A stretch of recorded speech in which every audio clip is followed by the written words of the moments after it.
Please welcome, sir, with a big round of applause.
Namaskar, hello, and very good morning, ladies and gentlemen. I, Dr. Deepti Malik, Assistant Professor in the Department of Biochemistry, warmly welcome our Executive Director, sir, Professor Dr. Veer Singh Negi, sir, Dr. Raman Puri, sir, Founder Chairman, Lipid Association of India, Dean Academics, Dr. Sanjay Vikrant, sir, Dr. Rajesh Bhavani, sir, Principal, Shri Lal Bahadur Shastri Government Hospital, Medical Superintendent, sir, Dr. Dinesh Verma, sir, distinguished guests, distinguished speakers, chairpersons, all delegates, and our dear students to the first ever Lipid Association of India Symposium and Lipid Update 2022 at our esteemed AIIMS. Yes, our dearest AIIMS Bilaspur. Like every auspicious occasion, let's begin our function by offering our prayers to Ma Saraswati, the symbol of knowledge. For this, I humbly request Dr. Ajay Jayal, Dr. Tarun Sharma, Dr. Sumita Sharma, and Dr. Kapil Sharma to kindly escort our Executive Director, sir, Dr. Raman Puri, sir, Dr. Rajesh Bhavani, sir, Dr. Sanjay Vikrant, sir, and Dr. Dinesh Verma, sir, for the lamp lighting ceremony.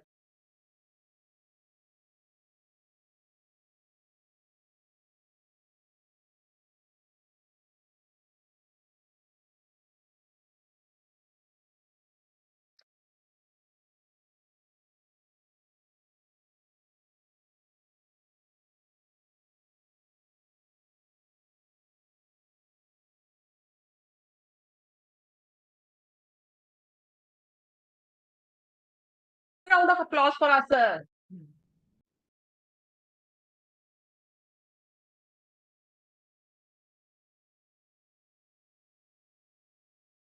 Applause.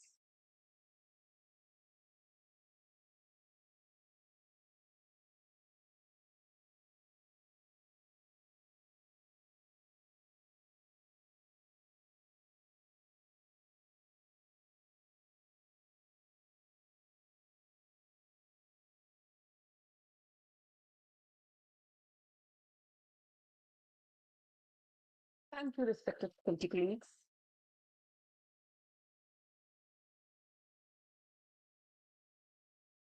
Thank you so much, sir, for inaugurating the start of symposium by lightening the lamp and tribute to Ma Saraswati. I, I now would like to call Dr. Sumita Sharma, Associate Professor in the Department of Biochemistry, to deliver a welcome address.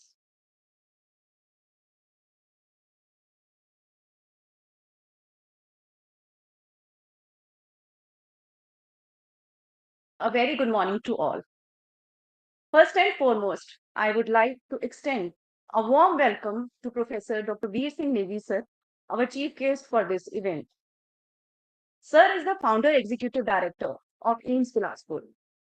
I am the recipient of prestigious Dr. B.C. Roy Award, the highest award for doctors conferred by the Government of India. Under Sir's vision and able guidance, our AIIMS has already achieved and is committed to achieve many milestones. We are also honored to have with us Professor Dr. Raman Puri, sir, our guest of honor, and founder president of Lipid Association of India, and ex-professor and head Department of Cardiology, Safdarjung Hospital, New Delhi. Welcome, sir. I also extend a warm welcome to Principal Sri Lal Bahadur Shastri Medical College, Nirjaw, Dr. Rajesh Bhavani, sir. I heartily welcome Professor Dr. Sanjay Vikrant, sir, Dean Academics, and Professor Dr. Dinesh Verma, sir, Medical Superintendent, AIIMS Bilaspur. May I also specially welcome our esteemed speakers, Dr. Balbir Verma, sir, Dr. Shivani Jaswal, ma'am, Dr. Shiva Takkar Chhabra, ma'am, Dr. Rashmi Nanda, ma'am, Dr. Akshay Pradhan, sir, and Dr. Kunal Mahajan, sir. Thank you for being here for the inauguration itself. All the distinguished dignitaries, faculty members, and students present for this event, welcome to Lipid Update 2022. In India, dyslipidemia is reported to be present between 25 to 30% of urban and 15 to 20% of rural subjects in various studies. This reflects the burden of this health problem when viewed in the context of a population of 1.39 billion.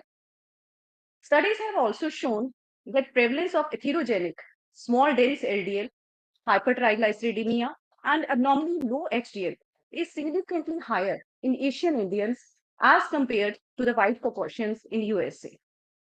Therefore, the guidelines of hyperlipidemia management by American College of Cardiology or American Heart Association may not be applicable to Indian population. Lipid Association of India is a team of eminent doctors in the field of cardiovascular medicine, internal medicine, and young doctors who are interested in the field of lipidology. The objective of today's academic event is to focus on the research activities related to dyslipidemia in the Indian population and to discuss the formulated guidelines for dyslipidemia management for Indians. We look forward to many stimulating discussions in this academic feast. Once again, I welcome one and all who spare time from their busy schedules to be a part of this event. Thank you. And now I hand over the dais to Dr. Dipti Malik for the further proceedings of the evening. Thank you, ma'am. I now request our Executive Director, sir, to please be on the stage to deliver the inaugural speech. Thank you, sir.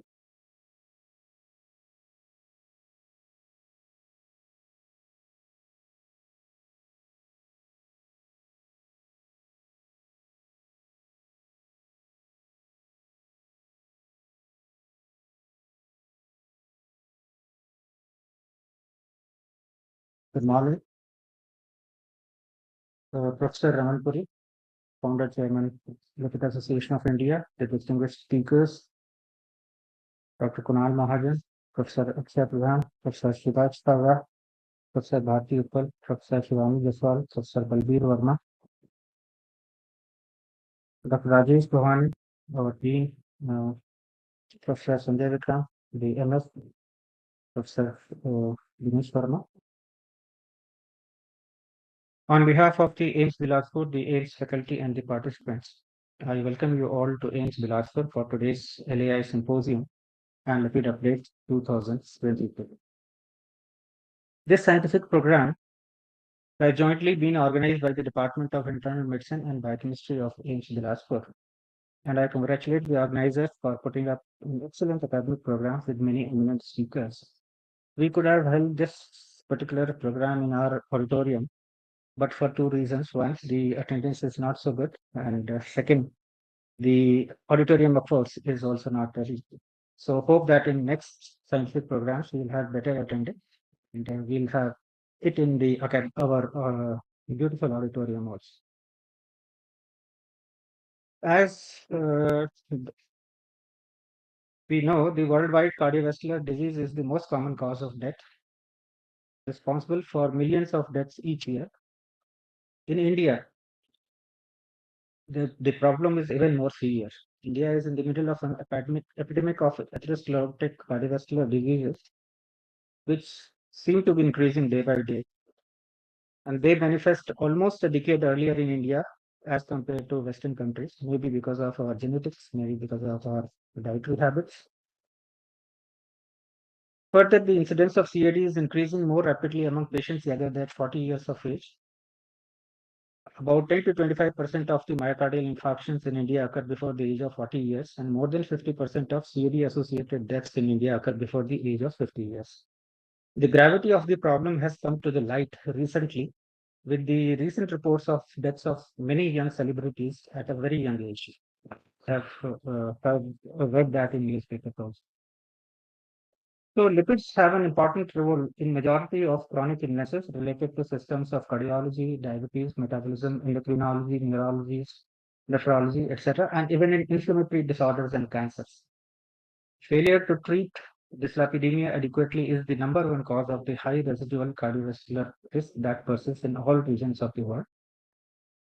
Although there are guidelines for managing elevated LDL cholesterol and other lipids, implementation is a challenge.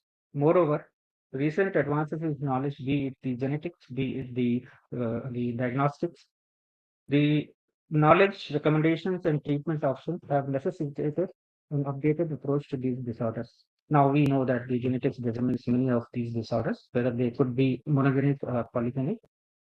Therefore, there is urgent need for educational programs like this to clarify the recent updates in understanding of these type of disorders, diagnostics and treatment guidelines, especially when we are now having treatments like antisense therapy and monoclonal antibodies for many of these disorders in order to optimize treatment protocols and overcome barriers in clinical practice.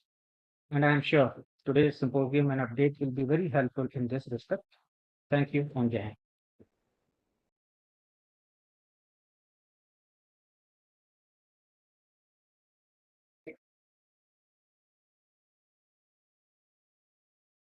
Kindly give a big round of applause for us, sir. Thank you, sir, for sharing your precious thoughts to the audience, and I'm sure all of us are inspired by your words. On this occasion, now I request Dr. Tarun Sharma to present a small token of welcome to our esteemed Executive Director, sir.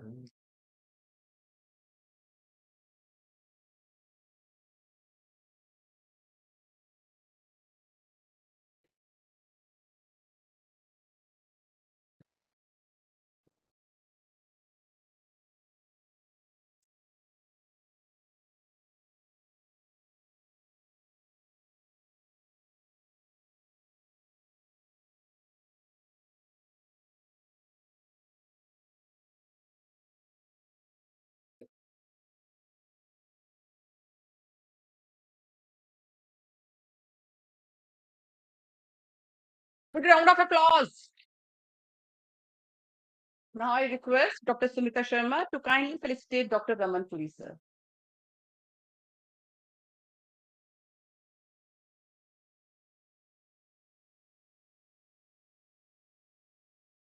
Can I request a big round of applause?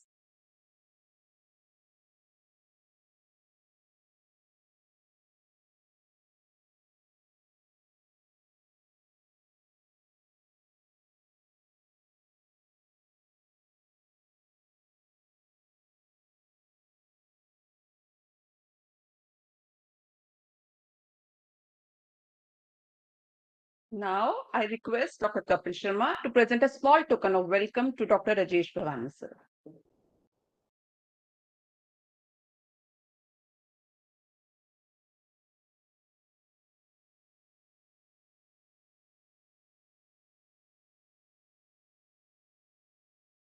Huge applause.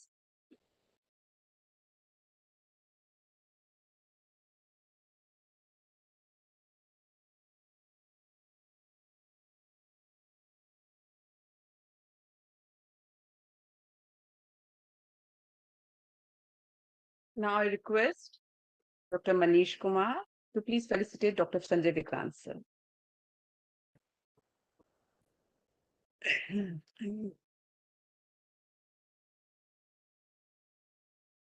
Sir, a small token of welcome. A big applause for us, sir.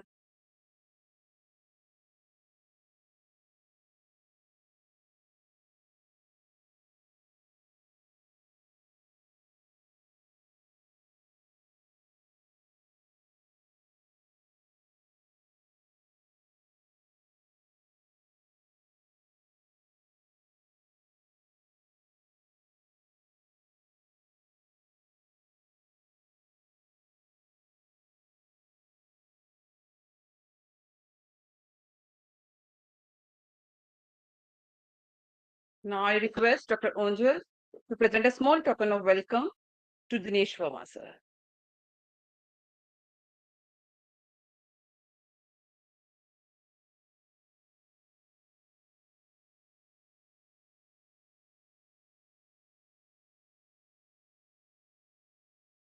Can we have big applause?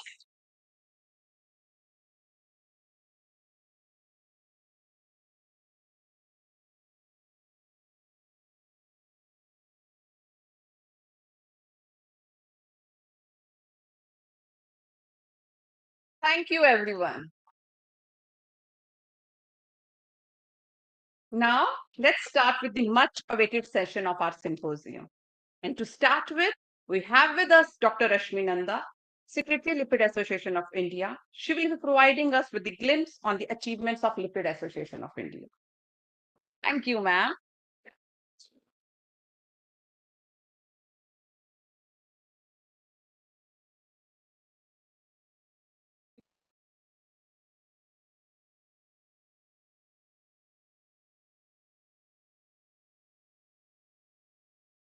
Good morning, everybody. Okay.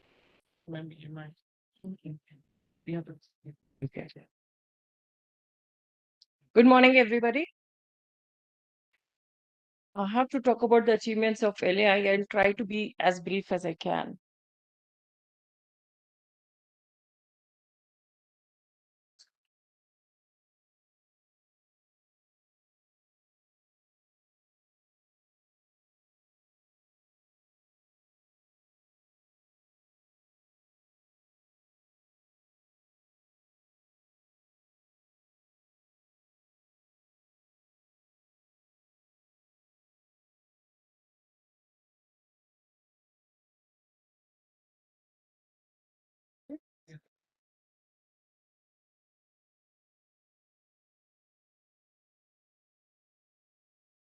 So, as Dr. Professor Negi was talking about the CVD mortality rate, in US and UK has shown a declining rate from 1970 to 2000, but in India, it's gone up from 1990 to 2015. So that was the need why we had to lay the foundation of LAI in 2012. I'll just talk about briefly about our publications and the other projects of ours. This is our first publication. We did a project with 2,500 adolescents in the region of NCR, and we came up with our first publication, which was published in the American Journal of American College of Cardiology. This was the study of prevalence and pattern of dyslipidemia in 2,500 adolescents in suburban India. 2016, we came up with our first original publication, that is the document dealing with all common issues related to lipid management encountered in clinical practice in India. And this was the first consensus statement. This was published in JAPI. The highlight of this is the proposed ACVD risk stratification algorithm, which is very simple, stratifying patients in 4 groups with the respective LDLC targets. And the LDLC target of less than 50 was proposed by LAI for the first time with the high-risk ACVD patients. This was in 2016. The Part 2 consensus statement was published in the European Journal of Clinical Lipidology in 2017, and the main focus was on the management of dyslipidemia in specific patient population like heart failure, FH, CVA, and CKD.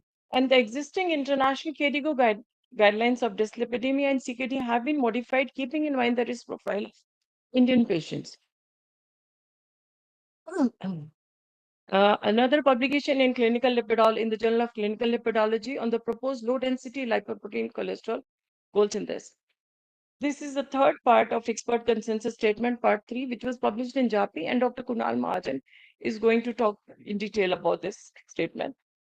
The stratification algorithm, this is updated in 2020, and we have included the metabolic syndrome in this. In place of metabolic syndrome, we have included the non-conventional risk factors. Again, the extreme risk category, the LDLC goal was optimized to be less than 50. PCSK9 forum is talking about the LDL cholesterol levels going low in India. This is another publication where Dr. Amanpuri represented LAI in the Journal of Clinical Lipidology, talking about the prevention of ACVD in Southeast Asia residing in US. And this was in association with National Lipid Association. The prevention of ACVD in South Asians in US, this was, we are talking about the extreme risk category, the goals as proposed by LAI. The LDLC goals was brought down to 30. Management of dyslipidemia in stroke. Dr. Akshay Pradhan is going to go into details about this publication.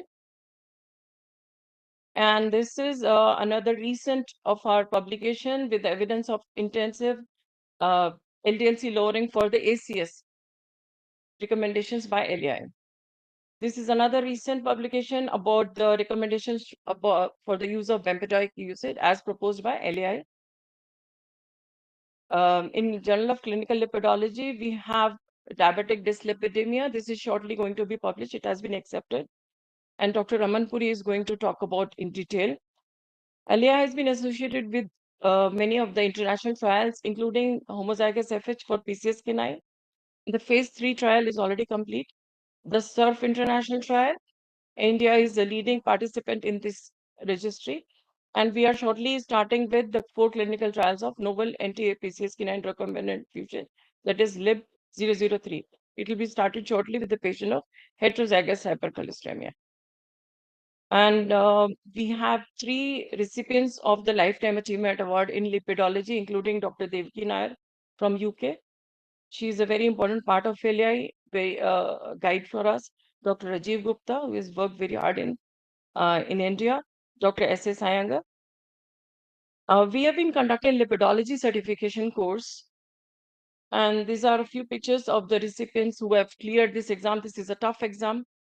We have online classes, and then we have a whole year of learning. And some exams are conducted. If you clear, you get that certification course. India, we have started FH registry for India. Through LAI, we help people, the FH patients who cannot afford the treatment. We provide them with low cost as statins. If we try to enroll them in any of our trials, we do help them in getting the better treatment option, the latest treatment options. And LAI has represented India in the global call to action on FH, contributing to drafting the 9 points, raising awareness, screening, testing, and treatment of FH at the global level. LAI is beyond the clinics and all. We do some beyond research projects like cricket. We have been conducting cricket, encouraging the young doctors from all the fields, not just the physicians, endocrinologists, cardiologists, and neurologists, to have to play and then talk about that lipidology. Thank you, everybody, for your kind attention.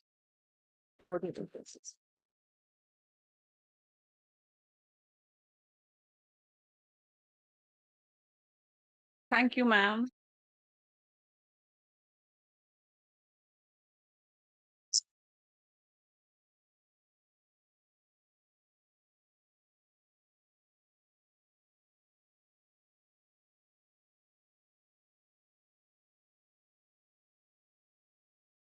Before the start of formal symposium, I would like to remind everybody that there is a quiz which is planned at the end of symposium, and I request all the participants to keenly participate in all these sessions with a chance to win cool prizes.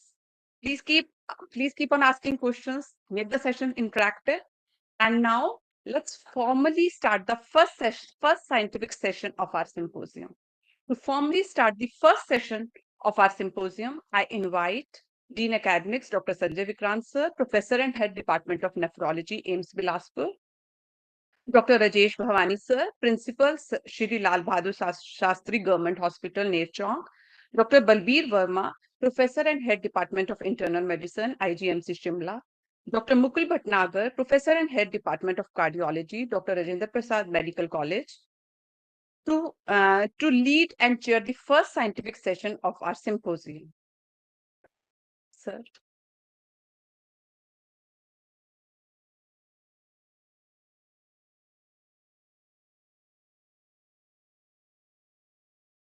Can we have a big round of applause for our chairpersons?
Change this. This one. Yeah. This one is what they. But this one. Yeah.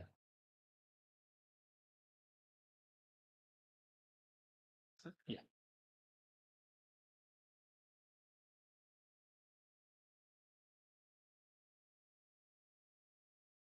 Thank you.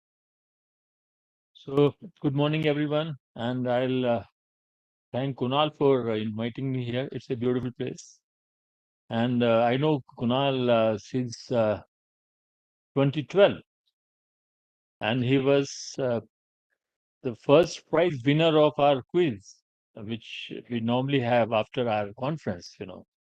At that time, he was in Rohtak Medical College, if I'm not wrong. Okay. It's a beautiful place, and we really enjoyed coming to this Bilaspur, possibly heaven in our country. More people should come here, and you should invite me in further. So, how many of you know about your lipid profile? How many of you have got your lipid profile done? Okay. And how many of you know that what is the LDL cholesterol level of yours? So reasonably good number. Okay. So I'm going to talk about, you will understand that most of us, or I'll say the most of Indian population, they will die of coronary artery disease. Though there are a number of other problems, whether it's a diabetes or anything, eventuality is coronary artery disease.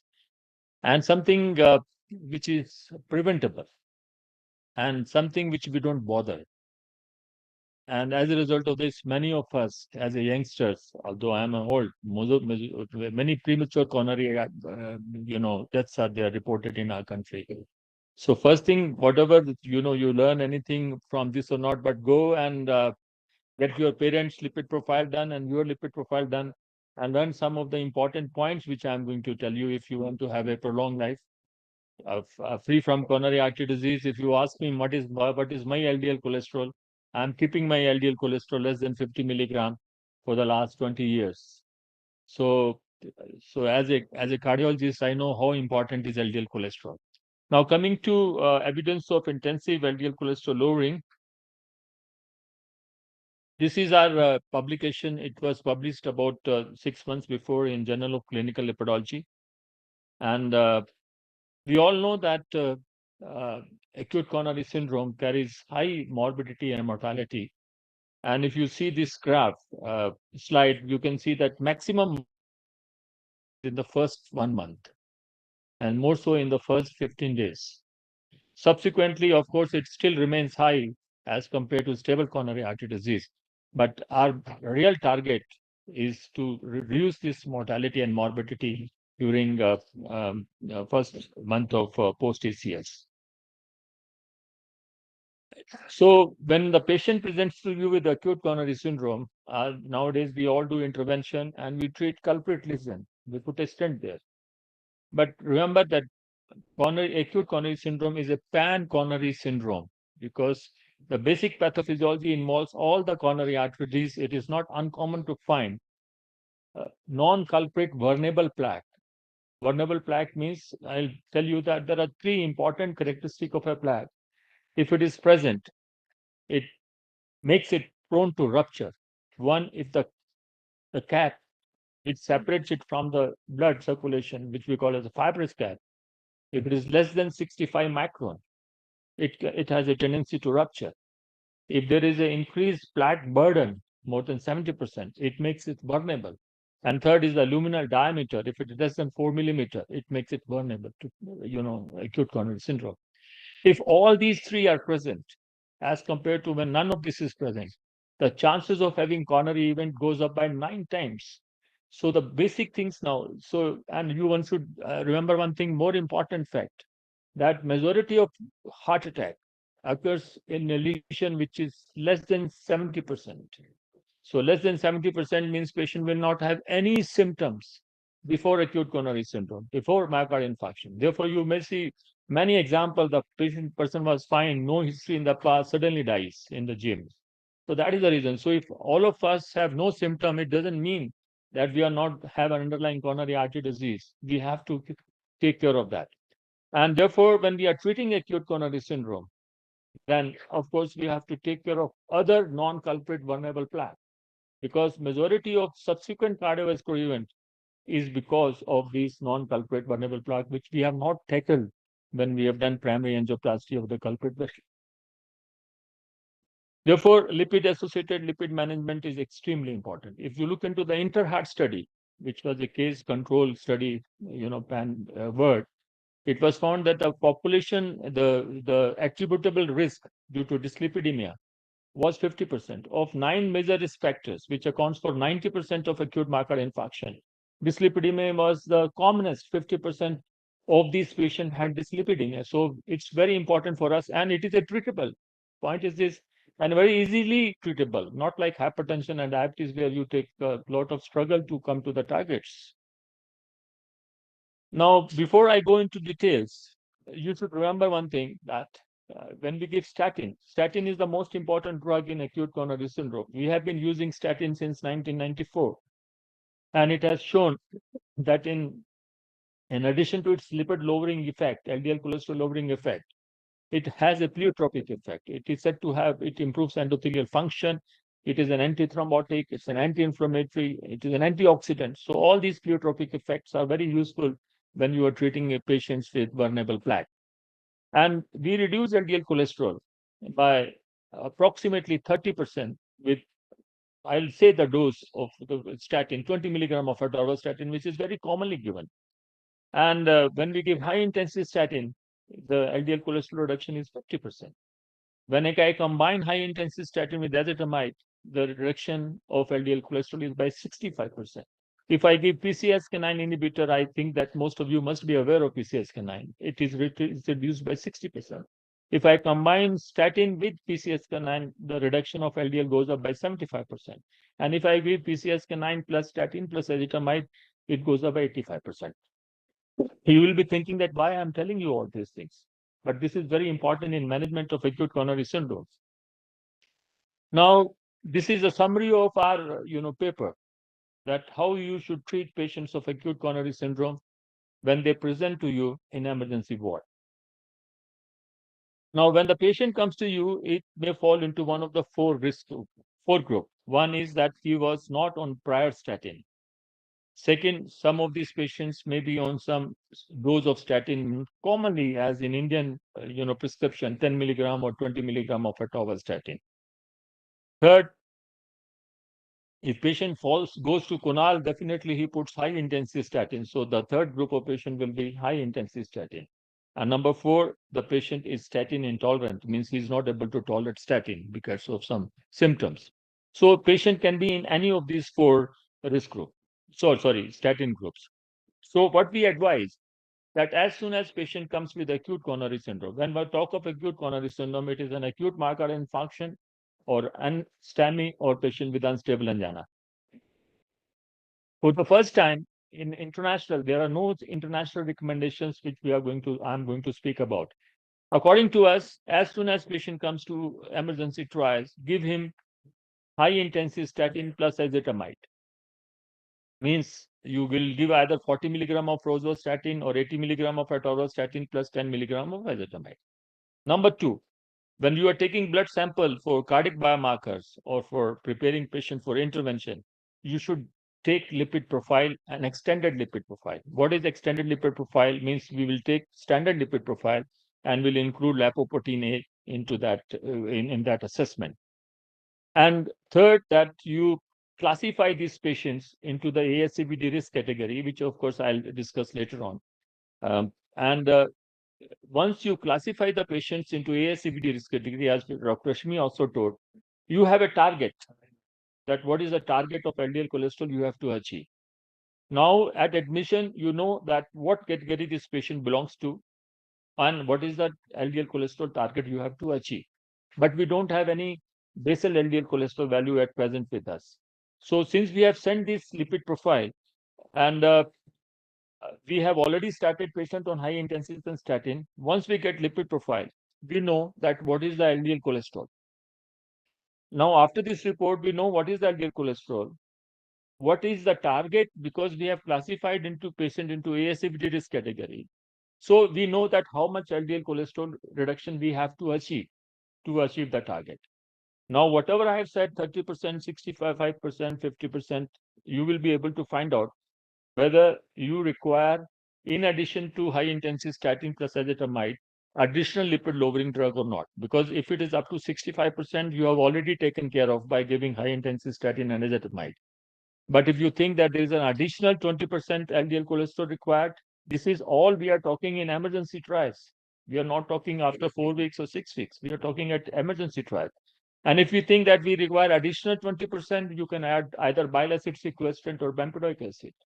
If you think that you require 40%, then if the patient can afford and patient agrees to it, you can add PCSK9 inhibitor.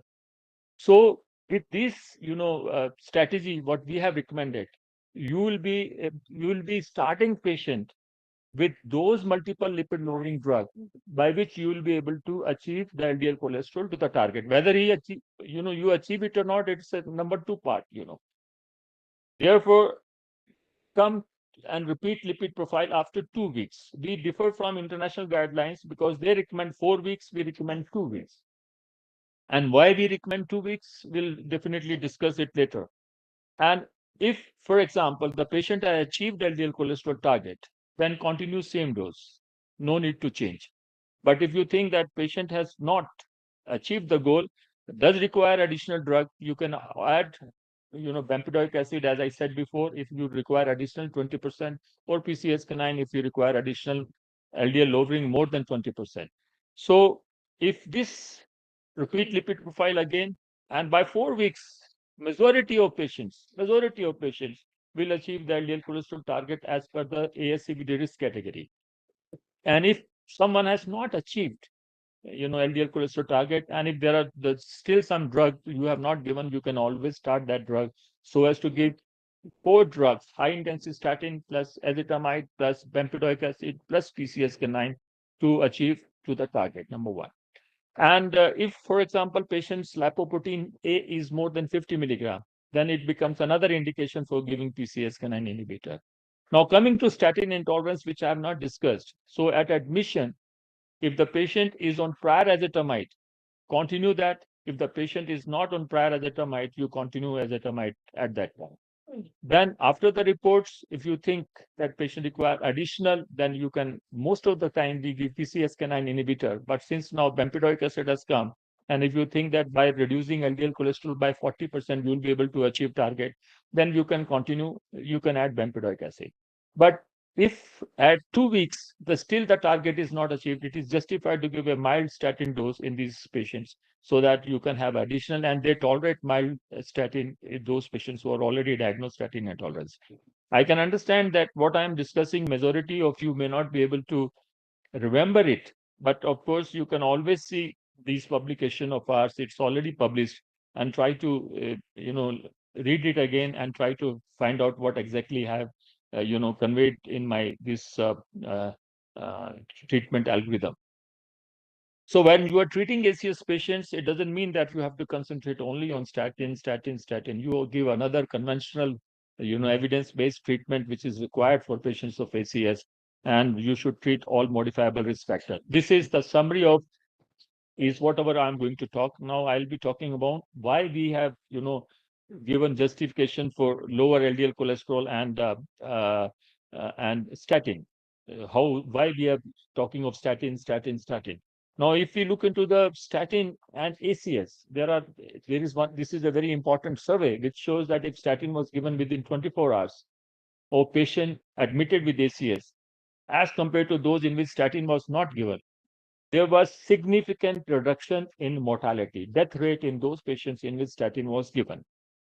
Then there was another trial, miracle trial, in which there was 3,000 patients of acute coronary syndrome. They were either given 80 milligram of atorvastatin or 10 placebo. With atorvastatin, the mean LDL cholesterol came down to 72 milligram from about 124. This reduction in LDL cholesterol translated in 16% reduction in events at the end of the study. Means those patients who took atorva 80 milligram during admission had lower incidence of heart attack, stroke, and death. And these, you can see the two graphs. One graph is of atorvastatin, another is placebo. They start separating much as early as 7 days. This means the benefit starts appearing as early as 7 days when you start high intensity statin as compared to placebo. Then we had a PROVE-IT trial. Here, 80 milligram of atorvastatin was compared with 40 milligram of pravastatin. In Miracle trial, there was no statin, only 80 milligram atorva versus placebo. Here it is high intensity statin versus moderate intensity statin. And here we can see that if you give high intensity statin, there was greater reduction in event as compared to those patients whom the moderate intensity statin was given. Means 80 milligram of atorvastatin is better than 20 milligram of atorvastatin. Now, if you look into the LDL cholesterol achieved in the two trial, in Miracle trial, 80 milligram of atorva brought down LDL to 72, and we found benefit. In PROVE-IT trial, the atorva brought it down to 62 milligram. There was benefit. Then we have another trial, in PROVE-IT trial, in which 6% of these patients had an LDL cholesterol less than 30 milligram. And here, as compared to those who had LDL more than 70, there was 21% reduction in event. This means reducing LDL cholesterol from 70 to 60 to 30, there was reduction in events. So lower the LDL cholesterol in patients with ACS in 1 month's time, greater is the reduction in event. I think this message looks very clear. I have tried to make it as simple as possible. Now, does this event reduction is result of plaque stabilization, atheroma, cholesterol deposit in the arteries? Let us see what study shows. This is a study which we call as an escort study. Here, there were two groups of patients of acute coronary syndrome. In one group, we gave 4 milligram of pitavastatin within 24 hours. And in second group, we gave pitavastatin after 3 weeks. And in all these patients, OCT was done at baseline, at 3 weeks and 6 months. Now, let us see what happens to the atheroma when pitavastatin was given within 24 hours. Here you can see, is there a pointer there? No. If you can see on the extreme left is the baseline, then at 3 weeks, the LDL came down from 113 to 63 milligram. With that, you can see the fibrous cap thickness between the arrow has increased. Thickness has increased. At the end of 6 months, because these patients were taking pitavastatin continuously, the thickness increased, but LDL remains 67. There was no change in LDL. So what it means that whatever LDL was achieved at 3 weeks' time, the same LDL continued, the level continued even at 6 months' time. Now look at those patients in which statin was not given at admission. Look into the middle, picture. How ugly, irregular, ulcerated this lining is. This means if when you didn't give the statin at the beginning, the lining of the plaque became very dirty, and this is what is the precursor. It precedes atheroma, means ACS. These are the plaque which ruptures. So this means if you don't give, then there is a chances of these plaques to rupture and cause another cardiovascular event. But once it was started, statin was started at 3 weeks, you can see how smooth the lining was at 6 months' time. This is again a graph which shows that lower the LDL cholesterol you achieve, greater is the reduction in the size of the plaque. So if you reduce the LDL cholesterol down to as low as 30 milligram or 50 milligram, there is reduction in the atheroma.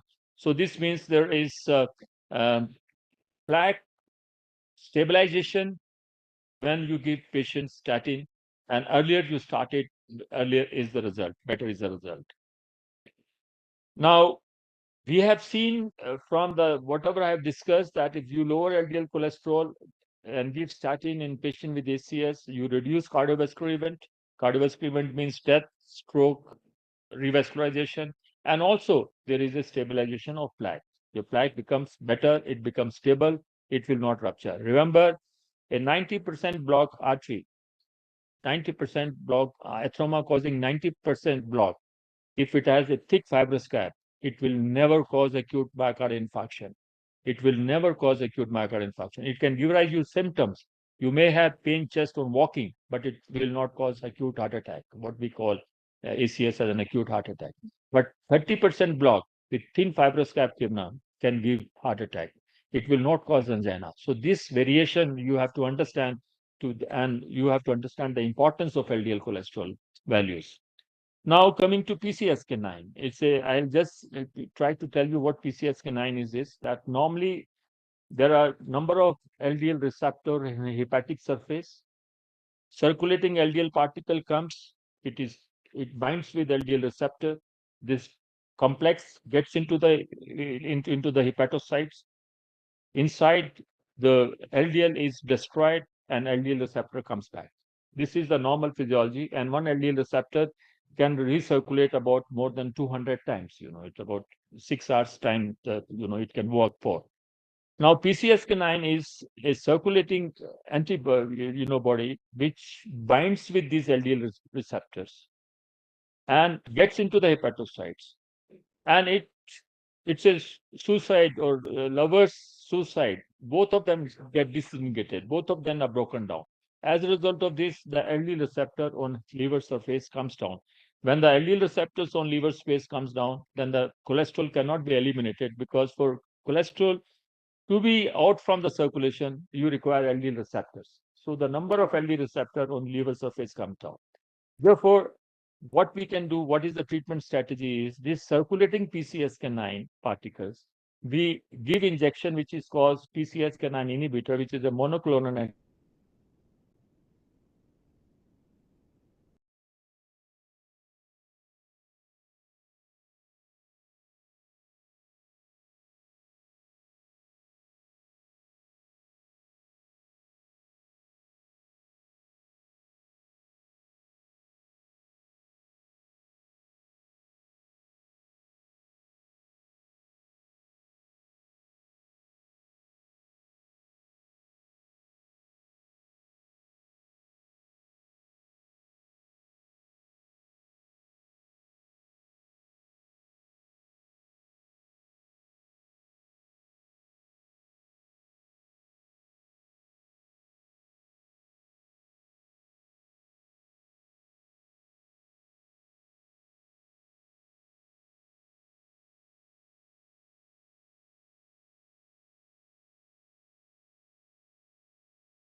So it is said to increase thrombosis, and it helps in aggregation of platelets. So there is platelet aggregation, increase in clotting with PCSK9, and increase in inflammation. These three things are sufficient enough to cause, acute coronary syndrome. This is one of the possible mechanisms by which increased circulating PCSK9 works. And it has been seen that higher the PCSK9 level, there is higher level of other inflammatory marker, which are also not good, which can also create, environment for acute coronary syndrome. Now, if I give PCSK9 inhibitor to those patients of acute coronary syndrome, what happens exactly? There are a number of study. There is one study, AVOPEC study, in which it was given within 24 hours of acute coronary syndrome, and it was found that it was given over and above statin. Means patient was already on maximum dose of statin. In addition to statin, we gave PCSK9 inhibitor to this patient. So it was found that there was a greater LDL cholesterol lowering in patients in which PCSK9 was given in addition to statin versus on those patients in which only statin was given with placebo. And as a result of this, we were able to achieve greater targets of whatever targets of 55 or 70 according to ACC, 55 for European, 50 for LAI recommendation in those patients in which a PCSK9 inhibitor was given.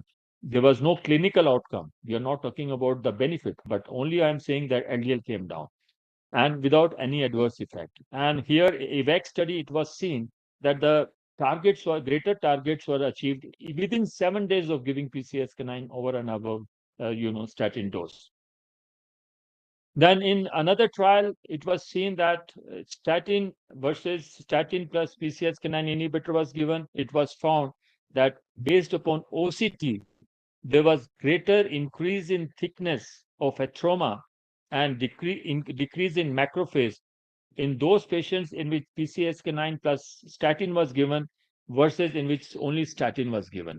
Remember one thing, the LDL cholesterol was much lower to around 30 milligram in patients with PCSK9 plus statin versus 80 milligram or 70 milligram in patients with statin only.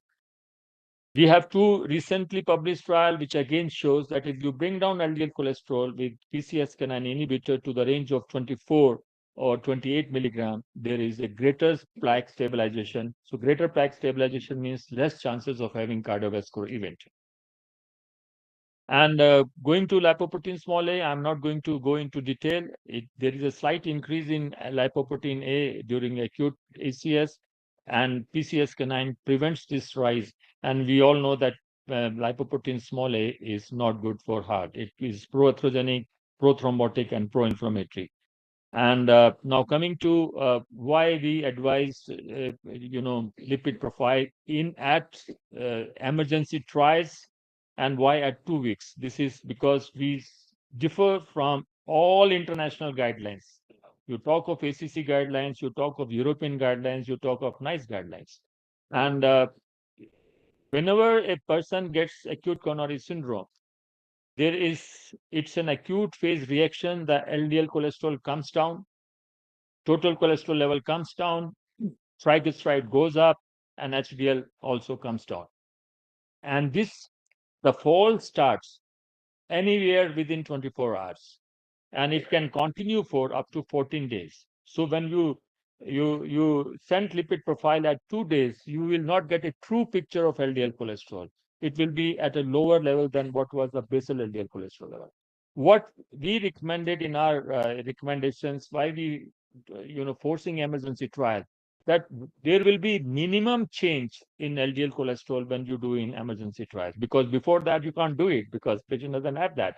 So that is one of the reasons why we advised patients lipid profile at emergency trials. Then why at week 2? Because 90% of LDL lowering, which atorvastatin will achieve, is achieved at 2 weeks time. And this has been some of the studies which I'm quoting. And now this is a study which is done by Kunal. And what we have seen here, that on admission, the LDL cholesterol was 102. And at 2 weeks time, it came down to 48.6. And you look into the 6 weeks time, it remained around 40s. So at 2 weeks time, the LDL cholesterol, there is maximum lowering of LDL cholesterol. And if you look into the percentage reduction of LDL cholesterol was 56% at 2 weeks time and almost 63 at the end of 6 weeks time. And if you look into the targets of LDL cholesterol achieved of ACC and European and LAI, at 2 weeks time, about 90% of target of 70 ACC guidelines, 70 was achieved in 2 weeks time, 75% of European less than 55, and 60% of LAI 50 is achieved.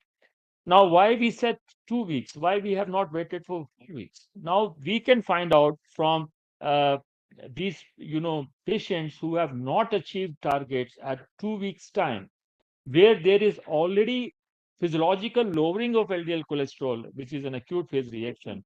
These are the patients who will require additional drug, whether it is a bempedoic acid or PCSK9. There is one school which say that you give PCSK9 immediately as soon as patient comes with acute coronary syndrome. We are against it because our purpose is this: PCSK9 should be given to those patients who needs it. So 2 weeks is a good enough time for us to judge, because if we look into what Kunal has come out with, uh, already 60% of our patients have achieved target of less than 50. And if I'm not wrong, about 5% of patients achieved LDL cholesterol less than 30 milligrams, if I'm not wrong, Kunal. 5 or 10% achieved that.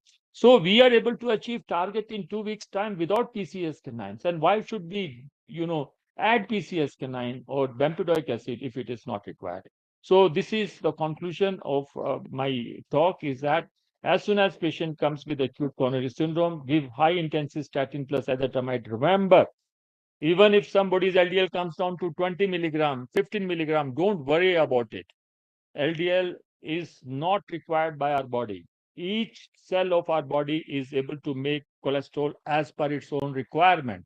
When we are born, our LDL cholesterol is around 30 to 40 milligram. When your all systems are, organs are formed. So therefore, we don't have to be worried about it. And many things we'll be discussing we have more, topics which will be, discussed here, and you will learn more about it. So in summary, this is what I wanted to convey. Thank you very much for your kind attention.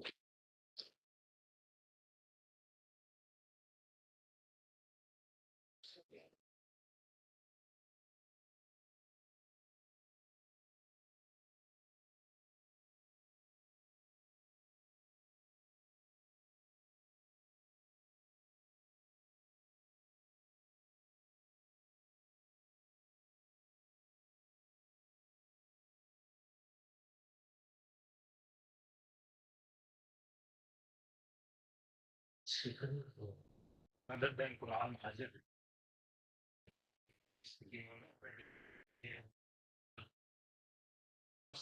Professor Puri and his team came up with these connections. Western people, we are not alike. We differ in so many aspects of it, as far as ACS is concerned, CB is concerned. And as far as varieties of treatments, last also for instance, here organisms that has these people be around. And I think we have to discuss all these aspects also. Are we heading towards cocktail treatment in management of acidemia? Initially, because setting is remains a problem sometimes, as far as people keep on discussing. I think Ral will answer all those queries. And I welcome him. And a little bit about Ral, because he is our student and a student of my PhD Shimla. He's having medicine and near cardiology and baptizing in my own place at Mandi. So home issue there. He has membership for he is a member of LAI. And so many fellowships I can not remember them now. So when so he's fellow from parliaments and cardiovascular and geographic intervention, fellow in Pacific Society of Cardiology and so on. So Thank you, sir. Thank you so much for the nice introduction. At the outset, I would like to thank Professor Raman Puri for accepting our invitation and come to Bilaspur to Himachal. Actually, you will not be knowing that Sir is from Himachal. Actually, he was born in Dharamshala, so that's really kind of him to agree to come to Bilaspur, Himachal. And I would like to thank the other speakers from LAI, Dr. Shifa Thakkar, who have found out time and come to Bilaspur for this wonderful meeting organized by Department of Medicine and Department of Biochemistry, especially Dr. Tarun and Dr. Kapil as the chief organizers. I would like to thank my, Dr. Rajesh Bhavani, he's been my teacher for the nice introduction, and other teachers. It's a great opportunity for me to be speaking in front of my teachers, Professor Balveer Verma, whom I worked for the first time in medicine under him. He was sir was a professor in Tanda at the time. Dr. Sanjay Vikrant sir has been my teacher. Thank you, everyone. And I will be speaking on the current lipid guidelines from a South Asian perspective. Thank you so much, Puri sir. He gave me this material to present here. And so the first question is, why does India require its own recommendations for lipid management? We already have guidelines from European countries. We already have American guidelines. So why would we require our guidelines? So we'll answer that. It has been answered partially in the previous two talks, but I will again answer that. So, and what is new in the LAI 2020 expert consensus recommendations? We will also discuss that. And what distinguishes the LAI expert consensus from other international guidelines? If you see, the slide was shown previously also that despite increasing prevalence of CVD risk factors, the overall mortality, the CVD mortality, the mortality attributable to cardiovascular diseases is actually decreasing in other parts of the world, especially this is US data. They repeatedly release their own NCP ATP3 guidelines. Now ATP4 guidelines are available. They keep on updating them, and accordingly, their physicians are well versed with the risk factors, how to control them, and accordingly, we see that there is a decline in the CVD mortality over years in the US population. Similarly, if you see the data from the European countries, especially England, Scotland, Northern Ireland, you will find that in the last 30 years or so, their CVD mortality has actually decreased. But same is not the story with the Indian population. If you see in the last, this is data from the Global Disease Burden Disease Study, which was published in 2018 in Indian Heart Journal. You can see that over the last 2 decades, the mortality in India attributable to CVD has actually increased by the tune of almost 41%. That is actually very, very significant, and we need to do something about it. That was the reason why LAI started, why Dr. Puri started all this, and we have achieved a lot of things till then, till now. CAD has been malignant in Indian subcontinent, and more than 50% of the CAD associated deaths in India occur before the patient reaches the age of 50 years. That is very, very problematic because these are the younger population, these are the backbone of our society, and these are dying because of this preventable risk factors. And 25% of myocardial infarctions occur before the age of 40 years. So we need vigorous and determined measures if we want to curb this ASCVD epidemic. And why is this so? Why in India this is the scenario? Why, in fact, this is a scenario in whole of the Southeast Asia. This is mainly because of increased prevalence of atherogenic dyslipidemia, which Professor Puri will talk about in his next lecture, and increasing prevalence of other traditional risk factors like diabetes, hypertension, and obesity. there is a lot of central abdominal adiposity in younger Indian population, and that leads to insulin resistance and ultimately leads to cardiovascular diseases. There is overall lower control rates of hypertension, hypercholesterolemia. If you see this, just as Sir asked, if you see in layman population, a lot of people will be coming to you at the age of 50, 60, and no one of them would have got their lipid profile tested. If you ask them, have you ever tested your lipid profile, blood pressure? Answer will be no in majority of them. So that's the problem. In fact, even if you ask the physician, they're also not aware. So we have to increase awareness. We have to be more aware, every one of us, if we have to control this epidemic of coronary artery disease. Uh, Overall, the dietary patterns in India also contribute to that, especially in North India. We are fond of parathas, samosas, pakoras. These all contribute. So, and unfortunately, despite all this, despite the increasing prevalence of mortality and prevalence of cardiovascular disease, no guidelines were there before LAI took this initiative. And it was firstly in 2016 that part one of LAI guidelines for the management of dyslipidemia were published under the chairmanship of Professor Puri and Professor Iyengar. And they initially categorized, I will discuss in detail the updated one, but initially they described that we can risk stratify patients into four main groups: low risk, moderate risk, high risk, and very high risk. And just to remember one thing for the postgraduates, one thing, all established coronary artery disease, all established atherosclerotic cardiovascular disease are high risk, very high risk patients. So if you see the LAI, what LAI recommended, they recommended that for very high risk group, that is for any established cardiovascular disease, the LDL cholesterol should be less than 50.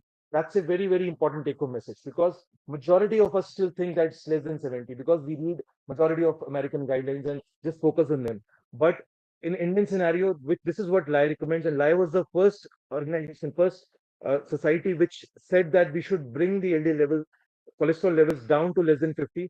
And following this, many other international guidelines have started recommending the same. In fact, if you see the 2019 European Society guidelines, now they say that for established atherosclerotic cardiovascular disease for very high risk patients, the level should be less than 55.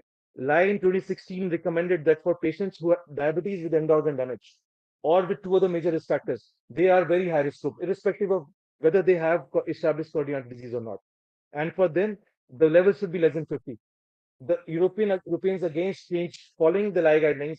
They also said that with diabetes and end organ damage, these patients are high risk patients, and we should bring the LDL levels to less than 55 milligram per deciliter. So LAI took the initiative. Now Europeans are doing it. Turkish societies have started recommending the low levels. But then came part three of LAI guidelines, and they were published in 2020.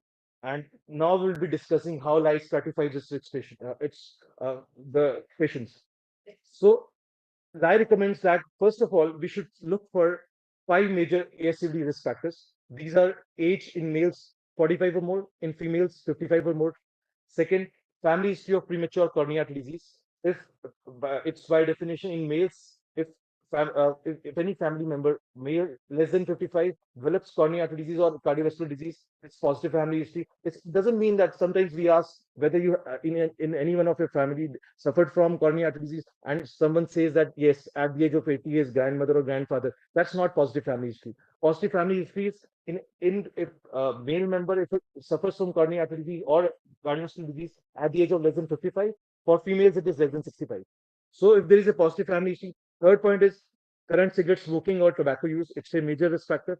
Then high blood pressure more than 140 by 90, or if the patient is on antihypertensive meds, that is also a major risk factor. And lastly, low HDL cholesterol less than 14 males and less than 15 females is a major atherosclerotic cardiovascular risk factor as per LAI recommendations. It does not include diabetes, which will be surprising for majority, because diabetes, according to LAI, is a other high risk feature. If diabetes is present, patient is obviously patient is automatically gone into the high risk category of risk stratification. So that is the importance of diabetes. If diabetes is there with no or even a single other major risk factor, or without any end organ damage, patient is a high risk patient. Secondly, if it's CKD stage 3 B or 4, that is eGFR less than 30 is there, then again patient is high risk. This is a high risk feature, and even if one high risk feature is present, patients are classified into a high risk group. This middle one. And if patient is of FH, again, this is a high risk feature, and again, automatically, without any presence of any other risk factor, patient goes into high risk category. Similarly, the other high risk features are presence of coronary artery calcium score more than 300 Hounsfield units, any presence of non-stenotic carotid plaque, and lipoprotein small a 50 and more. These are lipoprotein small a we'll discuss in detail later on, but it's a very, very important risk factor, and we recommend that it should be done at least once in lifetime of every atherosclerotic cardiovascular disease patient, and especially those who have premature coronary disease or premature cardiovascular disease. Third, LAI has certain other moderate risk, non-conventional risk factors, which we routinely do not do, but these are also required if patient can undergo. These are if coronary artery calcium score is 100 to 299 Hounsfield units. There is increased CIM, carotid intima media thickness. Lipoprotein small a levels are 20 to 49. There is impaired fasting glucose, that is 100 to 125 milligram per deciliter. There is increased waist circumference, that is more than 90 centimeters in males and more than 80 centimeters in females. And ApoB levels, this is very, very important. That we should, I believe, so when Sir was talking of extended lipid profile, it contains all lipid parameters which we routinely see. It also has lipoprotein small a, it also has ApoB, and it also has HSCRP. Small, virtually with in an extended lipid profile, you virtually cover all the lipid parameters which we use for stratification. And HSCRP 2 or more is also a moderate risk, non-conventional risk factors. I don't think it will be easy for you to remember all this. If you practice it often, probably you will remember it, and it is very, very useful in your OPD practice. So, in this slide, added another risk group, that is extreme risk group. That was the major highlight of this 2020 update. That this groups initially from 2016 we had 4 groups. Now we have 5 groups. One is low risk group, that is patient doesn't have any major risk factor or has even a single risk factor, plus his lifetime CVD risk is less than 10%. For lifetime risk calculation, there are a lot of risk calculators. We have Framingham risk calculators, but we usually recommend the JBS3 risk calculator. And on this, if this lifetime CVD risk is less than 30%, patient is a low risk.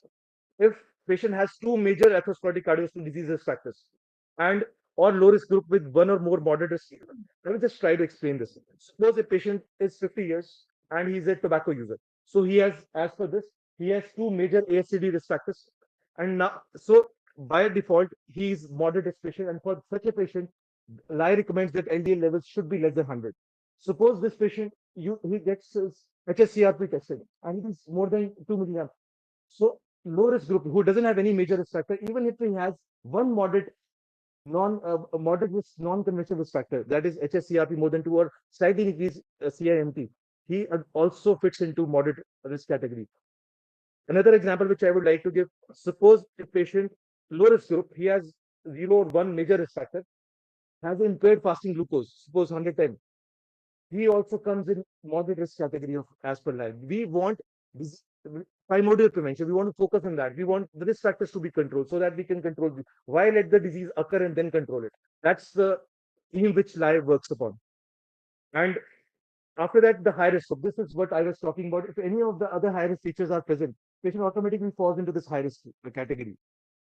And this is the very high risk group. Any patient with pre-existing atherosclerotic cardiovascular disease or diabetic patients with other major ACVD or evidence of target organ damage. If that is present, that is where this is called very high risk group. And for this group, less than 50 is recommended. So this is the group I was talking about. If any patient, if you come across any patient who has coronary artery disease or peripheral artery disease, the target is less than 50.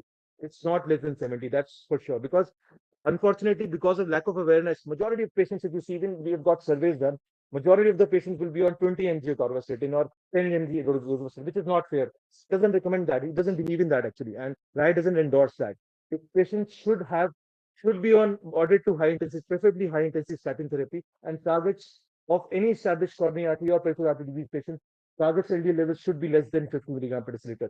But we've added one more category. Now this is extreme category. In category A, any of the high risk features plus CAD. If an established CAD is present, then it's almost like very high group, but there is another thing that we may decrease the LDL levels to levels less than 30. That is an optional choice.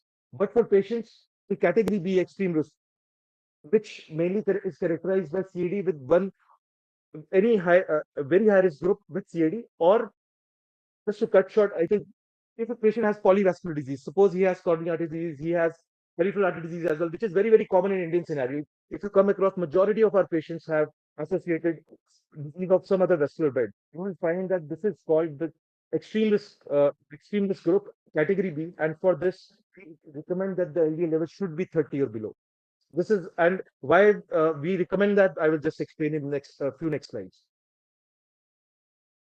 whatever studies which sir showed and whatever data are available, you will find that some residual coronary artery disease or cardiovascular disease risk remains. Even in the IMPROVE-IT study, with the addition of ezetimibe, there was a absolute risk reduction of 2% in the CV events, but still 32.7 patients develop cardiovascular events. So ultimately, some residual risk is definitely there. That may be in the form of inflammatory risk, that may be in the form of thrombotic risk, but residual cholesterol risk is also very, very important.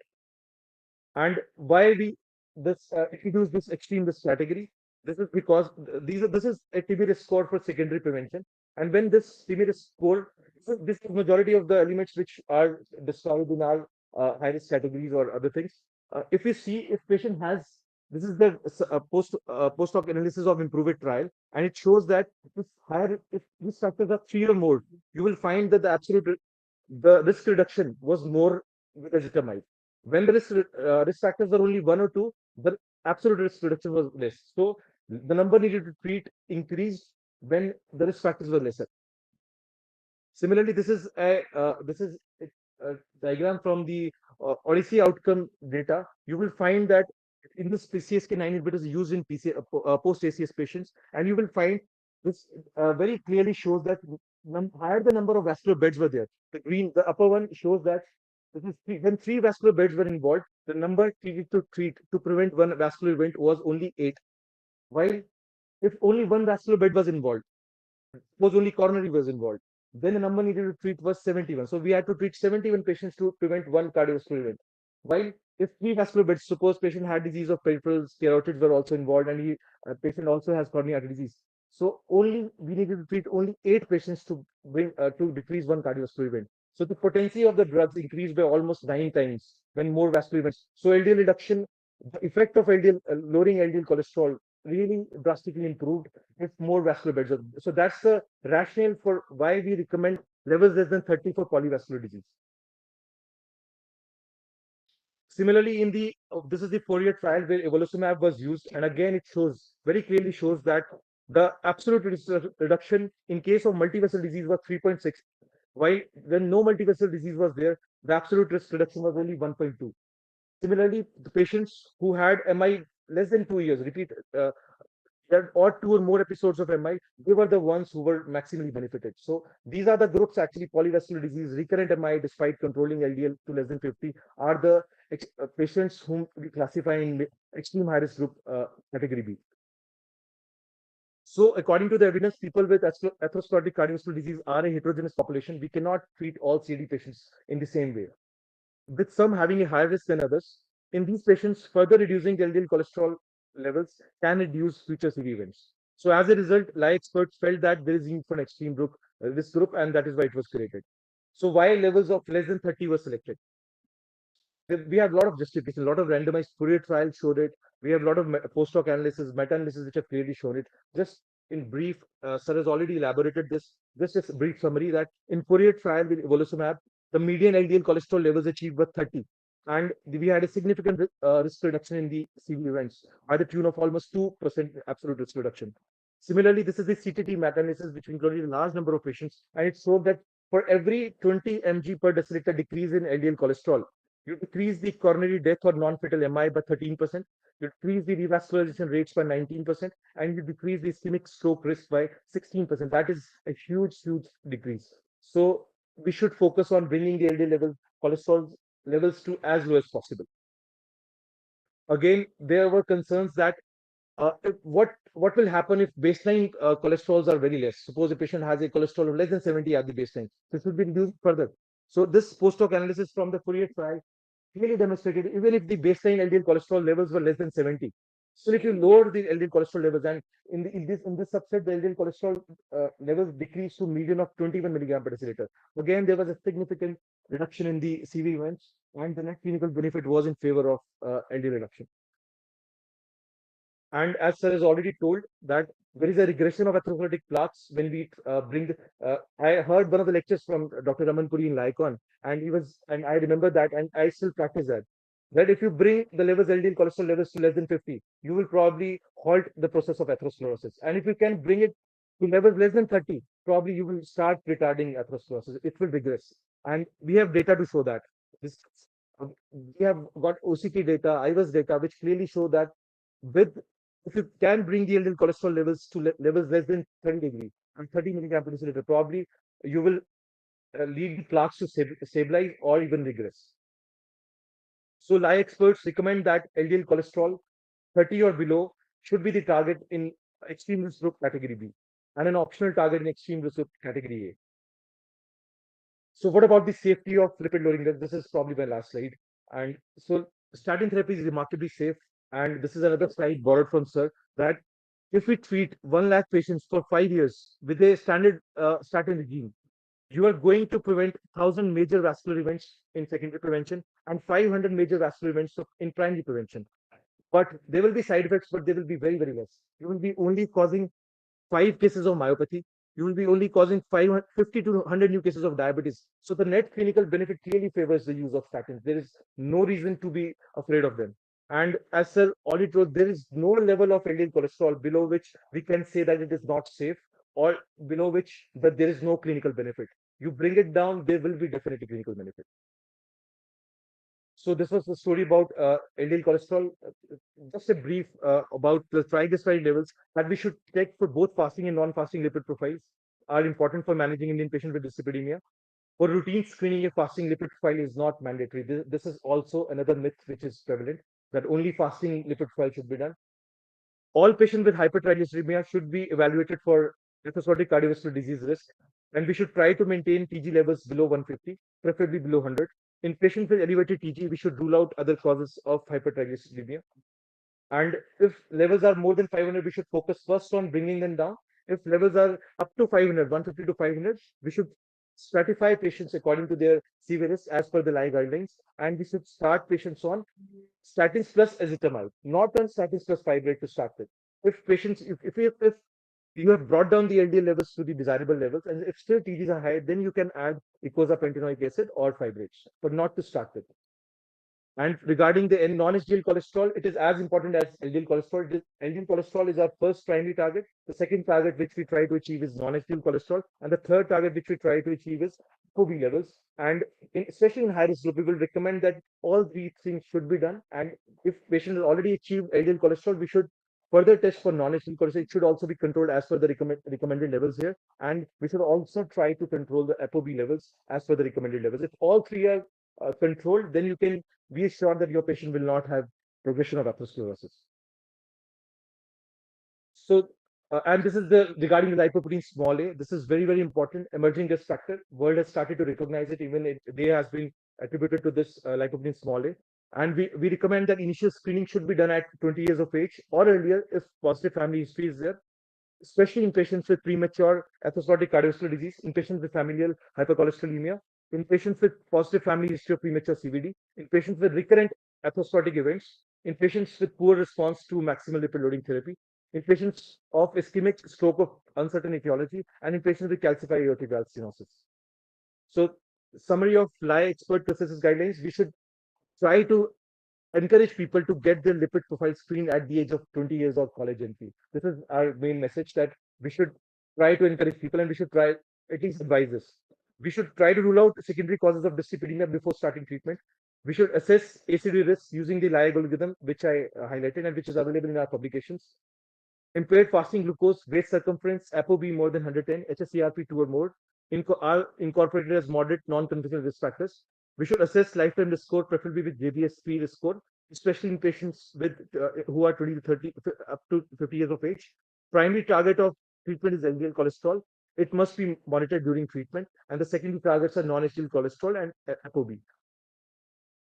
Lipoprotein A should be routinely assessed in Indian population.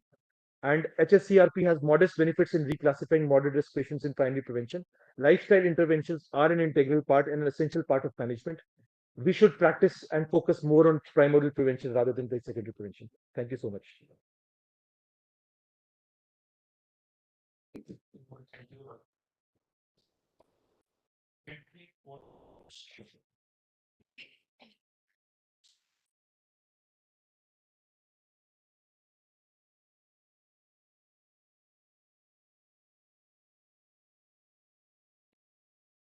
Any difference in Um, Once they reach that age, is there any concern effects or any difference, or is this number stands true for all the ages? But I don't think we in fact have the best person in India to answer this now.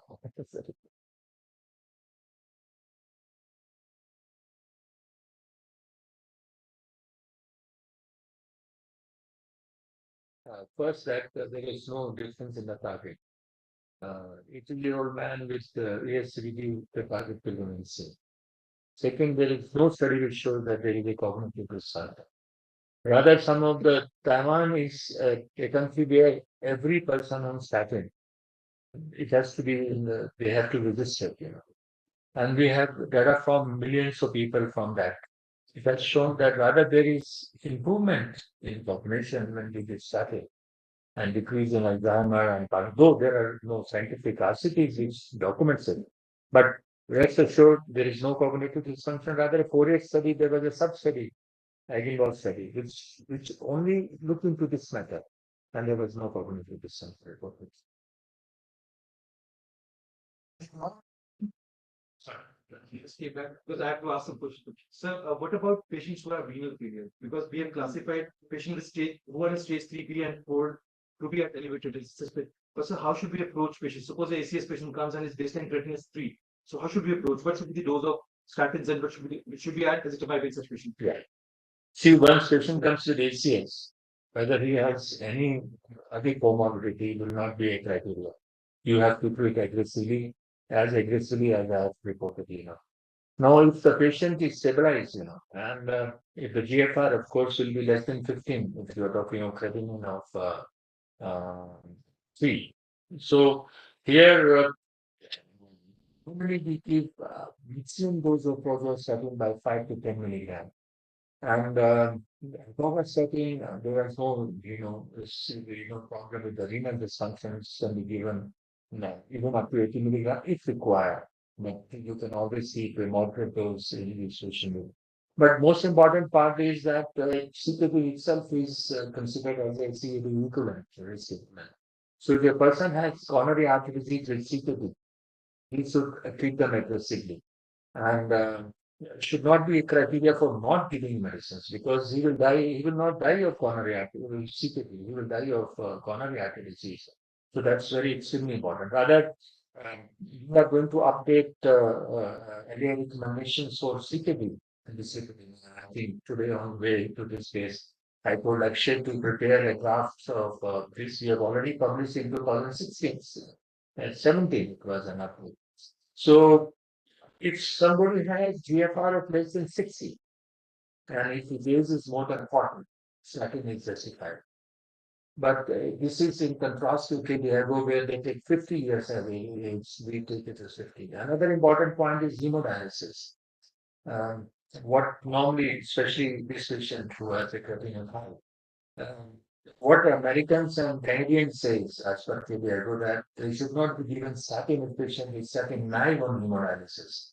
But our recommendation is very clear. It's rather different because most of patients on renal dialysis are nowadays in a younger age group. And as we know that we have coronary artery disease 10 years earlier, we have diabetes 10 years earlier, we have even CKD 10 years earlier, 10 to 15 years earlier. And most of these patients goes for renal transplant. To check any cardiovascular event in during this phase of hemodialysis, you are preparing for renal transplant. It is justified to give small dose of statin. If you tolerate it, you can increase it further. So you have to visualize the treatment based upon how much is the renal dysfunction. Patients already on 40 kg rosuvastatin, let's say ACS. So how should we approach the algorithm in humans? So 40 milligram rosuvastatin, you're saying. So you add ezetimibe to that. Now these two patients will may be a candidate for bisphosphonate because we don't know what is the basal LDL cholesterol. Even if somebody has LDL of 50 milligram and he gets ACS, you have to go for aggressive, at least reduce LDL cholesterol by 50%. So if he has LDL cholesterol is 50, bring it down to 25. Some of my patients are having LDL in single digit, 7 milligram, 10 milligram for the last 12 years. They are doing fine. So don't worry. As I said, that our tissue doesn't require LDL cholesterol. And there was an important paper by Goldstein, who got the Nobel Prize in 1985. The physiological level of LDL cholesterol is only 25 milligrams. This is enough to nourish the cell. They have classified, they have given an explanation of gradient of LDL from the intravascular to the interstitial space. It's about 10:1. And in interstitial space, you just require 2.5 milligram of LDL cholesterol to saturate more than 50% of LDL receptors. So if you require 2.5 in interstitial space with a gradient of 10:1, you require circulating LDL of only 25 milligrams. So that is one. Even, brain doesn't require, because it has an autonomous, it doesn't require cholesterol from circulating LDL cholesterol. It makes its own cholesterol. Rather, brain needs to have 25% of the total cholesterol of our body. So I think that we are scared of low LDL cholesterol. I think you should not be scared of low LDL cholesterol. You should be very happy if your LDL cholesterol is 40, 50, or 30. So we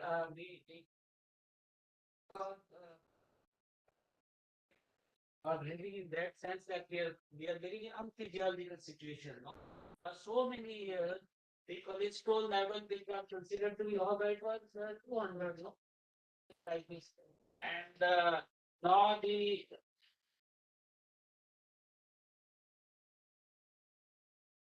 but now we are creating a situation, we are taking the drug, we are saying we should reduce it to 20.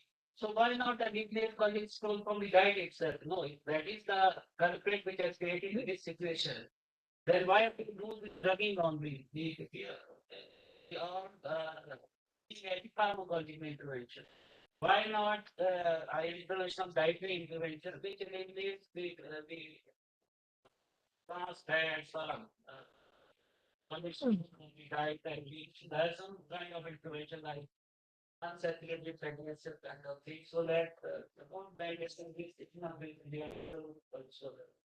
See, whatever is your blood LDL cholesterol, that only contributes to 10 to 15% of it. So if you reduce, like ezetimibe, what is ezetimibe? It prevents absorption of LDL cholesterol, cholesterol from the brain, from the blood. How much LDL cholesterol it reduces? Only 10 to 15%. Most of it is from the liver. Liver is the main source of your blood cholesterol. So you cannot eliminate it. It has a genetic influence. There are a lot of monogenic disorders like the familial hypercholesterolemia, and there are many polygenic disorders which leads to dyslipidemia. So you cannot eliminate uh, cholesterol. And even if you eliminate cholesterol, make your LDL zero, it doesn't mean that you're not going to have coronary artery disease. Still, you have 6% chance of having coronary artery disease. So let us bring it down to a physiological level of 30 milligram. Not in all patients, I'm not saying. I'm talking of extreme risk to category B. Now, as Kunal had already said that, for example, our target of LDL cholesterol is say less than 15 patients with coronary artery disease. How can we expect the same target in patients of CAD who have diabetes, who has endocrine dysfunction, who has CKD, who has peripheral artery disease, who has stroke? Cannot be same. So these are the group of patients which requires LDL less than 30 milligrams. High dose statin, no, this is that. That may be might in the acute always kind of slow. Staying there for longer time is bigger because patient tolerate statin so well that this is a class of drug. I am a nephrologist. I hate this class. Many patient getting into acute kidney injury as No, regarding kidney failure, I think a nephrologist may not be happy with rosuvastatin, but they should be happy with rosuvastatin, because rosuvastatin is set to increase. If you look into Planet 1 and Planet 2 trials, there are two trials, Planet 1 and Planet 2 trials. Rosuvastatin doesn't reduce proteinuria to the extent atorvastatin reduces 80 milligrams. And the GFR reduction, which has been reported with atorvastatin, was not with rosuvastatin. So atorvastatin, based upon Planet 1 and Planet 2, is reasonably a safe drug. And then second, you do not require any dose adjustment in that. Number two, one thing I want to clarify to all of you who are sitting here, that please don't reduce the dose of statin ever. if you have achieved that target. The biggest problem for our increased morbidity and mortality is because we do not, adhere to the dose and the target. And I very openly tell my colleagues that if some patients of coronary artery disease get say recurrent coronary artery disease, and if it is LDL cholesterol is not controlled, the person who should be blamed and sued should be the doctor who is treating him, because you are responsible for his second episode of coronary artery disease. So I think that if a person, most of our person patients can tolerate statin. There is a Simpson trial which have shown that 90% of symptoms with statin are nocebo effects. That is, means if you make it blind and don't tell the patient that this is a statin, he will tolerate that drug. And you tell the patient this is statin, he will go to Google because Google until effect also. And he will start having pain and extremities, pain in the legs, very next second days. So most of us tolerate, but make sure your thyroid status is fine, vitamin D level is fine. There are some drugs which, like for example, commonly used drugs like diltiazem, even calcium channel blockers, some erythromycin group. They may increase the level of serum status. That may, like HIVRS, protease inhibitor. So there can be drug-to-drug interaction. You have to be careful about it. Taking into, otherwise, I tell you today, the God has saved us by giving statin. If statin would have not been there, many of us would have died much earlier. Maybe that I would have not opened Lipid Association of India also. So statin is a very important thing.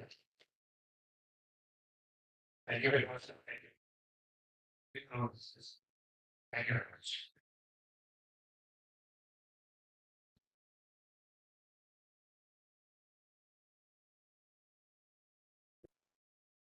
Indeed, it was an informative talk from our eminent speaker. Now, I request our Dean Academics, Dr. Sanjay Vignan sir, to present a small token of appreciation to Dr. Rashmi Nanda ma'am, an active speaker of our first session.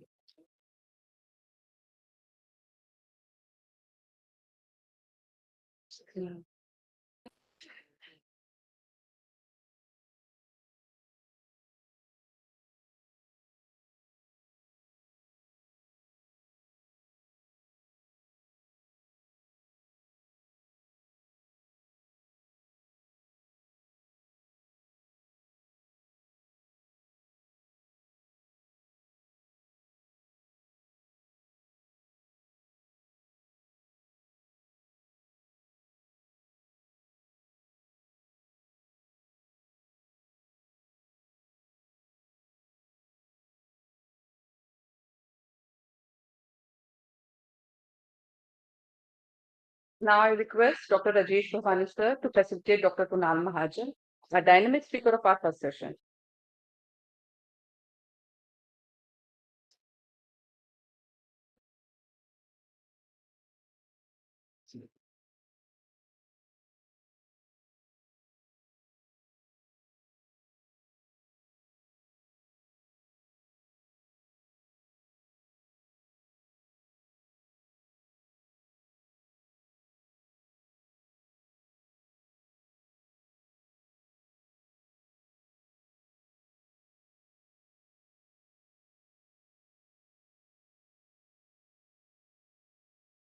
Now, I request Dr. Balveer Verma sir to present a small token of appreciation to Dr. Raman Puri sir, our honorable speaker.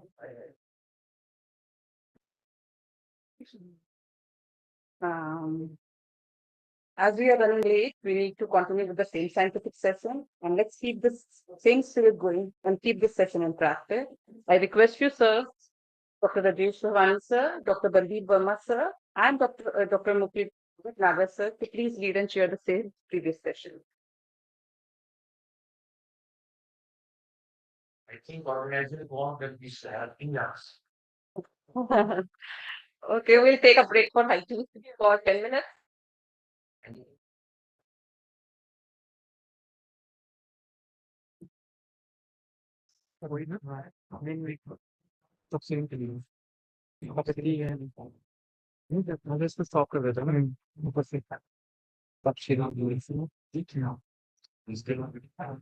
Stop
We hope the tea break has helped refresh everybody's mind.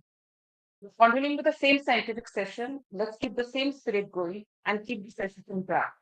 I request you, sir, Dr. Rajesh Bhavani, sir, Dr. Balveer Verma, sir, Dr. Nikhil Bhatnagar, sir, please lead and chair the same previous session.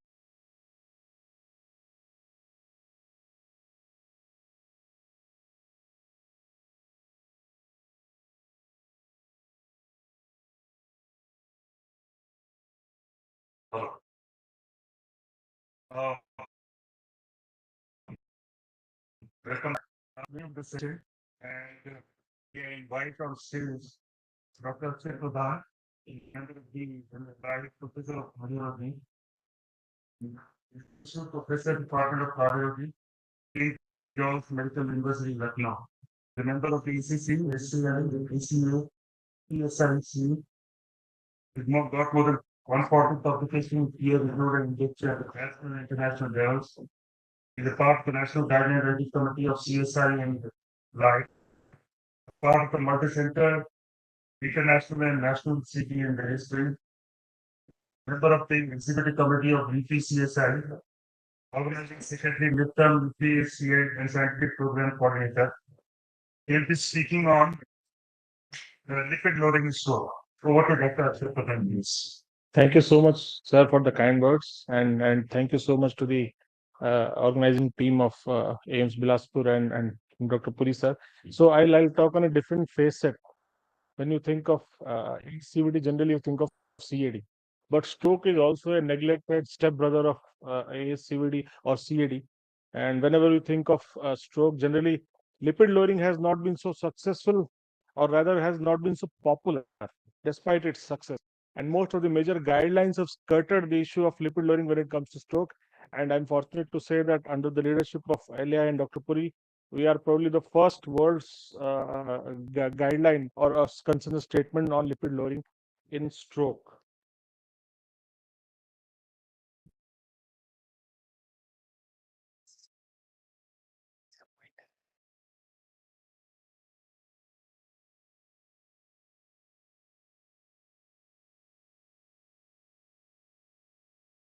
As with ASCVD, the burden of stroke is also growing, and in a developing country like India, I think we are underprivileged to have the increasing incidence of stroke.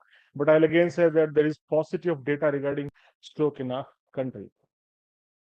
And if you look at this slide, you can clearly see that after ischemic heart disease, the second killer across the globe is ischemic stroke. I think almost equal percentage of ischemic and hemorrhagic strokes. So why the difference of dyslipidemia management in stroke versus CAD? Because the etiology of stroke is heterogeneous. Whereas when you think of CAD, there is only one pathophysiology, that is atherosclerosis. But stroke has multiple types, multiple risk factors, multiple facets. And there were some initial observation studies showing that if you decrease your cholesterol to a certain extent, then you have the risk of ICH, which has now clearly been disproven. And prior to Sparkle, there was no clear-cut trials for a stroke population. All these things have changed in the past 2 decades. So this is the 2021 stroke guideline showing the various etiology of stroke. So you have ischemic strokes, you have non-lacunar strokes, you have cryptogenic strokes, you have ICH strokes. So the etiology is heterogeneous, and hence probably and dyslipidemia is not an important factor in all types of stroke. It's primarily for the large vessel atherosclerotic ischemic strokes. So in the land, there are big landmark trials in the journey of this stroke prevention in dyslipidemia. The pink ones are the secondary prevention, and the green ones are probably the primary prevention studies. We'll go through one by one.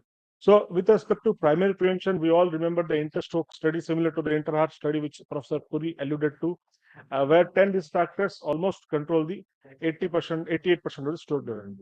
But if you look at the comparison of interstroke, you'll see that the population attributable risk of lipids is quite less in comparison to CAD. But it doesn't mean that lipids do not create or do not are a risk factor of CAD. Rather, the etiology is heterogeneous.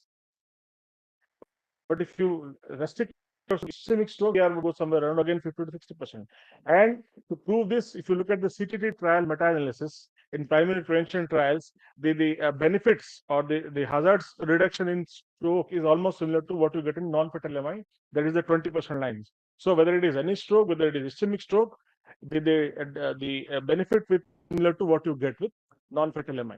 So the benefit is no less in primary prevention when you come to stroke. And if you look at this again, second meta-analysis of 10 major primary prevention trials across 1.5 decades, across 70,000 people, you will see that there is a brisk 20% reduction in cerebrovascular events. So, as alluded to into 2016, in primary prevention, there was no distinction for stroke. Rather, you need to decrease your LDL levels as low as possible, because primary prevention trials have clearly shown that if you decrease your LDL, or if you in primary prevention, you also get impressive reduction in strokes.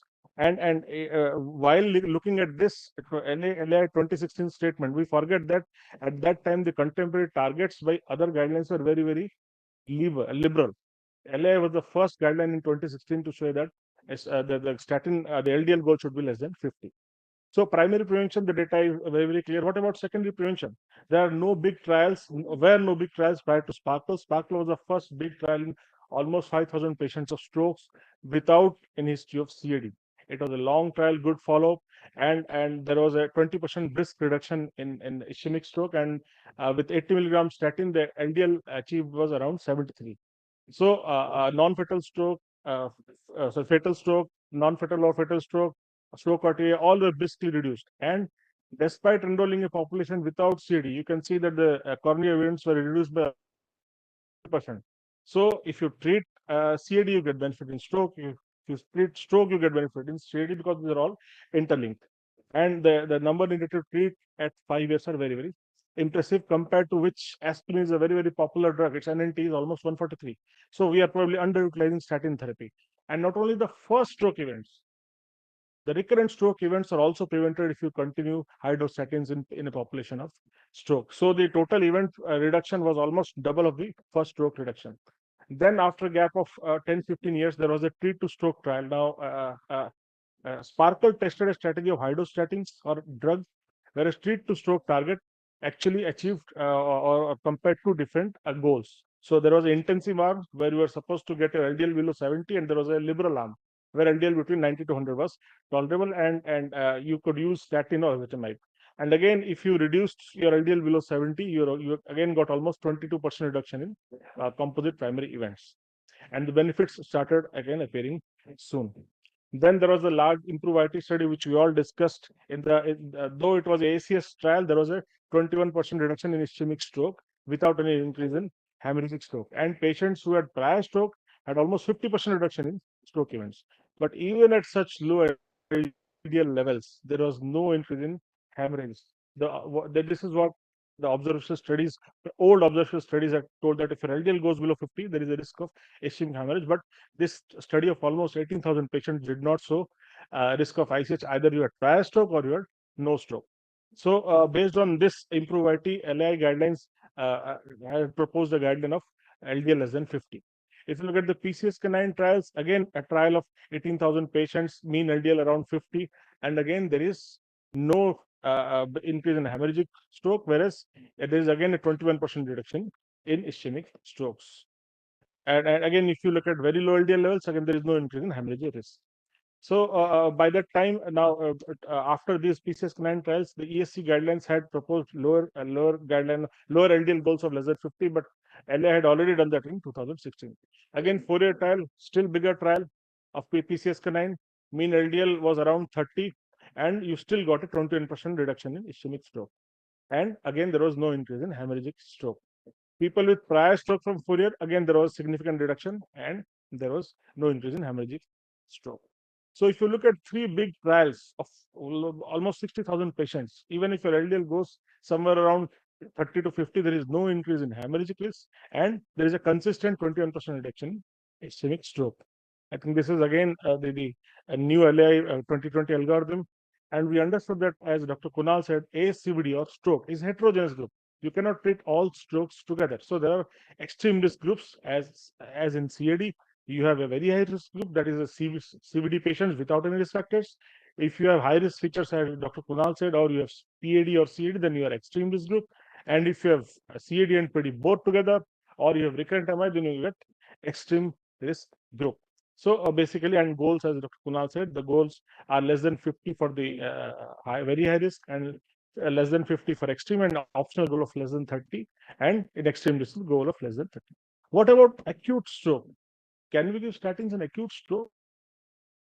Well, this is a large meta-analysis of almost 70 relevant studies, and it has clearly shown that even your patient is getting thrombolized, or you're treating acute phase of stroke, then also there is beneficial.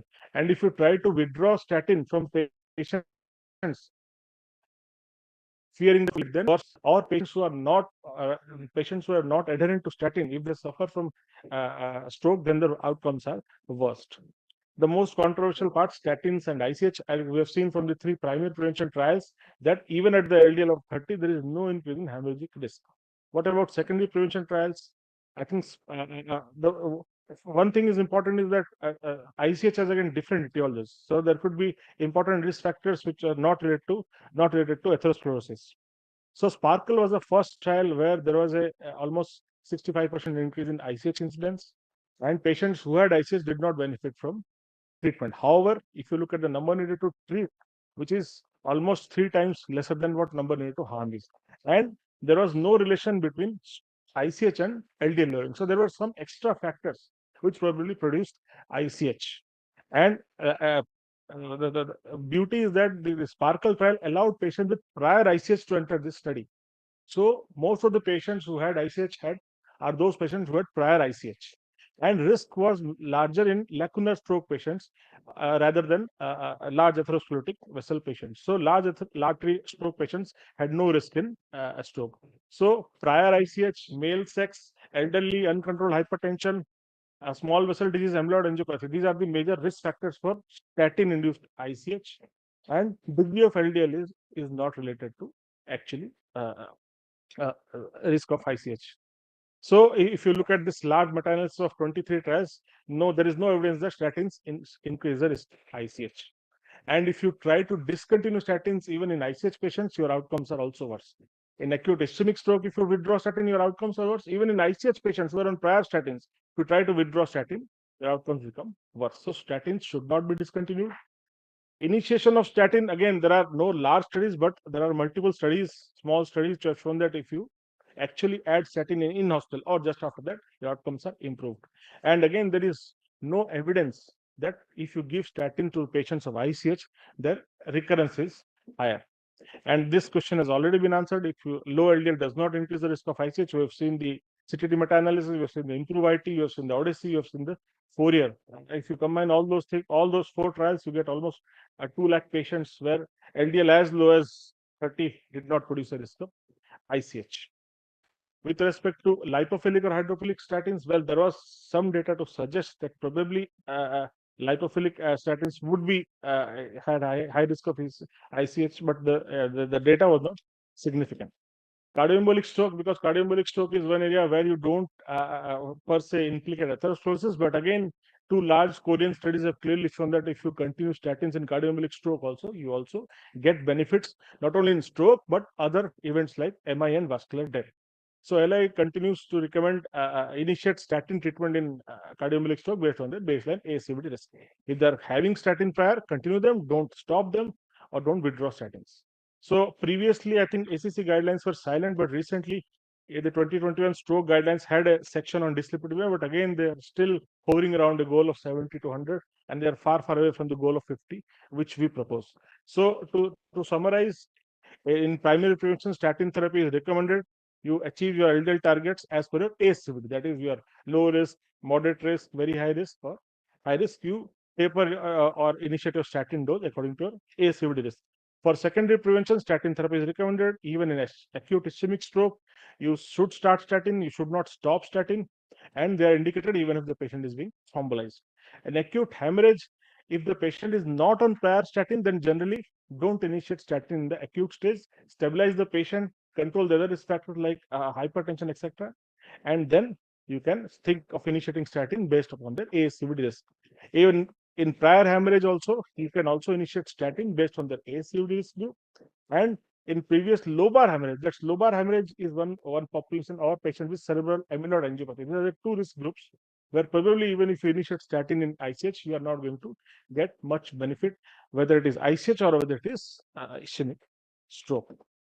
And goals, I again showed this diagram. This is similar to the diagram which Kunal showed. So very high risk goal of less than 50, extreme risk goal of 50, or optional less than 30.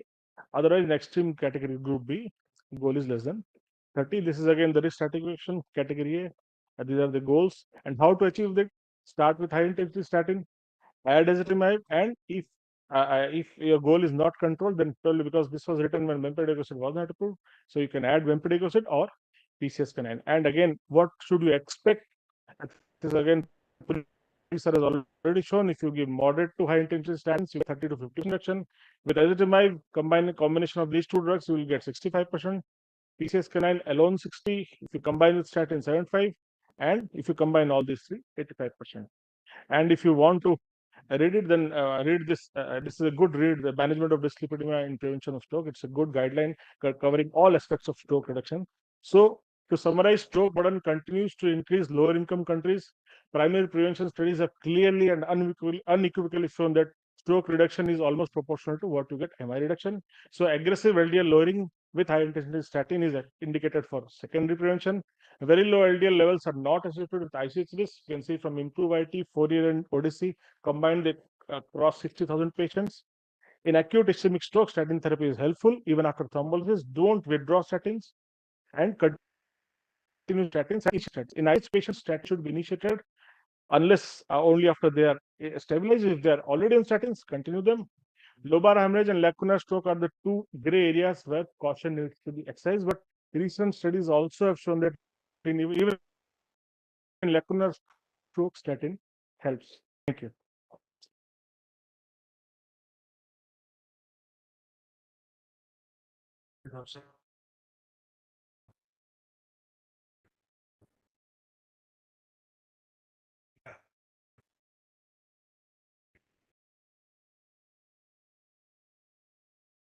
Now I would request Dr. Hamad, please take the next to the topic. It's diabetic dyslipidemia.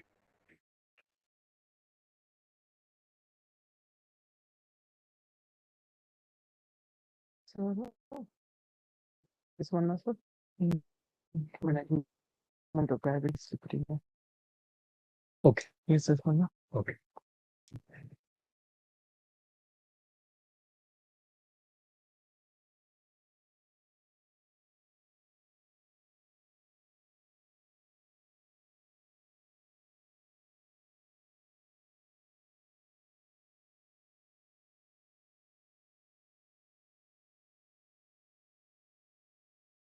So these are the reasons.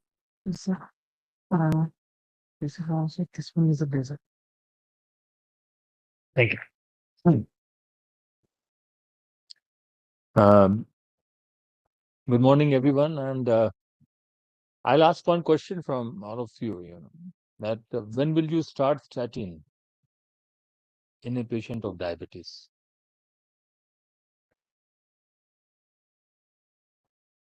At age 40, who will start at 40? 40. How? Okay. Second choice, I will not give you. So I wanted to know who will start 40. So now let us see what LAI says. And what I'm going to tell you, I will justify my recommendations. Okay.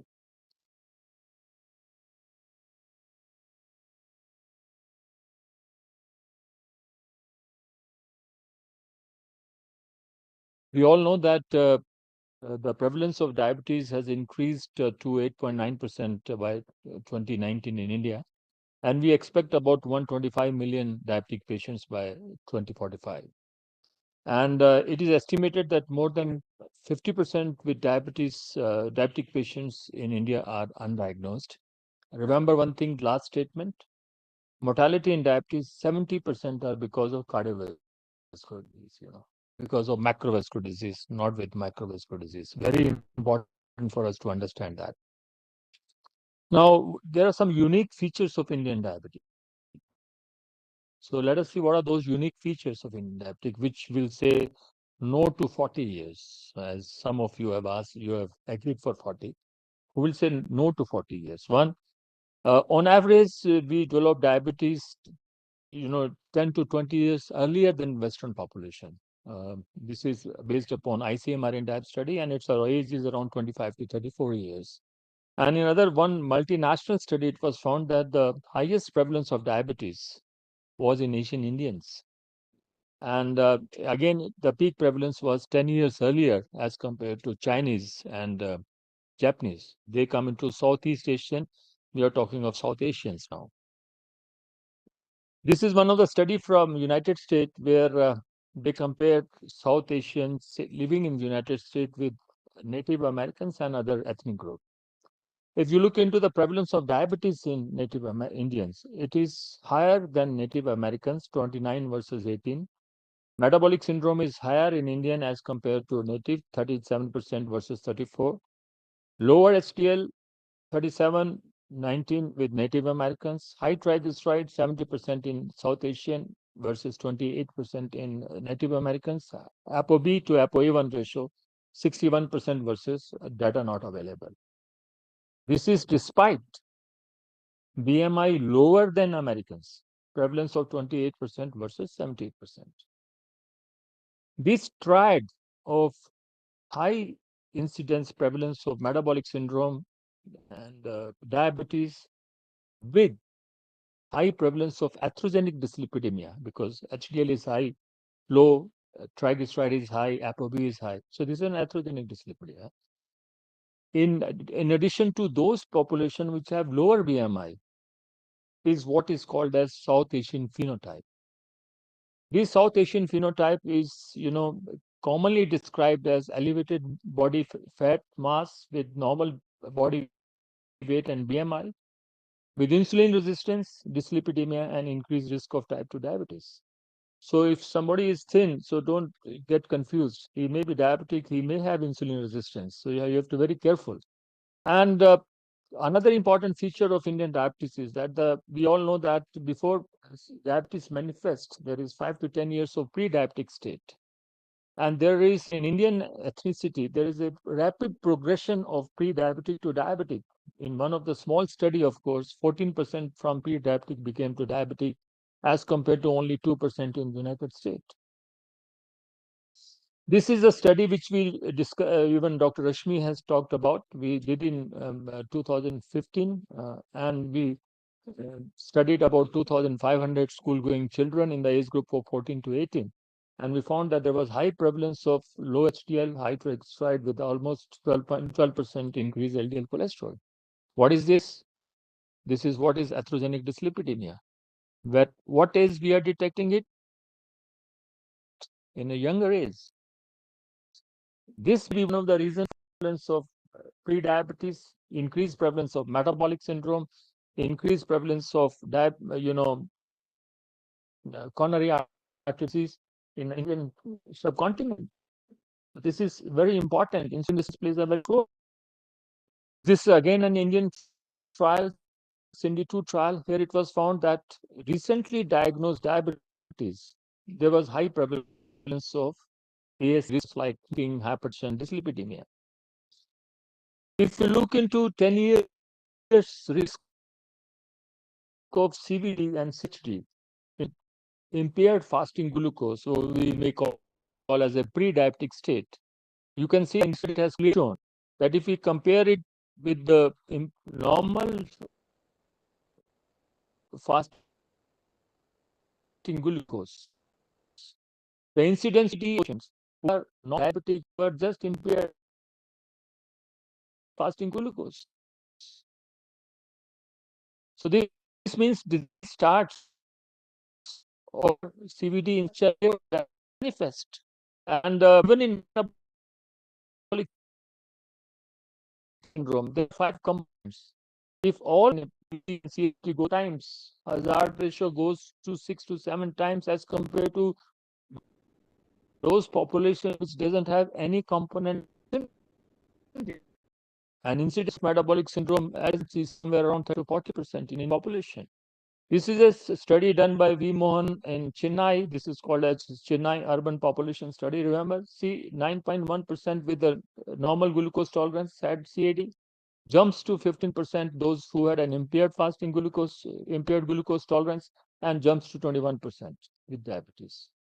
What exactly I want to stress upon is that we have high prevalence of diabetes, which is much earlier onset in Indian population, and so is metabolic syndrome. And this may be one of the possible reason for higher cardiovascular mortality, which we have seen twice since we have started this CME program, 41% increase in last 20 years. Now, to summarize, and what I exactly want to convey is that there is high prevalence of diabetes. We have seen in as per our discussion so far. It occurs at a younger age. An Asian phenotype contributes to high prevalence of pre-diabetes, metabolic syndrome, and early onset of diabetes in Indian population. And in pre-diabetic state and metabolic syndrome, there is high prevalence of ASCVD risk factor as per SIND2 trial with atherogenic dyslipidemia, which are responsible for increased cardiovascular event even before diabetes manifest. Furthermore, it provides the foundation for increased cardiovascular mortality in diabetes, which is the leading cause of death. Therefore, there is a strong need for an aggressive treatment of atherogenic dyslipidemia in addition to control of all modifiable ASCVD risk factor and glycemic control in Indian diabetic patients with or without associated ASCVD on the day it is diagnosed.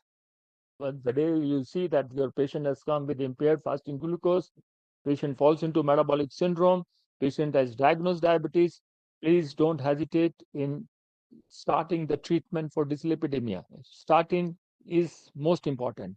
And remember one thing, younger the age group, this patient in 10 years or 15 years from now are going to have macrovascular complication.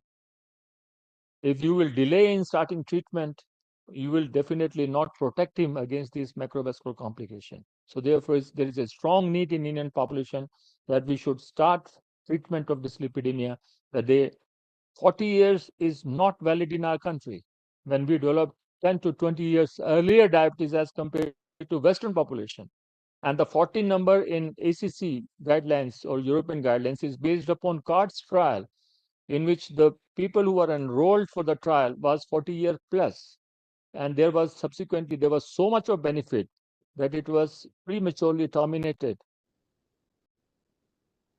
And after that, there was no trial versus in patients. So what are the objective of Lipid Association of India for management of dyslipidemia in diabetes? Objective is very clear. We want to reduce cardiovascular disease morbidity and mortality in diabetic patients because there are two main reasons for increased mortality. One is delay in the diagnosis of type 2 diabetes, and second is under treatment of dyslipidemia. Though there are a number of guidelines, good guidelines, they're good for their respective countries. But since we have a unique features, we have to change accordingly. Therefore, we thought that we should have our own recommendations. And it took us 2 years for us to draft this document. 2 years. We worked very hard. Number of webinars, more than 800, consultants involved in this discussion. More than 10 to 15,000 doctors were involved in this discussion. This is a paper which really worked hard. It will be shortly published. It is accepted in the Journal of Clinical Hepatology. Soon you will get it and will communicate to you. This is again the same what I discussed. Now coming to the summary of the document, which I'm going to tell that how you should proceed and treat patients of diabetic dyslipidemia. Once patient of diabetes come to you, find out whether that patient has an associated ASCVD or no. If it is no, then patient has no target organ damage, or one or no ACVD risk factor, he falls into high risk group. And the target of LDL cholesterol is less than 70 milligram, non-HDL cholesterol is less than 100, and ApoB is less than 80 milligram. If these diabetic patients, have target organ damage with 2 or more ASCVD risk factor, he is classified as very high risk group with LDL cholesterol target of less than 50, non-HDL less than 80, and ApoB less than 65. Now, if the patient of coronary diabetes has coronary artery disease, then and there is no target organ damage or one or no ACVD risk factor, he falls into extreme risk group category A, and the goal is less than 50 with the optional goal of less than 30, and non-HDL is less than 80 with the optional less than 60, and ApoB is less than 65, and optional is less than 50. And if this patient happens to have target organ damage or 2 or more ASCVD risk factor, this is category B of extreme risk group, where the goal of LDL cholesterol is less than equal to 30 milligram, non-HDL is equal to 60, and ApoB is less than equal to 50. We are the only association in the world to have extreme risk group category A and category B. We have other American Association of Clinical Endocrinology has an extreme group, and B. The only association in the world to recommend LDL of less than 30 milligram in patient with extreme risk group category B. Of course, I'll justify it. But continuing this, as soon as you diagnose diabetes, send patients extended lipid profile, which include ApoB and lipoprotein small a. Remember, lipoprotein A, as Kunal has said, should be done at age 20. And if not done before, you should always get it done as and when you think you are going for a lipid profile assessment, whether it is because of diabetes or because of anything else. Now, in patients with high risk group, means diabetes with no target organ damage or one or no ACVD risk factor, it is better to start with moderate or high intensity statin. Remember what I have told you before, you know what is the basal LDL cholesterol and what is the target.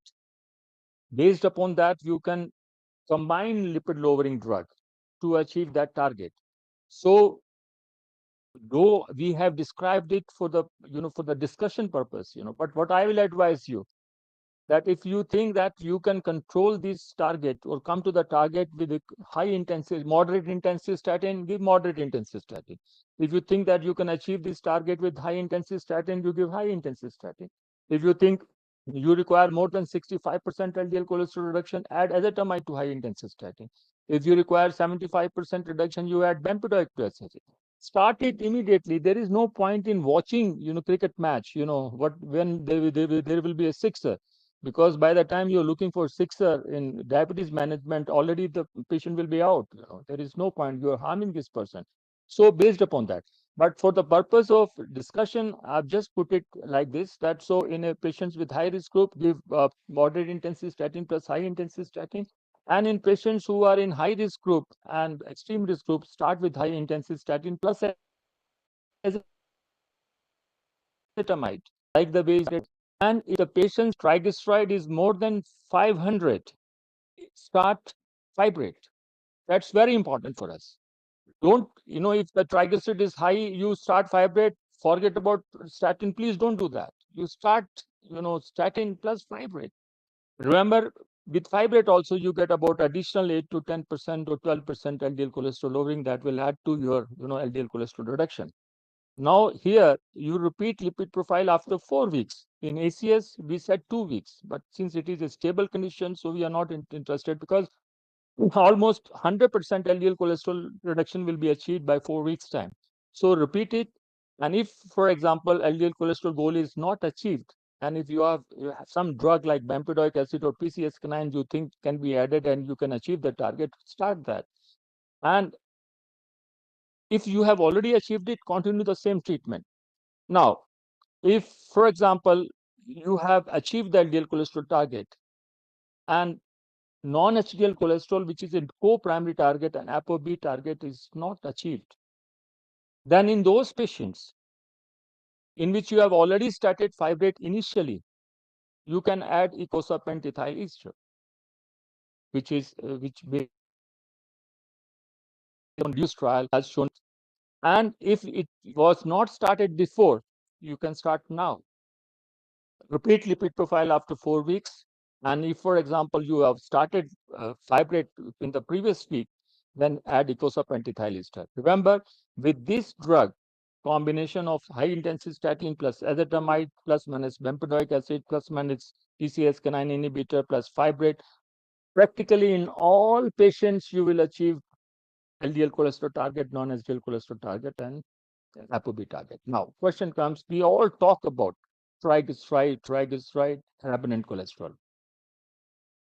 Many, international speakers have long talk on remnant cholesterol and triglycerides. Just to make everything very clear to you, when you are treating diabetic dyslipidemia, your eyes like Arjun Rai should be on LDL and non-HDL. If you are able to control LDL cholesterol target, non-HDL cholesterol target, and ApoB, the triglyceride will in almost all patients will be within normal range. Remnant cholesterol will always be in the normal range. There is no point in looking at remnant cholesterol and ignoring non-HDL cholesterol.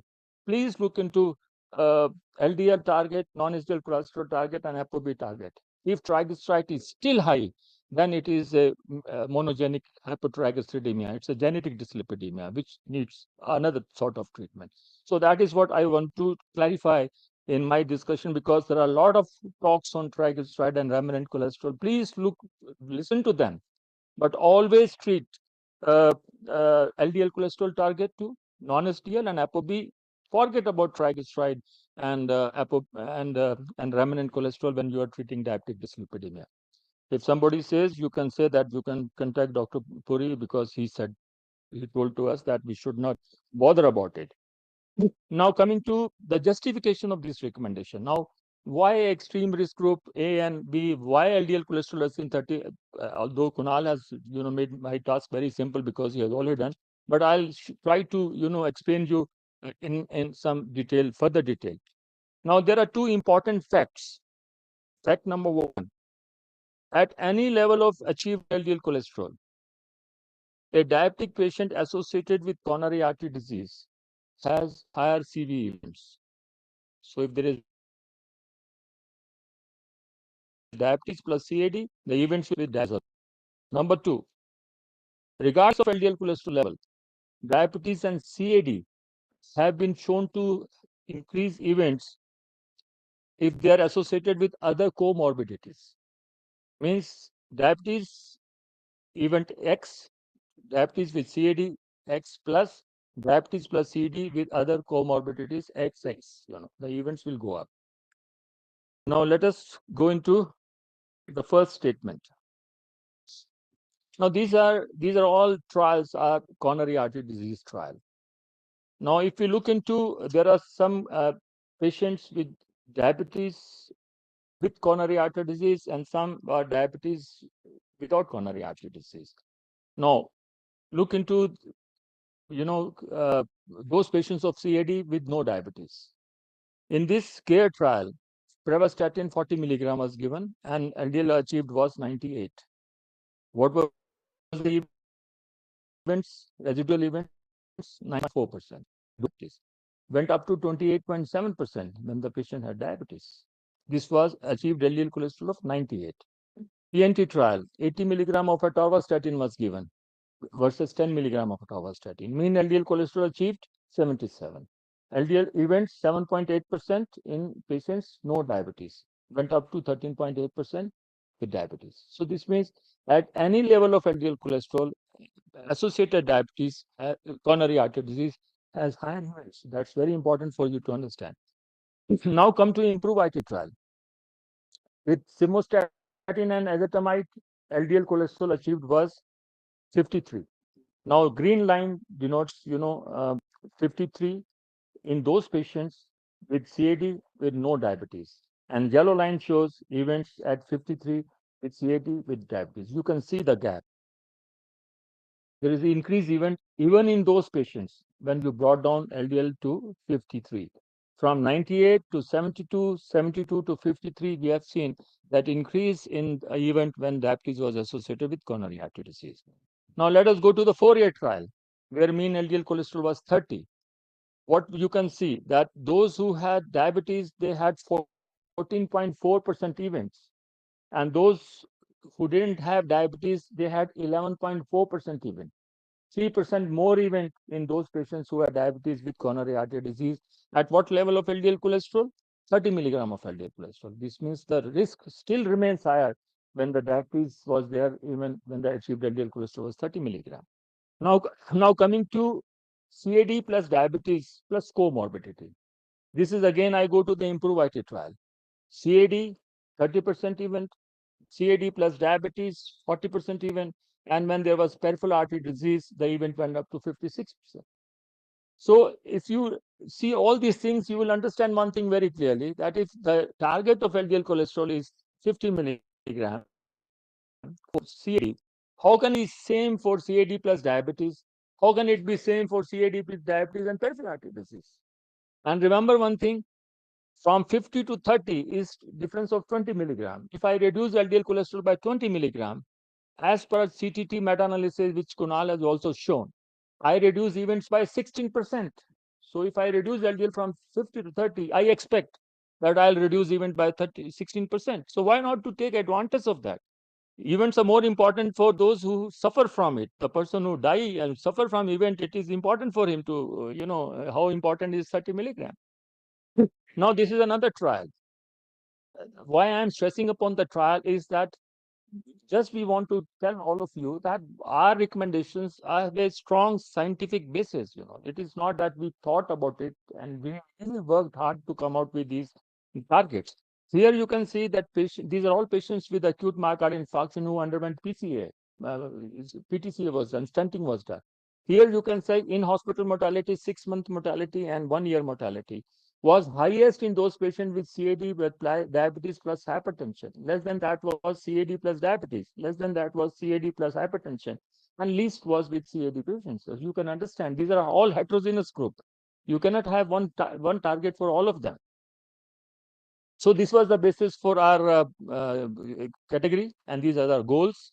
And this is already discussed by Kunal. So nothing to it. Even the National Lipid Association also came out with the, thank you very much, with the 1 year later, for target of less than 50, European took 3 years to understand us and bring down the target to 55.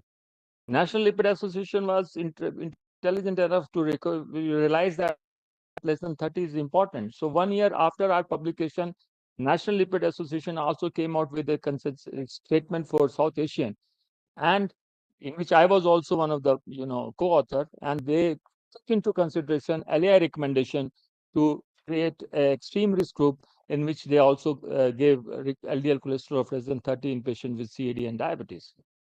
Now, question: you treat 14 of diabetic patients despite LDL cholesterol of 30 had an events. So what to bother about it? You have to look beyond LDL cholesterol. There comes the role of triglyceride or non-HDL. I'm talking about triglyceride because this is a commonly, topic which is always discussed about. Many people would have asked me this question about triglyceride after my talk, so I clarified it right now only. But there are some trials which shows that lowering triglyceride in a group of patients with high triglyceride and low HDL results into benefit. Remember, triglyceride, when you reduce triglyceride, you reduce non-HDL cholesterol. What is triglyceride?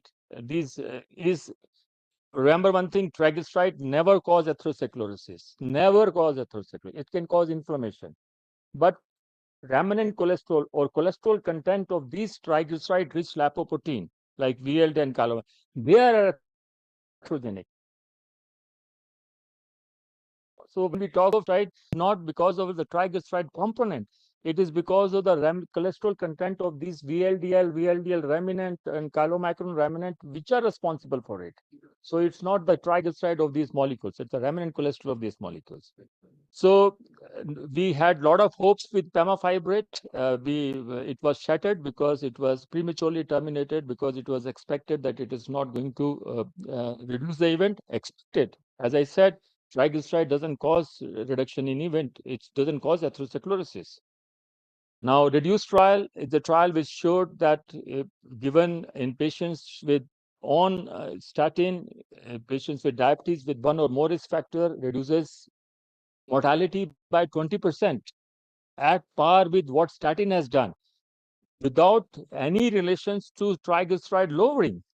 And it has gone into dispute because it has said that the mineral oil had a negative effect. So the whatever positive effect we have got in reduced trial is because of the negative effect of the mineral oil which was used. And has already been discussed, ApoB should be done in patients with diabetes, metabolic syndrome, obesity, those with high triglyceride, those with very low LDL cholesterol. The purpose of doing ApoB is that you have to look for concordance between LDL cholesterol, non-HDL cholesterol, and ApoB. There are some instances where you have concordance between ApoB, LDL, and non-HDL, but ApoB is discordant. Now, if this discordant goes in higher ApoB, means ApoB is higher despite LDL cholesterol and non-HDL cholesterol in the normal range, then you have to treat this patient more aggressively. Remember, each atherogenic particle carries only one ApoB. So ApoB number gives you a rough estimate of how many atherogenic particles are in circulation. PCSK9 inhibitor, I've said, can be used if you are not achieved the target. Type 1 diabetes to be treated in the same way what we treat type 2 diabetes. If this is the comparison of all the guidelines, this will be there in our publication. And this is the algorithm I've already discussed. So take home message is this: initiate statin on the day diabetes is diagnosed. Beside diabetic patient ASCVD risk category and achieve LDLC, non-SDLC, and ApoB target at earliest as recommended by LAI. Screen Indian for diabetes factors, including lipid profile, ApoB, lipoprotein small a at age 20 or earlier if indicated. Good glycemic control in addition to lipid-lowering drugs is important to achieve lipoprotein targets. Lifestyle intervention is very important. Treat all modifiable risk factors as per respective guidelines. Thank you very much for your kind attention. Thank you very much, sir, for this presentation. I think after this, probably no question. Or if there are any, we can during lunch time as we are running late. So I close this session and over to organizers for next session.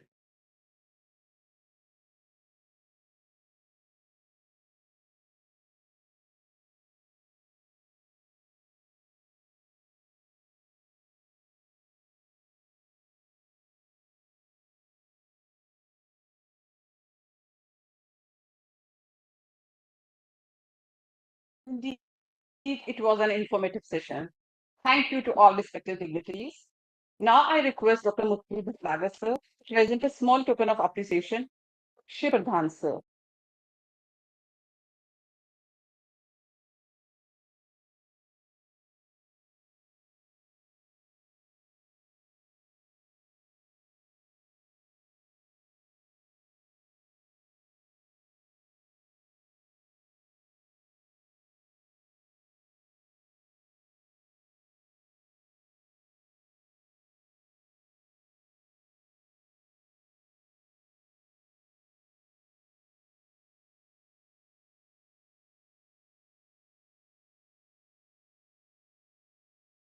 Now I request Dr. Anurag Sankyan to felicitate Dr. Rajesh Bhavani sir, chairperson of our first session.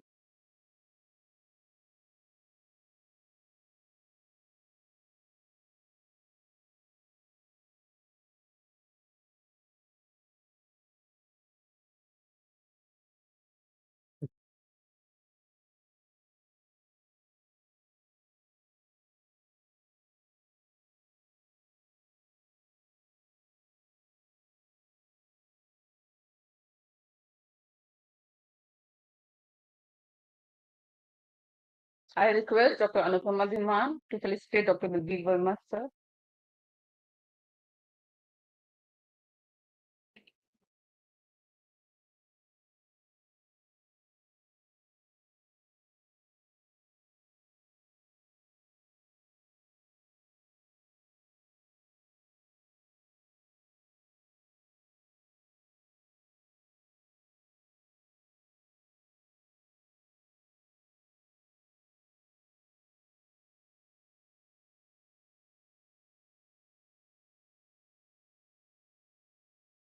I request Dr. P.T. Bhandari to please felicitate Dr. Mukul Nagar, sir.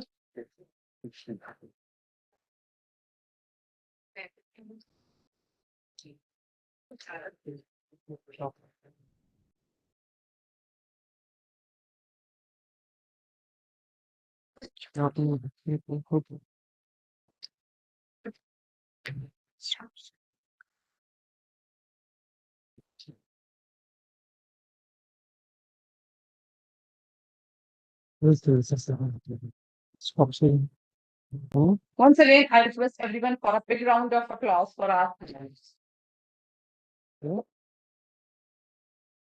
Next, we move to a special lecture from Women in Cardiology and Related Sciences. And to formally start this special lecture, I invite the Rupali Padwar ma'am, Professor and Head Department of Physiology, AIIMS Bilaspur, Dr. Poonam Verma ma'am, Additional Professor, Department of Physiology, AIIMS Bilaspur, Dr. Nidhi Puri ma'am, Additional Professor, Department of Anatomy, AIIMS Bilaspur, Dr. Poojan Dogra ma'am, she here? Oh, yes. Dr. Poojan Dogra ma'am, Additional Professor, Department of Obstetrics and Gynecology, AIIMS Bilaspur, kindly lead and chair this session session.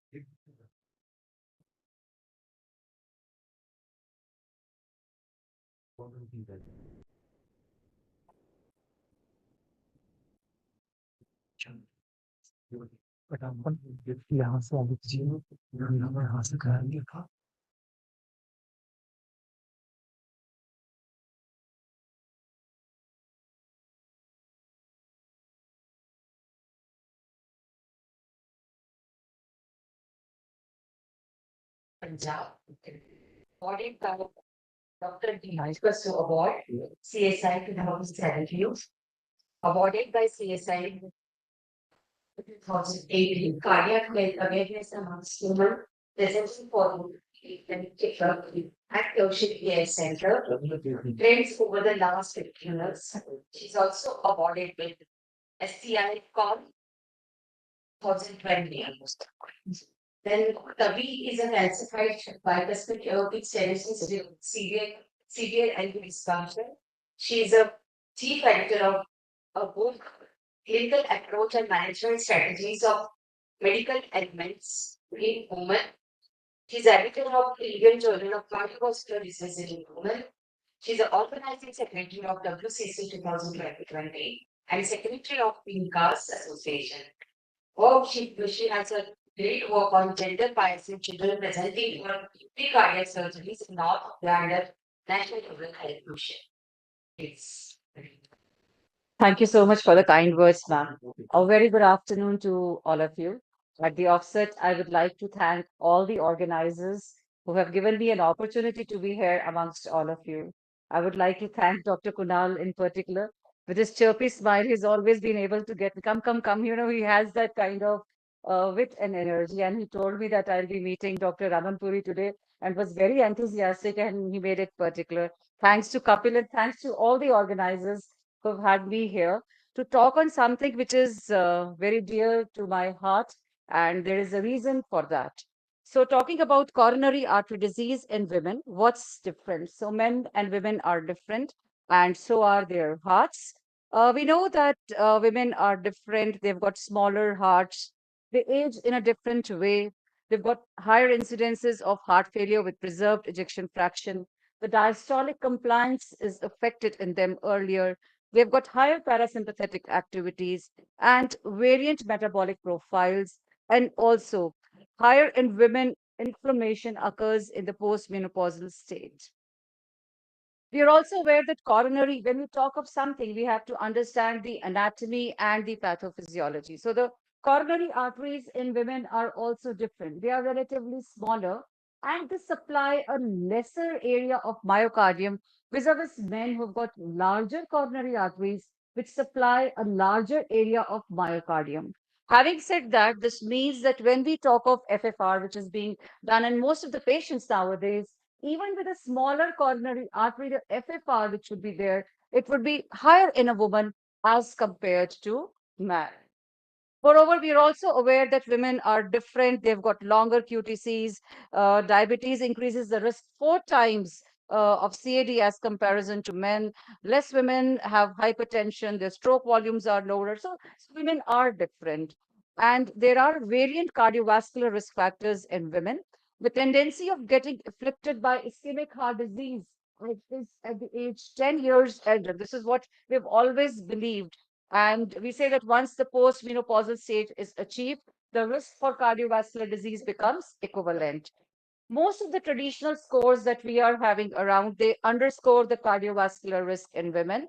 And higher comorbidities in women at younger age bear a strong correlation to cardiovascular disease. Even female smokers have 25% higher risk of CVD.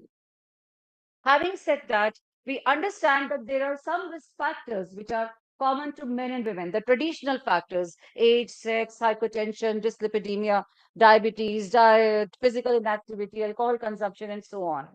However, there are some women-specific cardiovascular risk factors which we will be discussing in coming slides. And then there are some risk factors which have got more predisposition in women, which include smoking, diabetes, and psychosocial factors. So we have to approach women in a different way. We just can't approach them in the usual way. We have to understand that there are some cardiovascular risk factors which are particularly found only in women, that is, female specific cardiovascular disease risk factors. And these would include pregnancy related hypertension, preeclampsia, eclampsia, gestational diabetes, preterm delivery, polycystic ovarian syndrome, uh, hypothalamic amenorrhea, and the role of reproductive hormones. Then there are some things which are female predominant. They are present even in men, but predominantly in women. And these risk factors include, like what we know, autoimmune diseases, rheumatoid arthritis, SLE, scleroderma, breast cancer related issues, and so on. So this was regarding the risk factors. Now, the disease conditions. Some diseases are specifically present only in women when we talk of cardiovascular risk, and that is peripartum cardiomyopathy. And then there are some female predominant, which are present in men and women, but predominantly in women. And these include Minoka, Takasubo cardiomyopathy, NOCAD, microvascular dysfunction, heart failure with preserved ejection fraction, spontaneous coronary artery dissection, POTS, coronary vasospasm, and even pulmonary hypertension. So we have discussed that when we talk of cardiovascular disease and even dyslipidemia in women has got bearing from risk factors which are not just traditional, but also some unique gender specific risk factors with variant cardiovascular outcomes.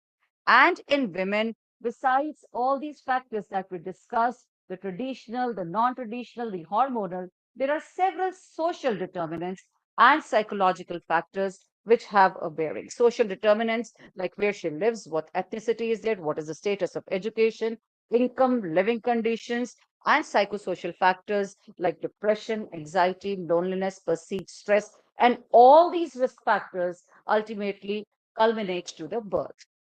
So, what happens to the lipid profile in a woman's life?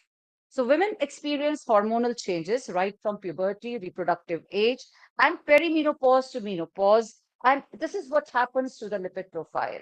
After birth, the LDL concentrations are around 65 milligrams per deciliter in both men and women. These increase progressively in the first 2 years of the life, and men and women have got similar levels of cholesterol till about this time of life. But as they start aging, in teenagers ranging from 10 to 17 years of age, the LDL cholesterol concentrations are relatively lower in men as compared to women. After 20 years, however, both men and women show increase in LDL levels, and the LDL concentrations start becoming greater in men as compared to women till mature adulthood, when the LDL levels are higher in men and the HDL level is lower in men as compared to women. So this is how the lipid profile behaves. And a very particular phase in a woman's life is pregnancy, which we say that pregnancy is a stress test in a woman's life because that will tell us what her future cardiovascular life would be. So when we talk of lipidic profile during pregnancy, there is increase of several hormones like gonadotropins, estradiol, insulin, progesterones, and all of them contribute to the increase in total cholesterol, triglyceride, HDL-C, LDL-C, and ApoA1 concentrations, and they've got the highest peak in the third trimester at week 36 of pregnancy.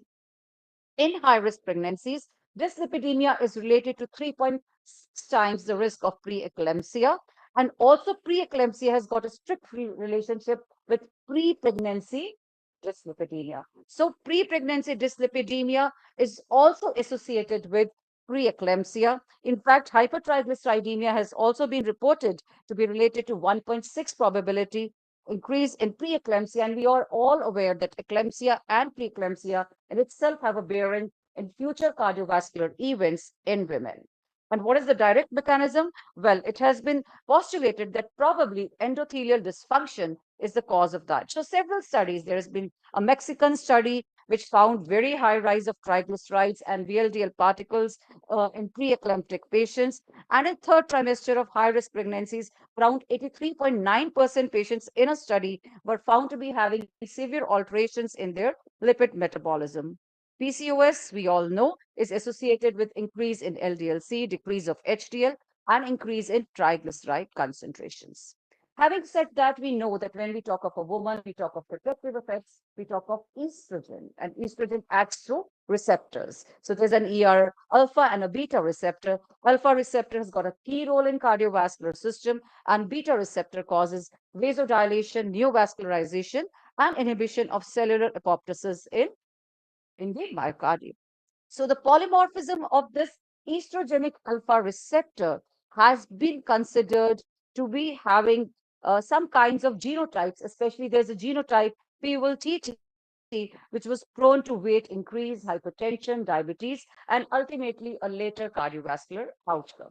So all this was said to entice us all that lipidic profile in a woman's life as a result of the reproductive phases, the premenopause, menopause, the expression of risk factors coupled with hormonal suppression, which ultimately results in the pro-estrogenic state, which we have been discussing right since morning, an increased small dense LDL, an increased triglyceride, a reduced HDL, and this is what the lipidic triad is. So we've discussed about the changes in lipid profile, decrease in high dense LDL lipoprotein, especially the HDL2C subfraction, the atherogenic changes which occur in apolipoproteins when there is a transition in a woman's life, right from premenopause towards the menopause. And of course, lipoprotein A has been discussed. However, the data for this still remains inconclusive regarding the changes that occur with menopause. So there are lots and lots of studies. I would just go across them very fast. So menopause was associated with risk of cardiovascular disease. And there has been, in fact, an algorithm, which has been an algorithm which has been specifically uh, drafted for postmenopausal women. And this was found in one of the publications, which said that personalized intervention is needed in postmenopausal women. So, of course, it had an assessment of the lipid profile in these women in consideration of the 10-year risk. And we have seen this score 2, which we have calculated, different scores which can be calculated to assess risk, which is falling in line with the previous guidelines. And in fact, over here also, as we've been discussing about high-risk patients and very high-risk patients, the cutoff value of LDL less than 55 milligrams per deciliter for very high risk, or 70, for high risk, and 50% reduction in LDL-C has been recommended. The important thing as regards women is concerned is that in these patients who are having high-risk CVD, they have to avoid any hormonal replacement therapy. In women who are having low to moderate CVD risk, we can look at the lipoprotein A levels. Those who are having lipoprotein A levels of less than 50, can be considered to use some kind of transdermal or per os estrogen, again, not in regards just with the cardiovascular, but also related with so many other protective effects that estrogens have to be can give. And but however, once the lipoprotein levels are more than 50, we can just consider per os estrogen if there is no obvious contraindication. So women have a different way how they can be treated even for their lipid profiles. Mexican study was done where they found that around 32% of the population suffered from cholesterol metabolisms. But again, in those patients also, when they analyzed by gender, around 34% of women were having higher dyslipidemias. And this was in patients who were more than 70 years old. And they did conclude that a more competitive female population, which had a wider access to labor market, social, economical, and so many psychosocial factors were there. Several studies, dyslipidemia in women. This was a study which said that dyslipidemia is highly prevalent in women. And all the major international guidelines which are there so far, they've got a similar approach to manage dyslipidemia, be it man, be it a woman. And they said that estrogen replacement therapy should not be considered as a therapeutic option for managing dyslipidemia in women. And lipid lowering with statins, of course, it did have very positive effects, and the clinical impact of the other non-statin drugs, particularly for women like fibrates, nicotinic, bile acid resins, omega-3 fish oil, still needs to be determined in larger study. So this was a study from Poland. This study found that women have less optimal lipid profiles and more organized care is needed. This was an Iranian, these are all very recent studies. This was an Iranian study. They found again dyslipidemia highly prevalent in Iranian population. Central obesity, age over 45 years, women living in urban areas had more risk factors for dyslipidemia. This was a Korean study. They said that prevalence of dyslipidemia was very high, especially in the menopausal women, but awareness was very low. And we need several measures to improve the awareness regarding cardiovascular disease protection in women. And in fact, this was another very interesting Korean study which I found. And they found a dose dependent relationship between adult height and adverse lipid profile. I was reminded of kind of very short statured, Koreans, and they said that this could serve as a better evidence that dyslipidemia can be a link between shortness of the patient and cardiovascular disease. So this is what they do, and we can see that very high BMIs and dyslipidemias in patients who were relatively short stature. So much work has been done specifically for women. Pharmacological treatment, of course, patient's gender doesn't have variation in most of the international guidelines. Males and women, again, a lot needs to be discussed because we understand that when we talk of primary prevention in women, we talk of women who are much younger, who are probably, in that stage of premenopause, and the trials are still controversial. When we talk of CVD protection in women, we are all aware of this table when we look at the use of statins, when it is indicated or not indicated. So the thing in women particularly is that when they are age of 40 to 75 years at low risk and less than 5% risk, probably we don't need to use statins in them. And very important is that when a woman is pregnant or intending to conceive or get pregnant in next 1 to 2 months, again, this is the time when the statins might not be indicated. Statins may be indicated for primary prevention in women who are between 40 to 75 years. Their risk is somewhere between 5 to 7.5% in presence of risk enhancers. What are risk enhancers? Risk enhancers could be things like PCOS or history of early menopause, early menarche, which was achieved by the woman. So these are specific risk enhancers in a woman's life.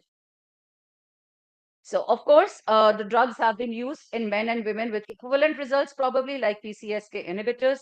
Hypertriglyceridemia can be mentioned, especially in the last trimester of pregnancy. Diet measurements should be enforced in pregnancy, and use of fibrates if we are forced to use it, especially when the triglyceride levels rise very much, that is more than 500. We have discussed in umpteen about ASCVD, about the chronic inflammation, the endothelial dysfunction, subclinical atherosclerotic lesions, and how, particularly in women, things like autoimmune disease, high frequency ASCVD, a combination of all the risk factors like diabetes or presence of hypothyroidism, familial hypercholesterolemia, all of these contribute in a woman's life to an adverse lipid profile. We can do the routine investigations that we do in women, like the lipid profile or the extended lipid profile that we've been talking since morning. Some atherogenic index in plasmas have been done in particularly in women, which could be, estimated by molar transformation of triglyceride and HDL concentrations ratio. Detection of coronary artery calcification can also be very helpful. So dyslipidemia in midlife women, the approach and considerations are very important in menopause. Even the Framingham study, which was done in around 3,000 women, they found that post-menopausal women experienced around 70 cardiovascular events, vis-a-vis just 20 in the premenopausal. And it was not just the achievement of menopause. Early age of menopause was very, very important. If a woman had an early menopause, this was a risk factor in itself. In fact, in one of the meta-analysis in 2016, early onset menopause had 50% increase in the risk of coronary artery disease. Having said that, we also realize that women have non-obstructive coronary artery disease. And in fact, the thing starts, if we look at this table, right from endothelial and microvascular dysfunction to decrease subendocardial perfusion, changes in SVT segments, and then ultimately to diastolic dysfunction. And the last to occur is the regional wall motion abnormalities in women. So women have got a very variant pathophysiology. Obstructive coronary artery disease occurs just in less than 5% of premenopausal women. Less coronary artery disease, however, less obstruction, but more symptoms. More symptoms, more ischemia, poorer outcomes in women. And Minoca, myocardial infarction with non-obstructive coronary artery disease. Again, let us know that around 40% of patients with this kind of myocardial infarction, in which the coronary arteries will be normal, they are going to be women. They've got a higher mortality of around 4.7%. And 40% of these patients have what? If the artery is normal, then what is happening? Why did the myocardial infarction occur? For the benefit of students, it's important to realize that infarction can occur with plaque rupture, with spontaneous plaque ulceration, which can occur, coronary artery spasm, dissection, microvascular dysfunction, and myocardial spasm, demand and supply mismatch. Spontaneous coronary artery dissections, again very common in women. Around 81 to 95% of these patients are women, and they contribute for around 40%, 24 to 35% of acute MIs in women who are premenopausal. So menopausal transition is important for dyslipidemia. Menopausal transition is also very important for coronary artery disease. So this transition from a low risk premenopausal to high risk postmenopausal brings into elderly women, and what is the kind of plaques or disease that these women will have. So these atherosclerotic plaque are usually more diffuse and less obstructive, and they have got more microvascular involvement. Vis-a-vis in comparison to men, men have got localized and calcified coronary artery disease as compared to women. Also, focal myocardial necrosis is more common in women, secondary to plaque erosion and formation of thrombus, and this thrombus can actually embolize also in a woman's artery, leading to microvascular occlusion. So, my dear friends, when we talk of gender-based variation, women can present also in a different way. When a woman has MI, it's not necessary she'll come and say, I'm having chest pain in the center, it's radiating. No. So many times she might come to you with just nausea, fatigue, headache, giddiness. In fact, only 30% of the women are going to present to you with chest pain. So they are going to come to you with atypical symptoms. They will be sicker. They'll have more heart failures, more cardiogenic shock, more rates of restenosis, more rates of complications. Their plaques are different. We have seen that plaque erosion is more common. They've got relatively more diffuse disease, non-obstructive disease, microvascular dysfunction is common, and we have already seen that their FFRs are higher. So women are different. And because they are different, their outcomes are also different. Their outcomes are different. They present differently. They present at older age. They have got more comorbidities. They've got less access to intervention. They've got a biological bias per se. They've got different response to antiplatelets. They've got smaller vessels. Their treatment bias is there. They get less invasive treatment, less revascularization, and also inferior secondary prevention. The rehabilitation is poor. They come to the hospital late. Their door to medical contact times have been higher in most of the studies. So there is a female disadvantage in CVD, and that is evidence-based. And that comes not just from the woman herself, that comes from the treating physician, that comes from the risk factors that she has. Women have got predominant endothelial inflammation and coronary microvascular involvement vis-a-vis men who have got macrovascular disease. And this is where we vary. We have discussed of all this right from the beginning. We discussed about the sex-specific precursors. We discussed about the hormonal alterations, which in couplation with pro-atherogenic factors in a women lead to vasculopathy, which contributes to microvascular dysfunction, especially in presence of accelerating factors like early menopause, formation of non-obstructive atheromas, and coronary events presenting in a different way. So women present differently, but that doesn't mean that we are away and far. We have to work together. And why we need to do that is because this is because women have got higher death rates. Cardiovascular ailments, if we look at this carefully, we always think of a woman, we think of lung, breast cancer, endometrial cancer. But look here, the death rates because of coronary artery disease in a woman is much, much more. At every given age, more women die because of heart disease than they die because of breast cancer. So we need to be more aware. We need to treat our women with more caution and precaution that they deserve. This was a study that we did at our center. It was around more than 30,000 patients who came for a routine health checkup. And we realized that very less women, very less premenopausal, but even peri and postmenopausal, only around 20 to 30% of women came for a health checkup over a period of 15 years. So, in words of Angela Maas, cardiology for women is not a religion for cardiofeminists, but it is an evolving scientific field with evidence-based data that needs to be implemented in clinical practice. Ladies and gentlemen, a culture shift is needed in cardiology. God has created men and women equal, and He has created them different. They are not same. Different doesn't mean that one is inferior or one is superior. The differences between men and women are necessary for God-given purposes. And as I end, I would like to say that men and women can never be equal because they are born different to be different. The only thing that needs to be equal is in the genders a respect for each other.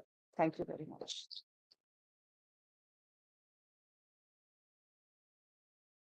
Also very excellent and informative lecture. Section is open for questions.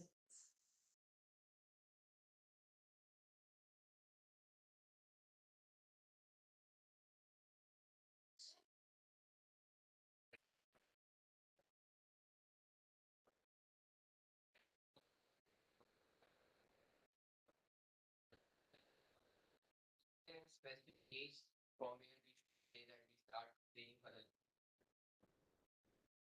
and second we need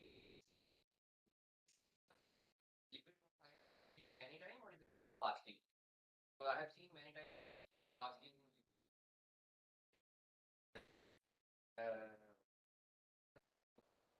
So thank you for those questions. In fact, I'm finding that Dr. Raman is sitting just right next to me, and I can say pass because I heard it just in his previous lecture. Sir had mentioned that in the conditions when it is indicated, even at 20 years, we can plan for a lipid profile. If you're asking it in specific respect to women, I don't really know. To tell you something, I have to have some definite evidence or data.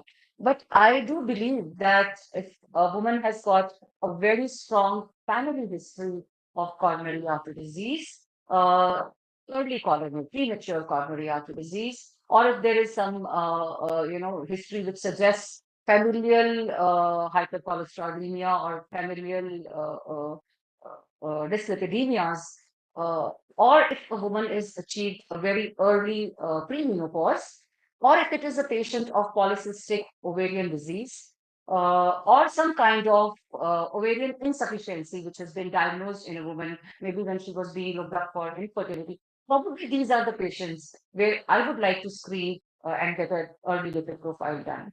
As regards fasting and non-fasting, I think Master is right here. And so it's just not specified that we can do it either ways. We just need to know what we have to look at and assess, and we do understand that even if the patient is coming to us non-fasting, it can be done. The only thing is we need to know that we need to look at the non-HDL parameters and the levels at that point. Just want to add, the last slide you mentioned that there's a culture shift in the that we need more genders, everything the cardiology more and more female cardiology coming. Of course, they are coming. Females are coming not just in cardiology. They are going to come in nephrology, neurology, endocrinology, rheumatology, talk of everything. When more women are going to study, when more of them are going to appear for an exam, when more of them are going to crack, ultimately more of them are going to land. But that's again, I mean, it's not about men and women. It's about being. We are not here to discuss about a woman cardiologist or a male cardiologist. See, I'm from an organization, Winkers. We have a journal that comes, that is Indian Journal of Cardiovascular Diseases in Women. And the purpose to talk about this is to approach a disease in a slightly different way and have a focus on the parameters which need to be addressed. That's it. We need to like if we are dealing with PCOS in a different way. We deal with a stroke in a different way. We deal with cornea in a different way. We deal with retina in a different way. We also need to look at women. They're a significant part of our society, and whatever ailments they have, they should get a focus wherever it is needed. That is the purpose. Hi, Dr. Kumar.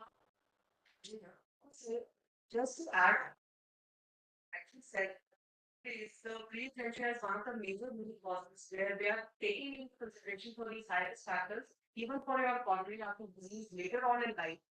Pre-eclampsia is one of the major risk factors. So, just to add on to Dr. Uma, the screening nowadays is recommended for all the high risk conditions that were mentioned, like PCOS, pre-eclampsia per se, the early menopause. These are all high risks that we should take into consideration do the screening for this time. Perfect, perfect. Very well, ma'am. Your point is very well taken. In fact, not just preeclampsia, gestational diabetes, maternal placental syndromes, history of stillbirths, and all the conditions which occur in pregnancy. They ultimately have a bearing on cardiovascular life of the woman. In fact, I'm reminded we had a patient of acute MI, and one of my male colleagues had admitted I was passing by. He said, "You are very fond. Look at this angio." And it was an LAD which was very thrombotic, and it was around 30 years old female. He said she has got no respect for UC. I said, okay, I just went to the CAT-CC and I talked to the patient, and then she revealed the history. The patient had the history of having had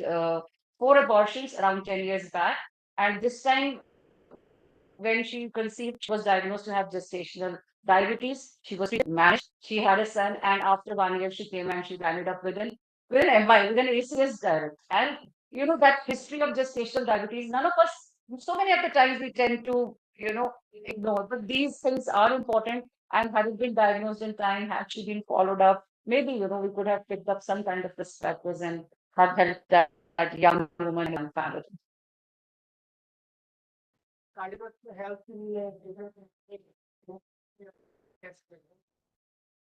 Yes, so chemotherapy and cancer patients, well, this is a separate topic in itself. We know that oncology and cardiology, cardio-oncology is an upcoming field. So we know that,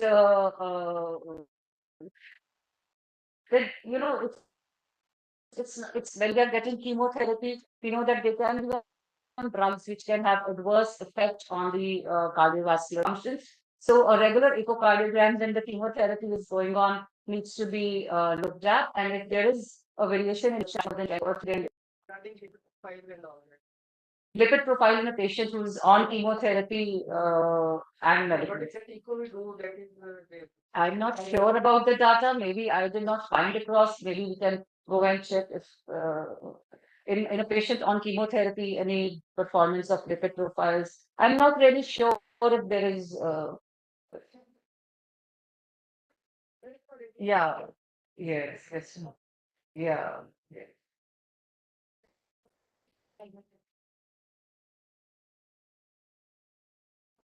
Thank you, Dr. Shiva, for a very well presentation. It was a very great. Please stop this platform. Now who's responsible for it? It's a very good part.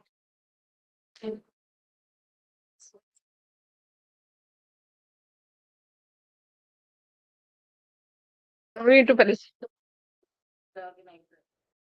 It was indeed an enlightening talk, ma'am. Now I request Dr. Rupali Paliwal, ma'am, to present a small token of appreciation to Dr. Shiva Thakkar Sabra, ma'am, Professor Cardiology, Dayanand Medical College, Ludhiana.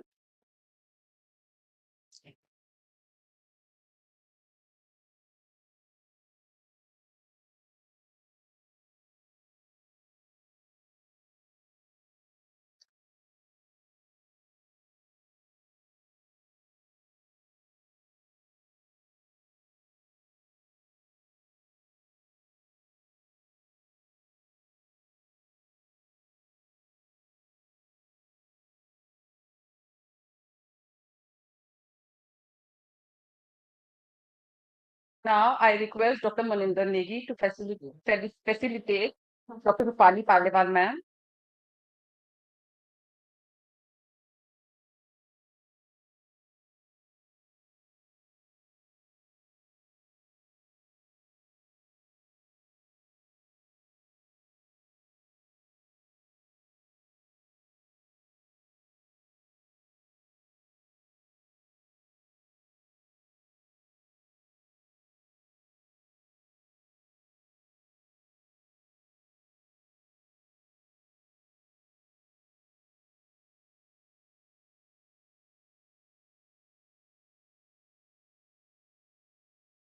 Now I request Dr. Parvez Tuman sir to facilitate Dr. Poonam Verma, ma'am.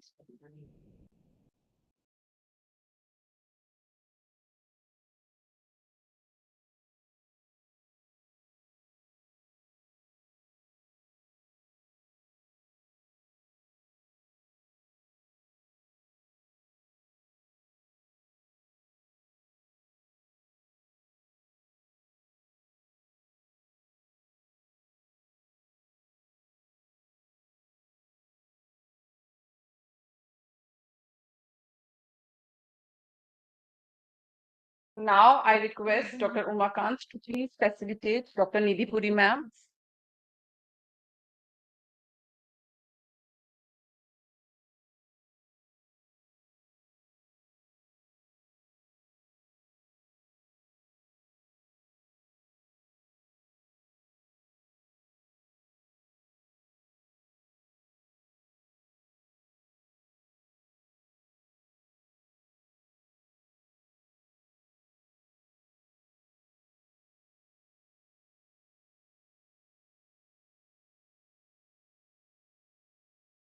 I request Dr. Darwin Kaushal to please facilitate Dr. Pujan Dogra Mano, ma'am.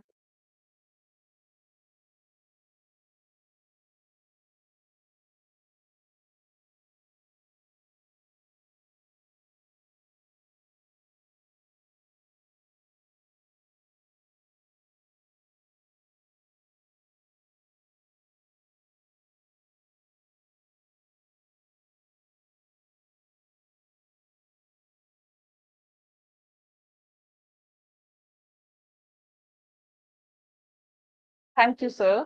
Thank you, ma'am. I believe all of us are looking for a small break. Just pause for the food too. We pay for lunch now. Please be back by 2:30 for the next session of our symposium. Certificates are available at the reception counter.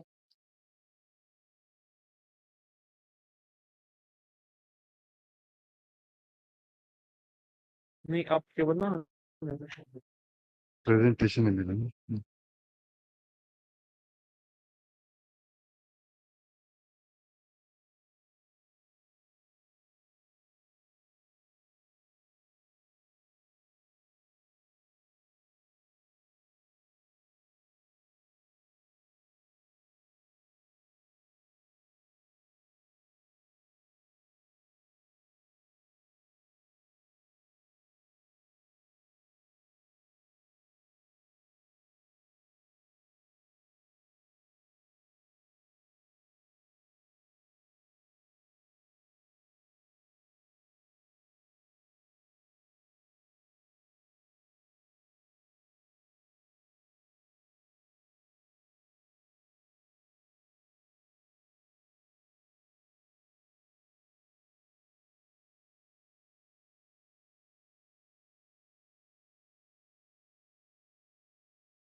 है कौन सा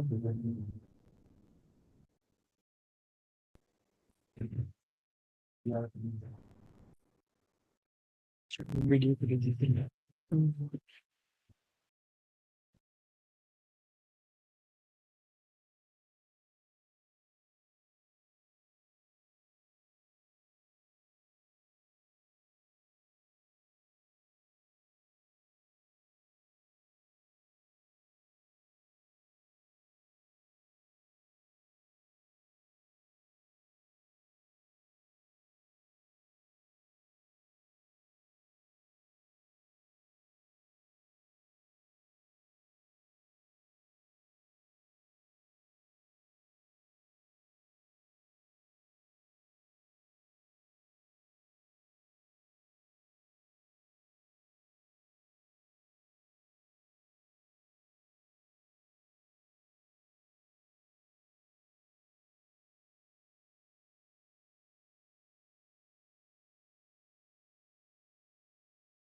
post-lunch session. And to start our first post-lunch session, I invite Dr. Prashant Sood, Research Professor, Department of Microbiology, Professor, Department of Therapy, AIIMS Bilaspur, Dr. Subhash, Head Department of Medicine, Dr. Radhakrishnan, Government College, Dr. Krishna, Assistant Professor of Medicine, Dr. Government College, Dr. Assistant Department of Medical College, Legal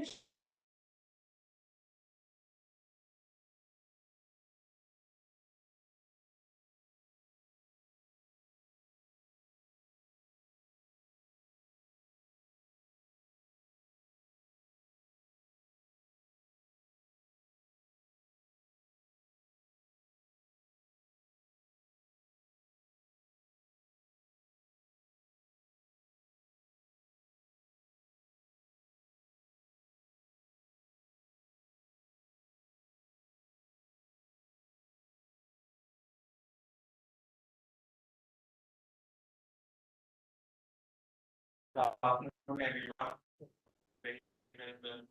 Very warm welcome to the session after lunch. Our first speaker is Dr. Marty Quadra. She's Professor in Head Biochemistry and Dean Academics at NMU Solar. Good afternoon, ma'am. She has been a graduate of GMC Amritsar and has done an MD from GMC Patiala. She is as a professor of biochemistry and associated. She has 36 national and international publications. So she's studied more than 100 students that is applied for MD and PhD. She has been awarded several prestigious oriented awards, uh, including the Puri Sinha Award. She has been awarded and strike. She's an ex-Rotarian and president of the LG 2016 and active GCI, the vice president of G Sabha and secretary, and she's also on current perspectives. Thank you very much, everybody, and I thank the organizers for inviting me here, and especially, really enlightened by very enlightened talks in the morning from the Lipid Association of India. And I really appreciate the opportunity to listen to Dr. Raman Puri, and your talks were really informative, sir. So now we come to the pure basics, which actually forms the basis of your diagnosis, your treatment, management, prognosis of the patients. The subject, which is not liked by any medical student, at least in the first round, but later on you realize, yes, it was something which was needed. So most of the things which I would be talking may be the repetitions, because whatever was talked about them were the clinical aspects, and I would be just talking about what is the basics, what are the lipid biomarkers, what we are doing today, and what do we expect that we should be doing in future.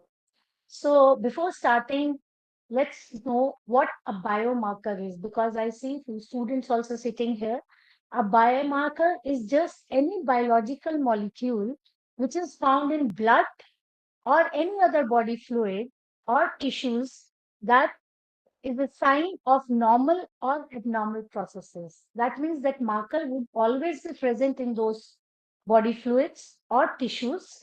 And when we estimate that marker, because it is in a biological system, we call it biomarker, then it tells that tissue or that fluid is normal or abnormal. So that is why we can use them for diagnostics, for prognostics, and also for research purpose. Because whatever is coming, you saw in the morning that so many papers were done, big meta-analysis were done, large number of patients taken. So whatever was done, that was the research, and that is what where the biomarkers are used. So in fact, these days we have not stopped calling them as biomarkers. We call them as molecular markers, or they are also called as a signature molecule, because for a particular substance they become a signature molecule. So traditionally, what we were doing is the biomarkers, the signature which are estimated are the proteins or nucleic acid. And what is the reason? The reason being because they being water soluble, it's very easy to detect them. It's very easy. The procedures, the tests which we do in the lab, it becomes very easy. But we cannot neglect lipids. Lipids which are amphibilic, so it slightly becomes difficult to assess them. So that is why whatever fields were coming up in genetics also, they were basically talking of proteins and they were talking about nucleic acids. But now we have important markers as lipids. Why? Because lipids are involved in cell membrane and cell signaling.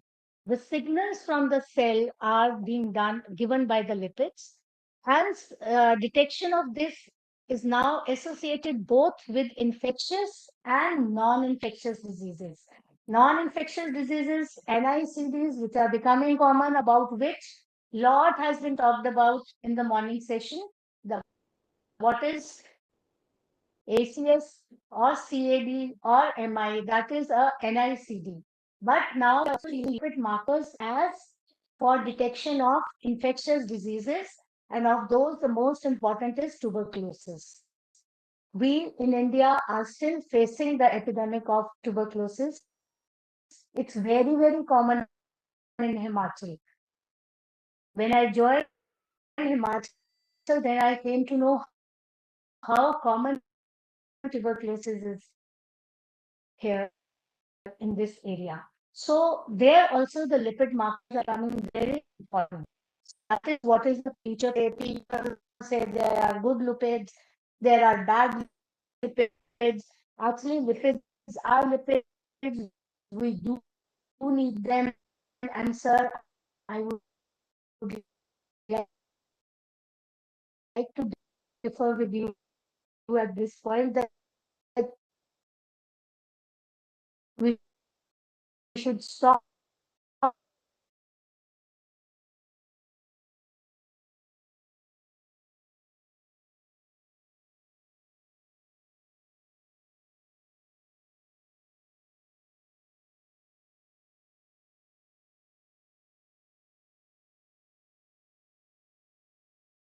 as the reserve energy of the body.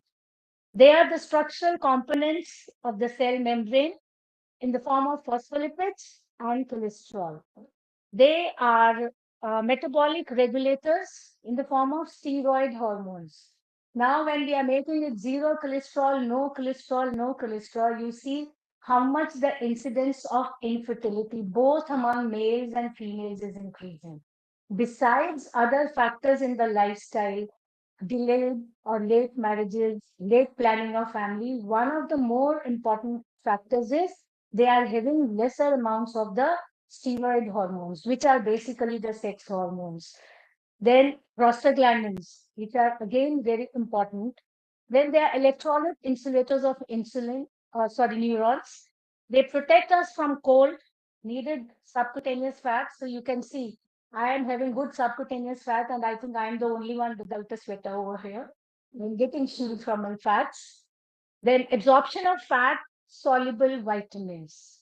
We are creating hue and cry. 2 decades back, it was vitamin E, which was a factor which was being given, and now it is vitamin D. So if we are not having fats in our diet, where are we going to get these fat soluble vitamins? Then they increase the palatability of food. So we enjoyed the food. Somebody was saying full of lipids, but it was really delicious. And I come basically from Punjab, and our makki ki roti and saag is very famous, and that also with makhan added onto it. So that makes it really delicious. Fats are very important.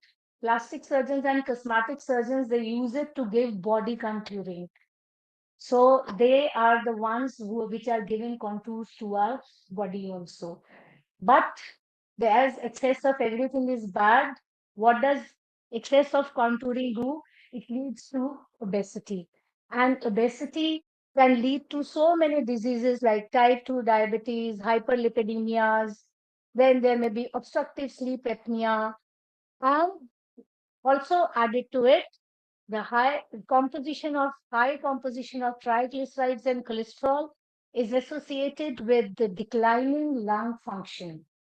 COPD also is now included with the problems of lipids, and lipids have become a good marker for even diagnosing and predicting prognosis of COPD, the obstructive pulmonary diseases. And obesity is also associated with PCOD, irregular menstruation, and infertility. So I will not go into detail about this. Abnormality in cholesterol and other lipoprotein metabolisms can lead to atherosclerosis, and lots has been discussed in the morning. And that atherosclerosis not only affects your cardiac vessels, but also the peripheral vessels. So atherosclerosis, the CAD is not to be considered alone, as was rightly said by one of the speakers earlier. We have to also go in and look up for other peripheral vascular diseases, and they also become the risk factors when you are deciding on the managements. So lipids are the fundamental components of cell, and they are in so many other diseases. So what were the conventional lipid biomarkers which we are using, which is given the name of the lipid profile, which is normally being done everywhere, which consists of the total plasma lipids, and the normal value we say is 600 to 700 milligrams per deciliter. Total cholesterol, the HDL cholesterol, LDL cholesterol, triglycerides, phospholipids, and free fatty acids. What are free fatty acids? Those are the non-esterified fatty acids. Fatty acids which have not joined with anything else, which are moving around free in the blood. So normally what is said is that 40% of the total lipids are cholesterol. 30% of the total lipids are phospholipids, whereas 20% are the triglycerides, which means that if I say ideally the total cholesterol has to be somewhere around 150 milligrams percent. So 20% of that, which becomes around 60 milligrams, that should be your triglycerides. And what we were talking of non-HDL cholesterol, so from triglycerides, we calculate the VLDL or very low density lipoproteins by the Friedewald's formula. But if you want to have non-HDL cholesterol, which is actually a combination of LDL and VLDL both, so we can calculate that by a calculation formula. So how they are differing is, or how one is good and one is other is bad. The high density cholesterol has got very high density. It has got the highest density, whereas chylomicrons have the lowest density. So chylomicrons are the richest in fats, whereas HDL is poorest in fats, and it has got more of proteins onto it. And this is also called as a scavenger cholesterol because it transports the cholesterol from the peripheral tissue into the liver, so where it can be metabolized. So now these days, a newer marker besides the conventional marker which has come, about which Dr. Shiba had made a mention, the small density LDLs. These small density LDLs or small density lipoproteins, low density lipoproteins, were not falling in the category of the LDA and neither in the category of chylomicrons, nor also it's different from LDL also, but it has been found that their concentrations are high and they are associated with the raised triglycerides, decreased HDL, and adiposity. So this has also been linked with preeclampsia. We had done a study on around 100 gravid females who were studied for the small density lipoproteins, and it was found that at 20 weeks of gestation, those having higher SDLDL, those females, they landed up into preeclampsia. Also, there are studies which says that higher maternal blood lipid levels during early pregnancy, they are associated with increased risk of congenital heart disease in the offspring. So that is why, as Dr. Shiba was saying, it becomes very important to treat females separately as we are talking about lipids into them. And actually, what is happening in antenatal care, lipid profile is not given that much of significance. So, what is needed is that if we want to do early detection, we want to prevent, we must go in for this because that can also lead us and tell us about incidence of congenital heart diseases. Then apoproteins, about which it was talked, ApoB and ApoA ratios. So apoproteins are the apolipoproteins. So they are the proteins which are attached to the lipids. So they are also considered very important. A1, A and B. There are 5 classes A to E. So what we usually talk about is ApoA, ApoB. ApoB becomes carrier of the LDL. So ApoB to ApoA1 ratio, and ApoA1 helps in the transport of lipids from tissues to the liver. So it helps the HDL cholesterol, whereas ApoB helps the LDL cholesterol. Now, when it helps the LDL cholesterol, ApoB, when it is transporting it to liver, it has got in the liver and also in other tissues specific marker surface receptors which can accept and recognize the cholesterol and take it inside. ApoE recently has become very important. This is the constituent of lipoproteins, which are primarily involved in transport of triglycerides and thereby their clearance from the bloodstream. So they are mainly synthesized in the liver, but it is also produced by astrocytes of the brain. And there is ApoE is the most important carrier of cholesterol to the brain. So ApoE comes from the human ApoE genes, which gives us the 3 major alleles, which are E2, E3, and E4. Lots of work has been done on ApoE4, and it has been found that it is actually related to Alzheimer's disease.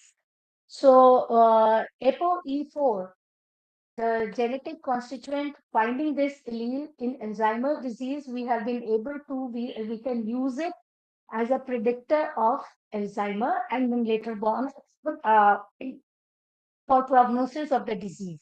So there are certain lipid biomarkers or directly or indirectly which are related, which we can do in a healthy individual. You know, these days there's a fad of people coming up from normal healthy checkup and they give you a list of 20 tests, 50 tests, 100 tests. So what should actually be included into those? While what is necessary, if we are talking about some lipid biomarkers, what is important is vitamin D. What is important is C-reactive protein. For C-reactive protein, for the clinicians over here, I would like just to say, you know, C-reactive protein usually sometimes comes as negative or positive. Or sometimes, you know, when the people from microbiology, they are doing it, they will say we are doing latex secretation and we are giving you a value. But that is not actually a quantitative test, that is a semi-quantitative test because whatever the procedure is, you always give a range. So what actually is needed when we are talking that CRP is to be taken as a marker or indicator or a risk factor, you really need to know the exact value. So those exact values should not come with the carb test or the latex agglutination test. They should come actually as a whole quantitative values. Then testosterones, they are very important. Then triglyceride HDL ratio, the lipid panel, which we have already discussed, and other tests which not related to lipids are HbA1c and the insulin levels. So the latest guidelines do not take into consideration the fasting glucose, what or even the HbA1c now, because what we are needing to know is what are the peaks coming because of gluconeogenesis. So the post-load tests are becoming more important. So what are the cardiovascular disease preventive markers related to lipids only I'm talking?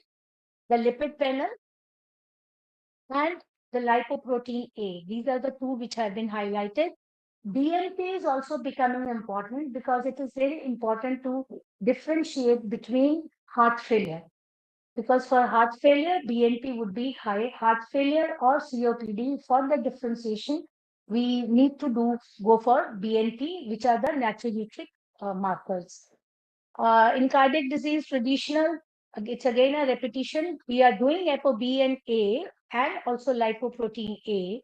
But the newer markers which have come up are PCSK9, about which a lot has been told already, so I will not be talking again. Basically, PCSK9 helps, it destroys the surface receptors for LDL cholesterol, so it cannot be taken inside the cell, and so LDL cholesterol keeps on moving free.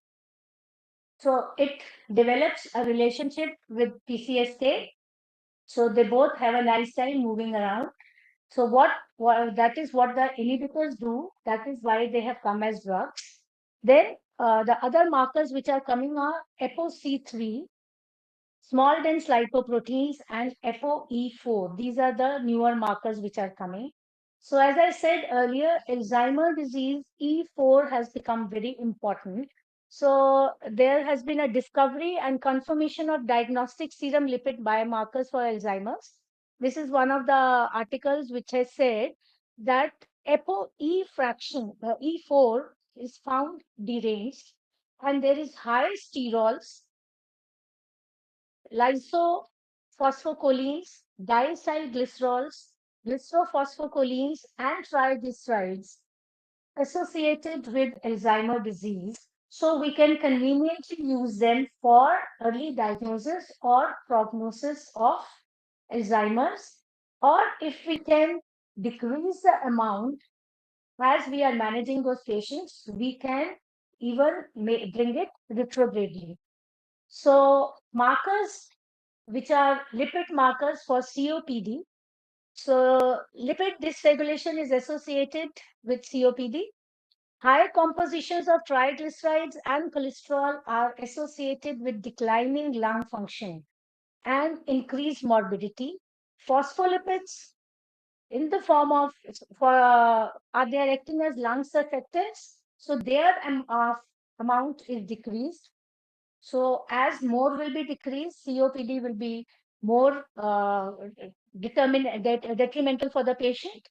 Then dysregulation of bioactive lipids such as ceramides, sphingomyelins, sphingosine 1-phosphate, they are all associated with smoking. And when they are increased, they result into earlier COPD.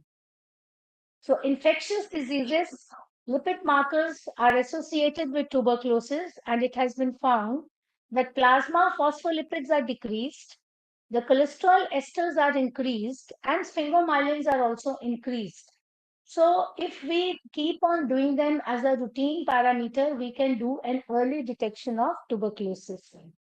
So the current trends is becoming what is happening. There's lots of change taking place in our clinical labs and the research labs also. So lipidomics is a current field where lots of interest is being taken by people. So it is a comprehensive approach to all the pathways and networks of the cellular lipids. It is widely being used to diagnose the diseases for their biomarker identification, for the pathological disorders and detection in the lipid metabolism. So revolution in genomics and bioinformatics has also provided a new tool to expand the understanding of lipid biomarkers and their biosynthesis pathways. So future biomarkers are not one single. Now the trend is to go in for multiple markers, go for metabolics. That means you see what is happening in the metabolism, genomic markers, about which I think Dr. Shivani would be talking, and use of nanoparticles. That is the latest trend. So while deciding a novel marker, if any one of you wants to do lipid research, we have to see that the method of estimation is to be thorough and robust. Biomarker must reflect the pathophysiological pathway. It should provide newer information which is not already available, and it will add to the clinical judgment for understanding diagnosis, prognosis of the whatever the treatment is. So thank you very much. This is the place where I work. This is Maharishi Markandeshwar Medical College, Solon. Thank you.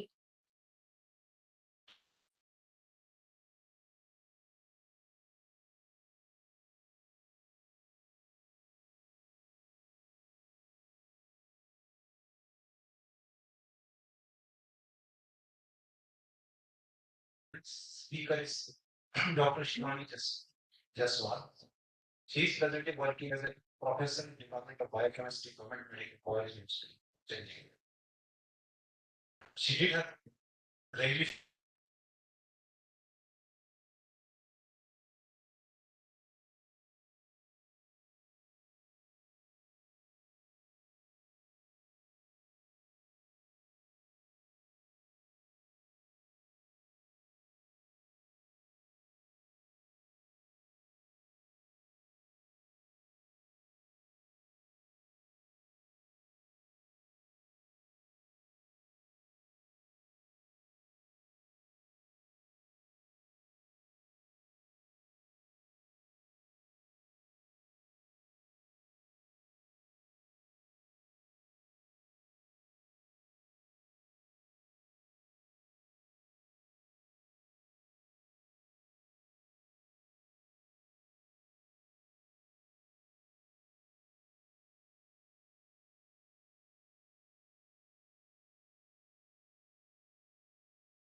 A very good afternoon to everyone here.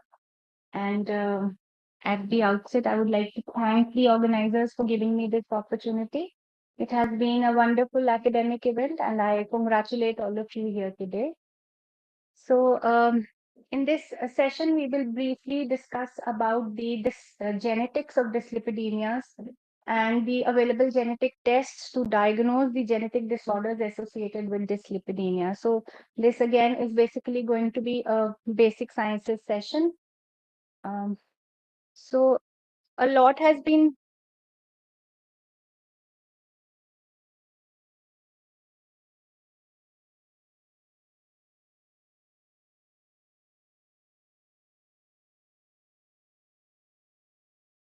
So a lot has been discussed about dyslipidemia since the morning today, but from the point of view of the clinicians, from the point of view the various treatment modalities and how the patients are treated and how what interventions can be done. In this session, we will be talking about a different perspective of dyslipidemia, that is about the various genetic disorders associated with the clinically important dyslipidemias. Dyslipidemias, as we all know, are a heterogeneous group of disorders which are characterized by the abnormal levels of the circulating lipids and the lipoproteins. And about 40 to 60% of these dyslipidemias have been known to have a genetic cause. And that explains why we most commonly find that there are abnormal lipid levels in members of the same family. So this means there is definitely a genetic cause, inherited cause for these disorders. More than 100 genes have been identified to be associated with the altered lipid levels. And of the genetic disorders associated with dyslipidemias, majorly the levels of the circulating cholesterol and the triglycerides are affected. Dyslipidemias are basically categorized into the primary and the secondary dyslipidemia. The primary dyslipidemias are the ones which have an inherited genetic cause, and whereas the secondary dyslipidemias are mainly having a multifactorial etiology, that is, they're associated with other disorders like diabetes and thyroid disorders. The genetic disorders or the dyslipidemias because of an inherited genetic disorder can be monogenic or polygenic. As the name suggests, monogenic are those which are caused by a defect in a single gene. So a variant or a mutation in a single gene is responsible for these disorders. So these have followed the Mendelian inheritance pattern and are mostly autosomal dominant. But some rare disorders with an autosomal recessive and even the co-dominant inheritance pattern have also been seen. The disorders, monogenic disorders, are rare, but they have a large effect and are often associated with extreme phenotypes. For example, a single gene defect in the LDL receptor gene has been found to be associated with about four-fold increased risk of developing a premature coronary artery disease. And the polygenic disorders, on the other hand, are caused by multiple common variants, which are called as single nucleotide polymorphisms. So when these single nucleotide polymorphisms are present individually, they do not cause any disorder, but when they're present in multiple numbers, in multiple genes, they together form an aggregated effect and are responsible for a phenotypic dyslipidemia. Polygenic disorders do not follow the Mendelian inheritance and are associated with the milder phenotypes of the disease. So genetic disorders in dyslipidemias are mainly associated with alterations in the level of LDL cholesterol or triglyceride levels, and rarely the HDL cholesterol levels have been associated with a genetic disorder. If we talk about the monogenic disorders causing hypercholesterolemia, majorly they have an autosomal dominant inheritance pattern.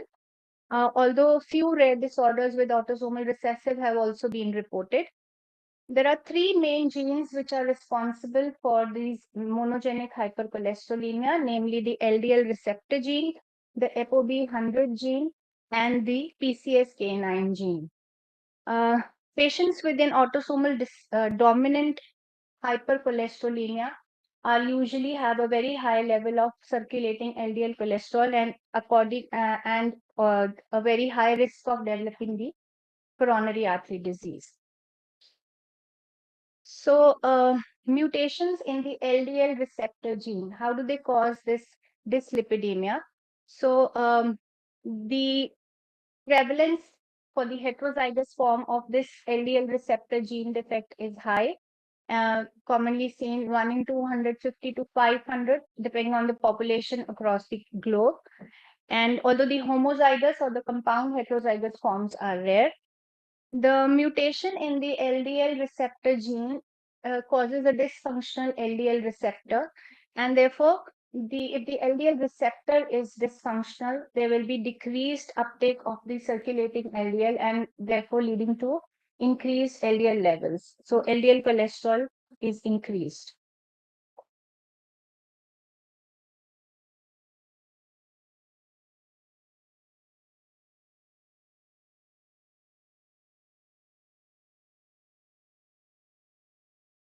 The other genetic cause associated with familial hypercholesterolemia is a mutation, a monogenic mutation in the ApoB100 gene. So about 5% of the cases of familial hypercholesterolemia have been reported to have the mutation in this gene. And so ApoB100 is a very, very important component of the LDL particle, and it is responsible for the identification as well as binding of the LDL particles to the LDL receptor on the hepatocytes. So if this ApoB100 is defective, again, it will lead to a decreased LDL clearance from the periphery and accordingly an elevated serum LDL cholesterol levels and dyslipidemia. Less than 1% of these familial hypercholesterolemia cases are associated with a monogenic disorder in the PCSK9 gene. Now, the most common variant is a gain of function mutation in the PCSK9 gene. The PCSK9 gene protein product is a serine protease, and this serine protease is responsible for the degradation of the LDL receptors on the hepatocytes. So if there is a gain of function mutation, so that means there is going to be excessive degradation of the LDL receptors. So if there is excessive degradation of the LDL receptors, again the LDL clearance the circulating LDL level clearance will be decreased, causing the increased levels of LDL cholesterol. Autosomal recessive hypercholesterolemia is again very rarely found, and when found, there is a biallelic mutation in the LDL receptor adapter protein 1 gene. Now, this LDL receptor adapter protein 1 is responsible for the proper orientation of the LDL receptors in the clustering coated pits, the clustering of the LDL receptors, which is both required for the uptake of the LDL particles by the LDL receptor. So if this protein is defective, again, the LDL clearance is affected, causing increased levels of circulating LDL. Familial hypertriglyceridemia, although the prevalence is less, but again has a very strong genetic association. The inheritance in this case is autosomal recessive. And there are 4 genes again identified for the cause of monogenic hypertriglyceridemia. That is lipoprotein lipase, apolipoprotein C2, lipase maturation factor 1, and apoprotein A5 genes. So the lipoprotein lipase enzyme is an enzyme which is responsible for the hydrolysis of triglycerides. And again, if there is any mutation in this gene, that will lead to a dysfunctional or a defunct enzyme. Again, the hydrolysis of triglycerides will be affected, causing hypertriglyceridemia. The products of the other 3 genes are again protein products which aid the or which are responsible for the optimal activity of lipoprotein lipase, and therefore any functional abnormality in these proteins will also lead to hypertriglyceridemia. The most common inherited dyslipidemia is, in fact, called as the familial combined hyperlipidemia, which is characterized by increased levels of both cholesterol as well as triglyceride. Now, this is a polygenic lipid disorder, and genetic variations in a large number of genes is associated whenever there is a phenotypic presentation of this type of disorder. Very few rarely cases of familial dys-beta lipoproteinemia have also been reported.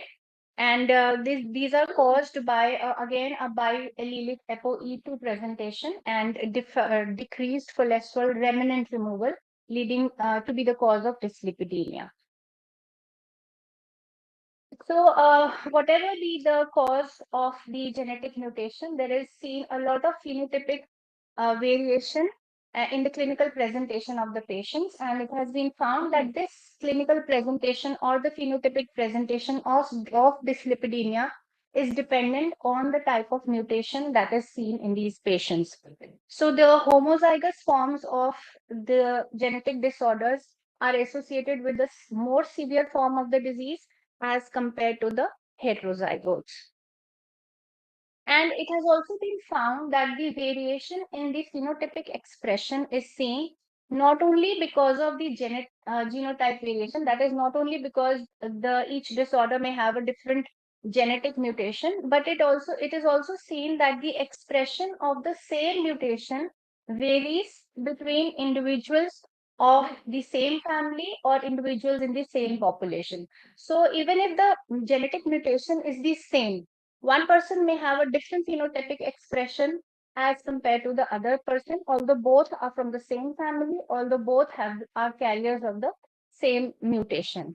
Now, this has been attributed to the fact that some of the genes show a co-dominant inheritance, which means that both the alleles of the gene are being expressed, and the expression is again varied. So this expression in the individual depends not only on the mutation, but also depends on the complete genetic makeup of the person that is responsible for the person to person variation in the clinical presentation.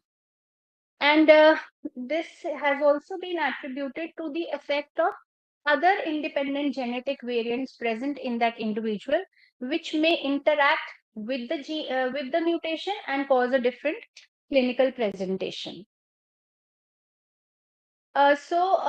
Many diagnostic criteria. So earlier, the clinical presentation and the laboratory reports were used to classify or categorize the different types of genetic disorders associated with dyslipidemias. But lately, some of the criteria have also started to add the presence of a pathogenic mutation as one of the diagnostic criteria for categorizing the hypercholesterolemias or dyslipidemias. As of now, there are no clear guidelines on what are the indications for doing a genetic test in case of dyslipidemias.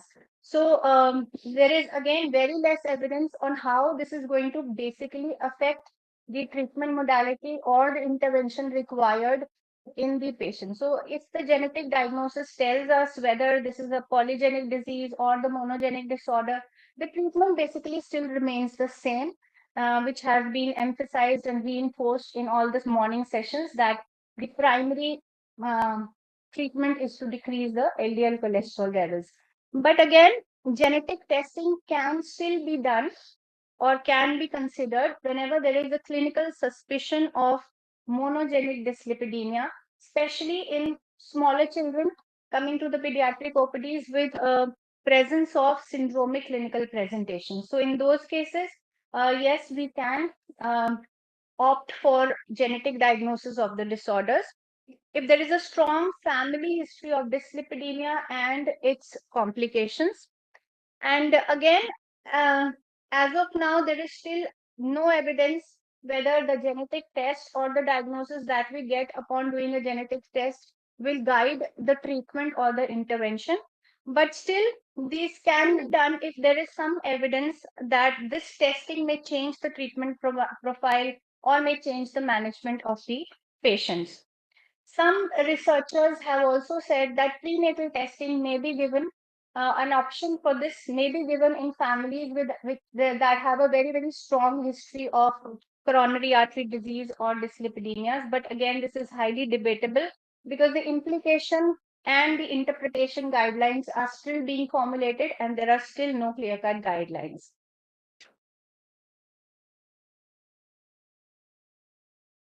So, as of today, as earlier I have already said that no, there are no clear cut guidelines or indications, but then genetic testing can be used to know or confirm the diagnosis of dyslipidemia, and more so to identify the at-risk family members of an affected patient. So if we are able to find by genetic testing a patient who is affected with a genetic disorder with, say, an autosomal dominant inheritance pattern, then we know that 50% of the relatives, first degree relatives of this patient may also have the same disorder. And by this reverse cascade screening, we can identify those family members, those relatives of the proband or the index case, and they can be identified and some preventive measures can be given to them. in case they have still not been identified or they still do not have a disease. Now, this knowledge of the genetic diagnosis of dyslipidemia can also have some therapeutic impact, although again, this has not been put into practice as of date, but formulations are being done, research is still going on. For example, if the PCSK gene gain of function mutation is identified, then in such patients, treatment can be given with the monoclonal antibodies or the PSK9 inhibitors, and that may have some therapeutic effect in the patient's condition. Genetic diagnostic tests or confirmation of the genetic disease can also help in identifying certain related disorders. So, like for example, this homozygotes for the ABCA1 gene. Now, there are also evidence is strongly evidence that these carriers also have more predilection for or more risk of diabetes. So, if we can identify ABCA1 loss of function mutation, these patients can also be given some preventive measures for diabetes.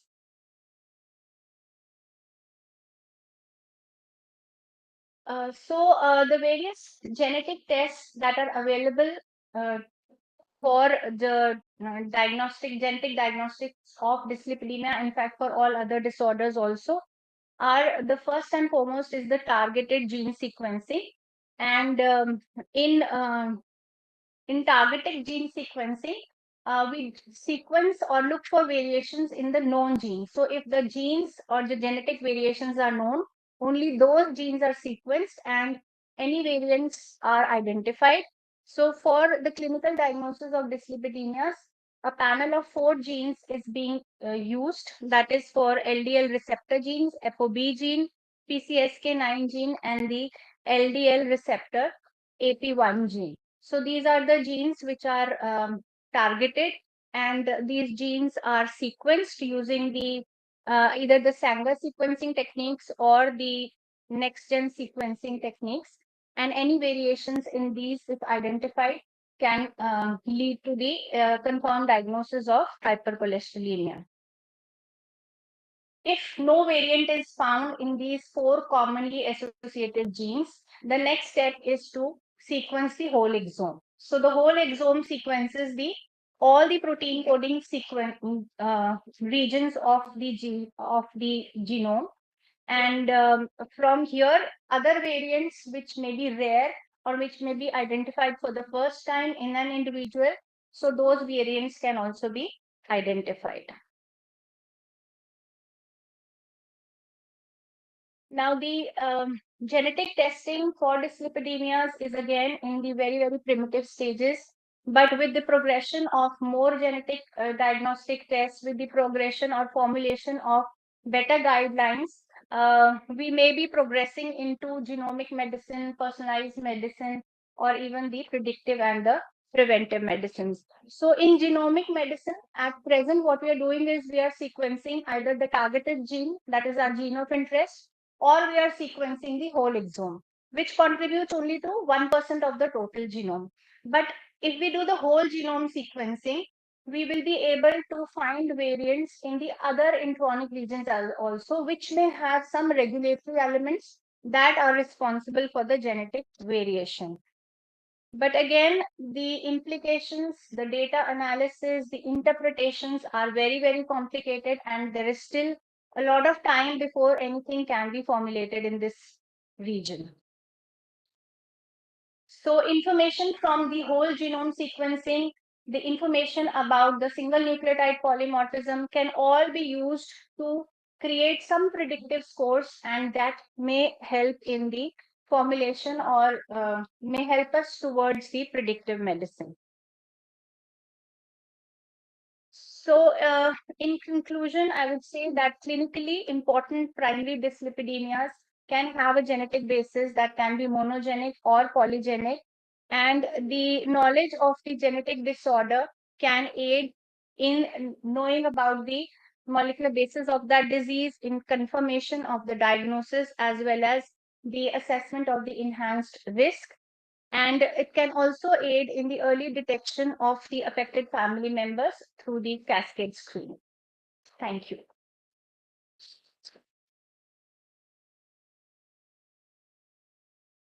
Thank you, ma'am.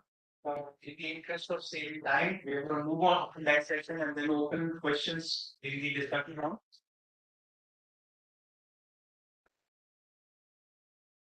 It gives me immense pleasure and honor to introduce before you Professor Dr. Baldev Verma, currently Professor in Health Department of Medicine, IIT Shimla. He is nodal officer for screen share नहीं हो रही है IIT Shimla.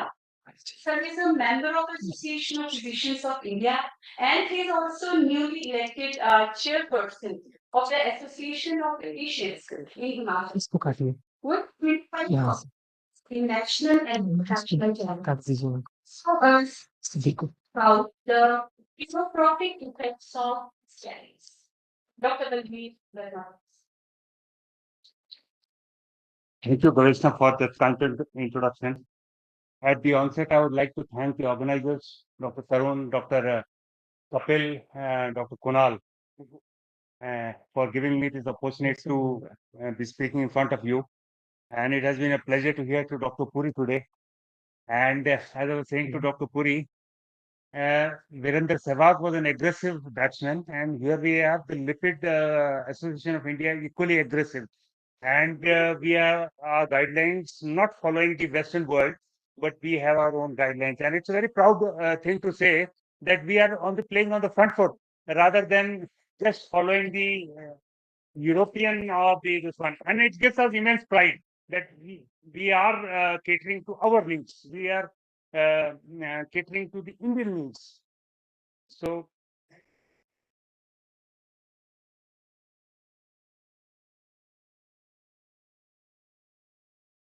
slideshow में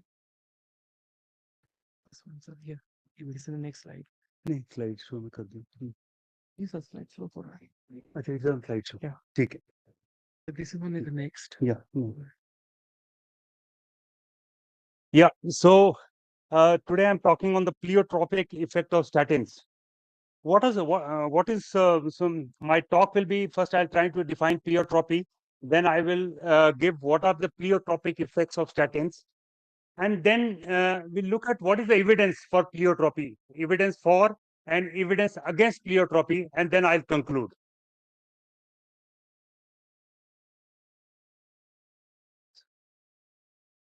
Yeah. So we know the cardiovascular diseases are the principal cause of mortality and morbidity, which we are discussing since morning. Atherosclerosis is the main underlying cause of these disorders.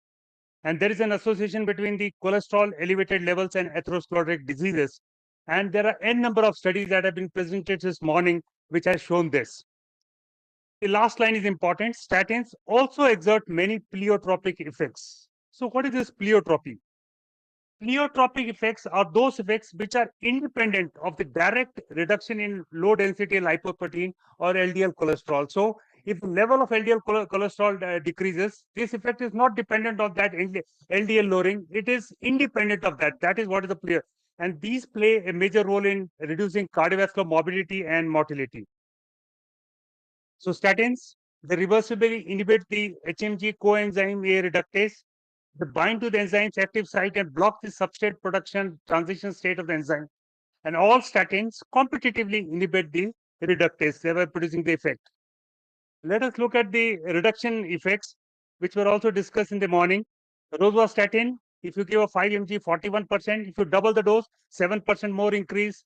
And if you still double it to 40 mg, another 7% increase. So doubling of a dose of a statin, rosuvastatin or azostatin, gives only a 7% increase in the further lowering of the LDL. So you can understand that there is a lot of unmet need of reduction of LDL.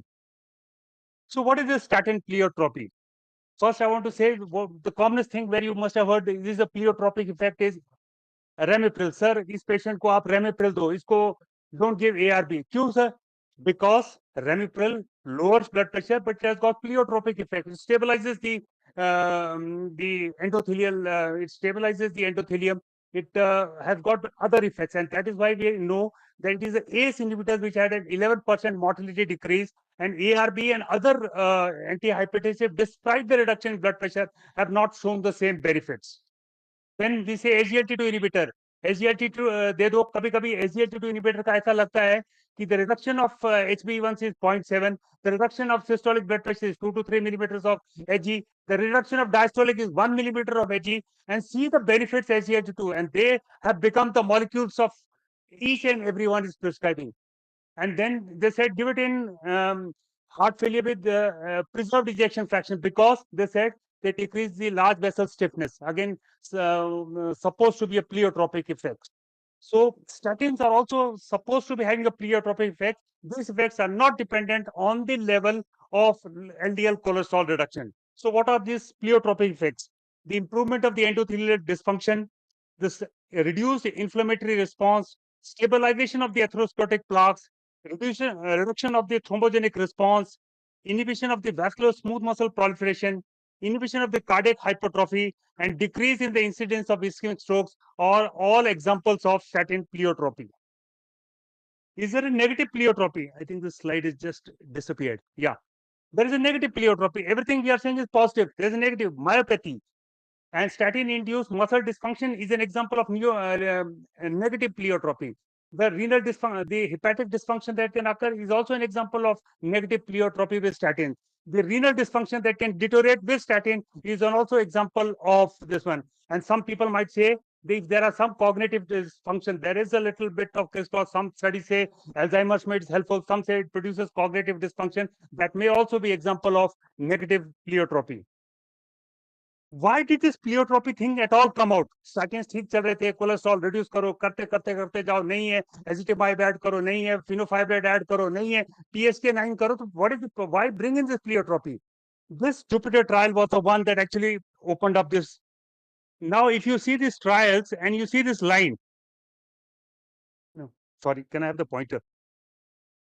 If you see this line there, then this line plots that if the cholesterol goes on reducing, how much will be the reduction in the cardiovascular events. So most of these trials from A to Z, TNT, ideal, prove it, everyone is in and around this broken line, suggesting that the reduction in the cardiovascular events follows a pattern of is directly proportional to the reduction of the LDL cholesterol. Thank you, Kunal. Yeah. So this line, so all of them are around this. But see this, according to this plot, they plotted this, and then they did the Jupiter trial, which was a primary prevention trial in which they took patients who had LDL cholesterol less than 130, but along with the CRP, which was more than 2. So they predicted that on the basis of this reduction in cholesterol that they were expected, Jupiter the reduction in the cardiovascular event should have been here, but it came out to be here. This difference prompted people to say, do statins only work by reducing LDL cholesterol, or they have something else? And that something else was proposed to be a statin pleiotropy. So they said statins do not work only by reducing LDL cholesterol, but they have pleiotropic effects by which this cardiovascular events or the mortality morbidity decreased. But this was just one trial. What happened after that? So they plotted all the other trials and see, was this a one-off thing or was it real? But if you see this plotting, this is a line where all this trial, but all the results of the trials are along this line. So rest meta-analysis of other trials showed that it is a function of LDL reduction only. This Jupiter trial or the pleiotropic effect trial that was in Jupiter was not reproducible with other trials. So now, what are let's take one by one the pleiotropic effects. The first one is endothelial dysfunction. The main role of vascular endothelium is vasoconstriction and relaxation. Hypercholesterolemia adversely affects the process by which the endothelium modulates arterial tone. Statins therapy enhances endothelial production of vasodilator, that is nitric oxide, thus leading to improving endothelial function. This mechanism is independent of the change of plasma cholesterol level. And this theory has been always brought about As we said, in acute coronary syndrome, you are getting responses within days. You're getting responses in days. By that time, even the LDL cholesterol has not really changed. So this was postulated that probably these effects are coming because of the pleiotropic effect, and that is by one of the mechanism was endothelial function. So what is the function of this endothelium-derived nitric oxide? It causes vascular relaxation. It inhibits platelet aggregation. There is a smooth. It decreases the vascular smooth muscle proliferation, and it also decreases the endothelial leukocyte interactions. Other favorable effects: it restores endothelial nitric oxide synthetase activity, increases the expression of tissue plasminogen activated TPA, inhibits expression of endothelium 1, which is a potent vasoconstrictor. It causes upregulation of the endothelial progenitor cells, which are ultimately responsible for production of the endothelium nitric oxide. And how does they do? Statins and the endothelial progenitor cell increase the number of cells. Statins induce angiogenesis. They promote the proliferation, migration, and survival of the circulating endothelial progenitor cells. What about the smooth muscle proliferation? They attenuate the vascular proliferative disease. So the smooth muscle which proliferate and then are involved in the inflammation are also attenuated by statins. What about plaque stability? We discussed about plaque stability, and now there are studies with the PSK9 and with very high intensity studies. Not only is the plaque stabilized, but we have even in the reversal trial shown some regression of that atherosclerotic plaque. So this atherosclerotic plaque contains thrombogenetic material in the lipid core separated from the bloodstream by a fibrous cap. Secretion of proteolytic enzymes such as metalloproteinases by activated macrophages may weaken this fibrous cap and make it unstable. Plaque stabilizing properties of statins are mediated through a combined reduction in lipids, macrophages, and metalloproteinases. So this is how it. There's a rupture here. There's an oxidized LDL. The macrophages will come in. Monocytes will come in. There will be endothelial dysfunction, and the thrombogenicity will increase. The vascular inflammation will increase. Smooth muscle cells will be called on in all this reaction, and all of that is inhibited by statins. Antioxidant effects: inhibits the production of reactive oxygen species such as superoxide and hydroxy radicals. Statins attenuate angiotensin-induced free radical production in vascular smooth muscle cells. It provides a modification of the LDL, key role in mediating the uptake of lipoprotein cholesterol by macrophages and in other processes, including cytotoxin within lesion. Statins reduce susceptibility of lipoproteins to oxidation, both in vivo and ex vivo, by neutralizing the reactive oxygen species. To summarize, the statin pleiotropies: increased synthesis of nitric oxide, inhibition of free radical release, decreased synthesis of endothelin 1, and inhibition of LDL oxidation and upregulation of the endothelial progenitor cells causes an improved endothelial dysfunction, which is probably the mechanism by which the early effects of the statins come on. Then it reduces the number and activity of inflammatory cells, so it produces a decreased inflammatory response, and yes, it reduces the level of C-reactive protein. Then the reduced macrophage cholesterol accumulation, stabilization of the atherosclerotic plaque, inhibition of the platelet aggregation, reduced fibrinogen concentration, reduced blood viscosity. It reduces the thrombogenic response and act like an anticoagulant.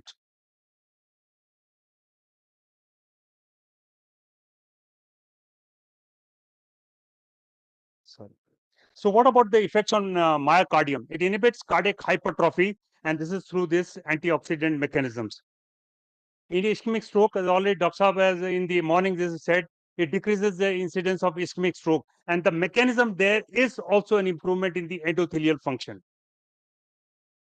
So same thing. What about in pulmonary disease? COPDs, the statins have an immunomodulating effect. The last speaker also said reduces neutrophil migration, cytokine production, and reduces small airway inflammation. The only point that I was saying that statins in COPD are smokers, so they have a risk for atherosclerotic heart disease. So statin may actually be giving both the benefits. It's not necessarily only on COPD, but definitely high atherosclerotic risk. These are the various diseases where the statins have been postulated, and this has been already discussed, whether the polycystic ovary syndrome, whether we are talking of diabetic complication. Then in Alzheimer's, it has been shown to be protective but these are not very hard evidences. We will require a lot of studies before you can do.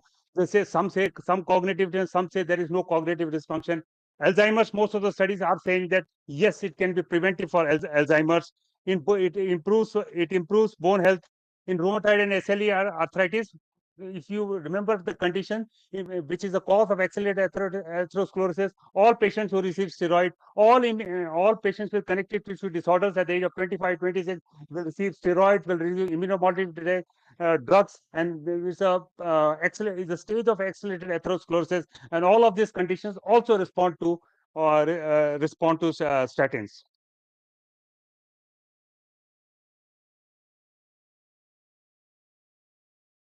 Yeah, a lot of slides have just disappeared. So let's look at what is the evidence for. I don't know. I ran them.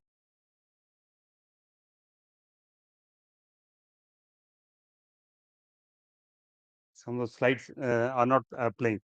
So I was just looking at what are the evidences for statin pleiotropies. Statins and not ezetimibe improve endothelial function. Ezetimibe, for the same reduction of LDL cholesterol, does not does not produce improvement in endothelial function.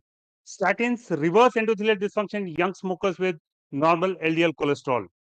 There is a regression of coronary atherosclerosis with intensive statin therapy, which was shown in reversal. And of course, this was also shown with PCSK9 therapy also.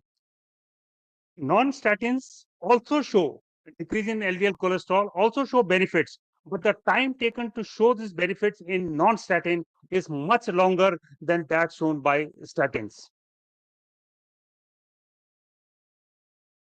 What is the evidence? Sorry, I'm sorry, I went to the slide, but some of the slides have just not. What is the evidence against statin pleiotropy? Most of the pleiotropy effects directly and linearly correlate with the degree of LDL reduction. So wherever there is a much more LDL reduction, like for example, we said if it is 70, it goes to 50, it goes to 30. Those people are also the ones who are getting the maximum pleiotropic effects also. So that is the single most important point against statin pleiotropy. No defined or proven pathway. There is no separate pathway that this is the pathway by which statin, or these are the molecules by which statins will actually are exerting pleiotropic effects. So no defined or proven pathways of pleiotropy independent of lipid lowering. That's why again this pleiotropy still becomes conjectural. Non-statin drugs and interventional like ileal bypass or even this one benefits are proportional to the degree of LDL reduction, albeit if you have an ileal bypass or you give ezetimibe, they get effects, but it takes a longer time. Then what is one of the strongest point? These statins are actually not causing a pleiotropic effect. In studies, in animal studies and in biological studies, the doses of statins used actually produces pleiotropic effects is very high, and these doses are not used in human beings. The dose of statin used to show the biological effects in culture and animal experiment appear much higher than the doses used clinically. So clinically, we are not using these doses.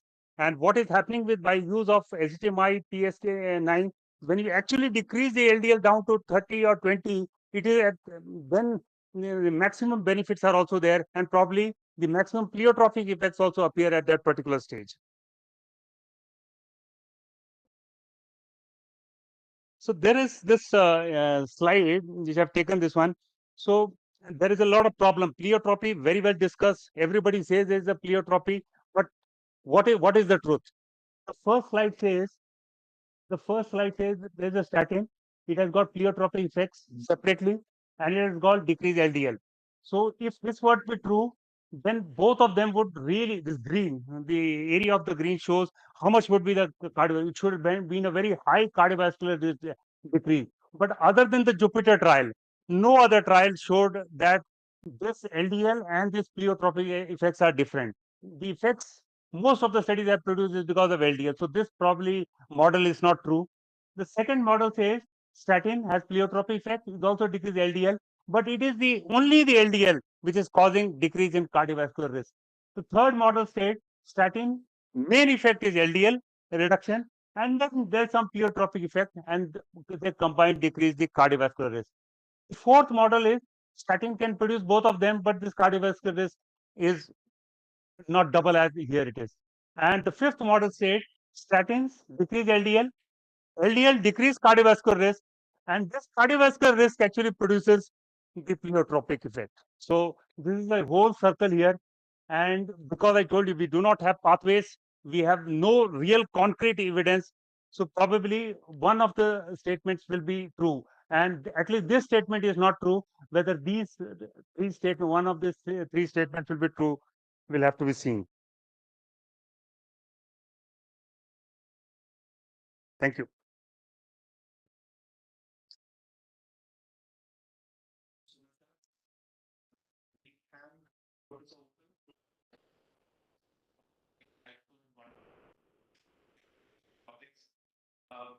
We open the house for questions and comments.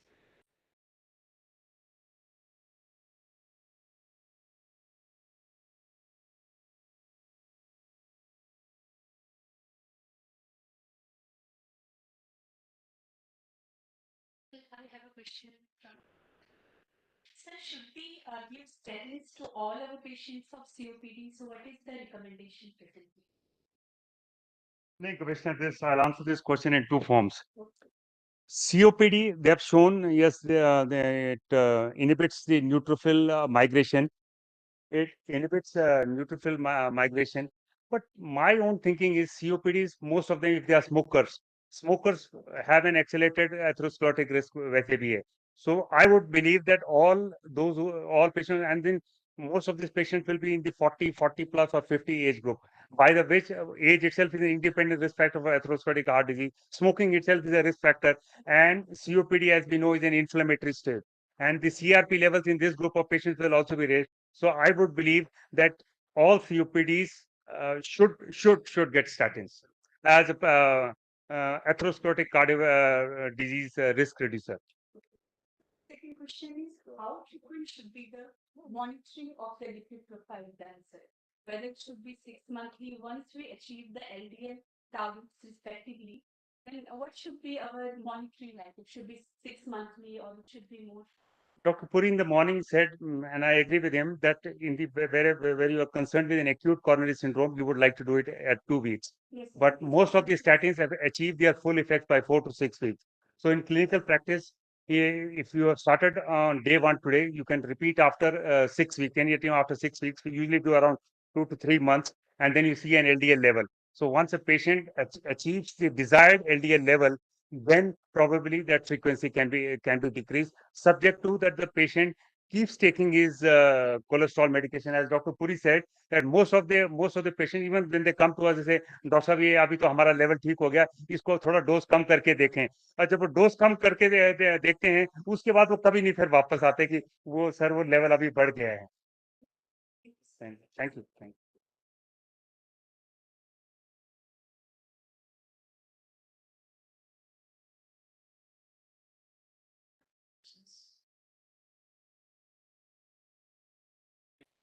More questions, we all close to the session. Thank you very much, speakers. Indeed, it was a brilliant session.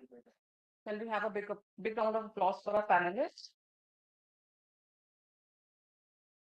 Now, I request Dr. Prashant Sood to felicitate Dr. Bharti Quatraman, Professor and Head, Department of Biochemistry, and Medical College student.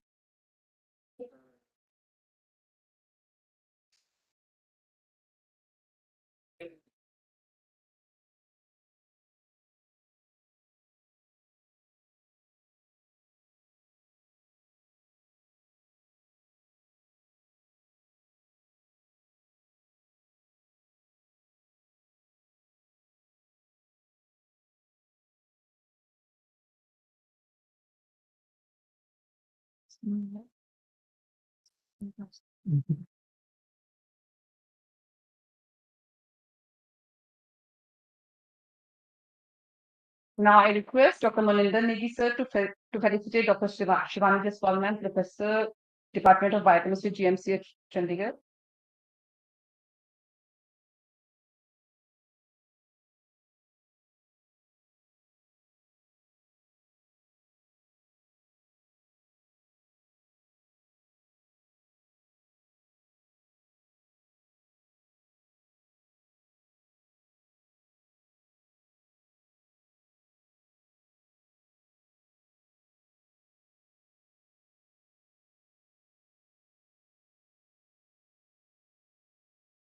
Now I request Dr. Subhash to felicitate Dr. Baldev Verma, sir, Professor and Head Department of Medicine.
Now I request Dr. Nalini to felicitate Dr. Subhash.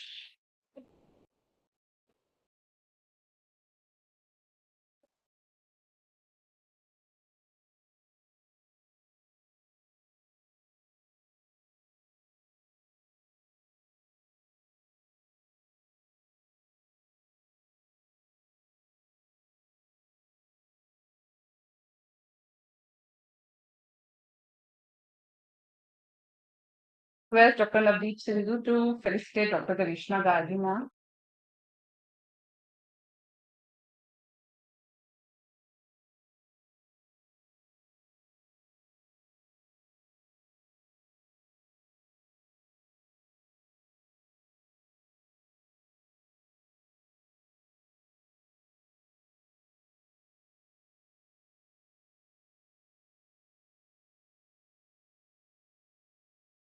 Request Dr. Manish to felicitate Dr. Ravinder Kaur.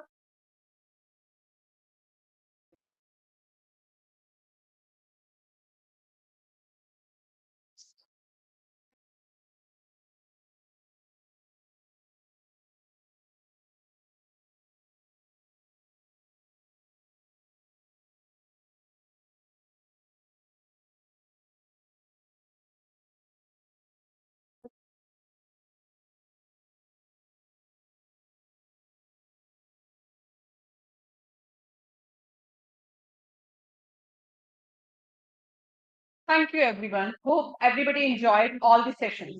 Now that the formal session has been ended, time has come to win some cool prizes. I invite Dr. Priyanka, Assistant Professor, Department of Endocrinology, Dr. Manish Kumar, Assistant Professor, Department of Biochemistry, Dr. Onjar, Assistant Professor, Department of Biochemistry, and Dr.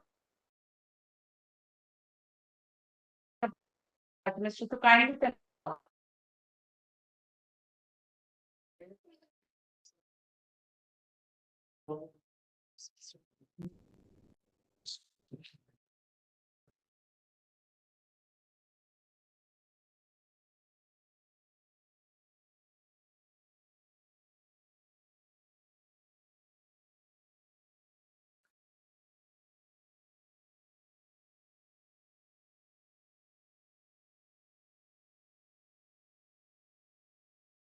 उसमें नहीं जाएगा live streaming में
I request all the teams to come up on the first row.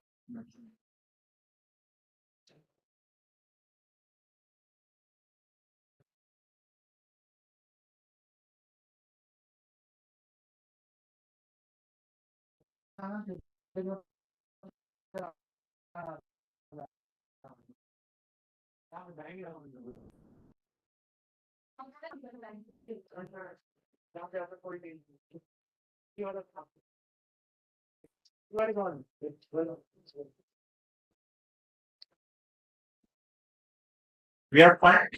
So, request all the teams to take up places. Two teams in this row and two teams in the second row. Okay.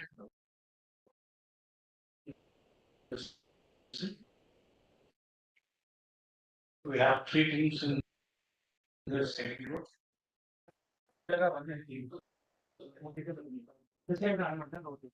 Well,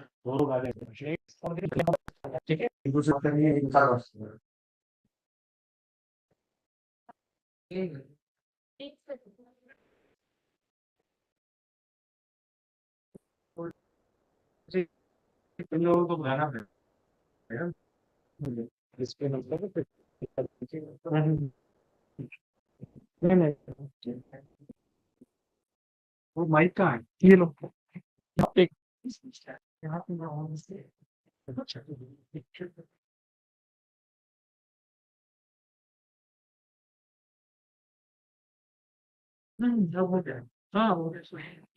इसको तो live नहीं दिखा है ना इसको तो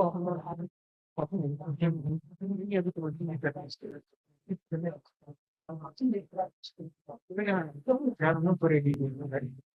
हाँ okay ठीक है लास्ट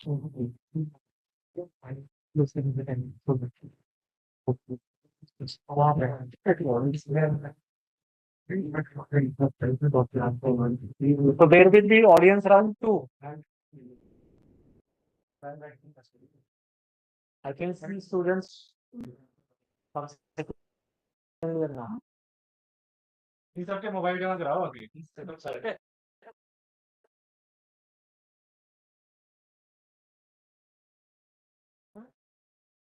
इन सब के तो करवा लेने चाहिए. सर इतना if it is there switch it. देखना मत. देखिए तो सीधा 0 नीचे टोटल स्कोर पे लेंगे. बस देखते हुए पकड़ेंगे सबको.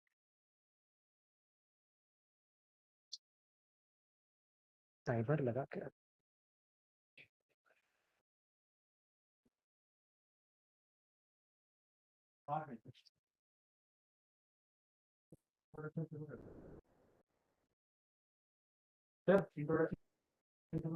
So, before we start, we have a brief intro of all the teams, starting from team A.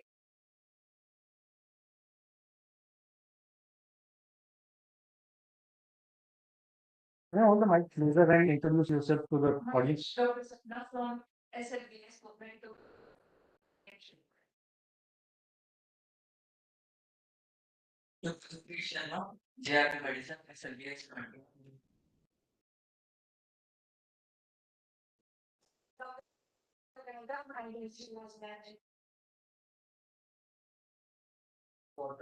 My name is Dr.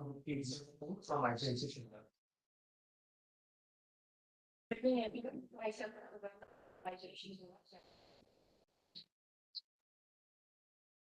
I'm Dr. Komal Ahile from AIIMS. Good evening, everyone. I am Dr. Shivam from Dr. RKGMC Hamilton.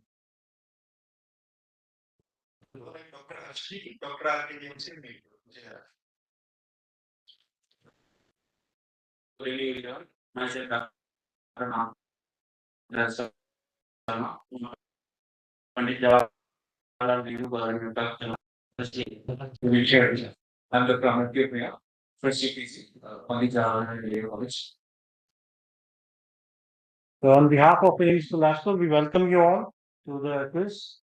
And before we start, all the best to all of you. So starting with the quiz, we have just for an introduction, we have 3 rounds. The first round is the general round. 2 questions each for every team. This one question is for all the teams. Have to see different ways for reason. Third is round where you have 2 questions, and the second question will be based on the first question. So the rules, precise rules for each round will be explained as and when the round starts. And in case of tiebreaker, we'll finally resort to a buzzer round in the end. Right? Is that clear for all of you? Yeah.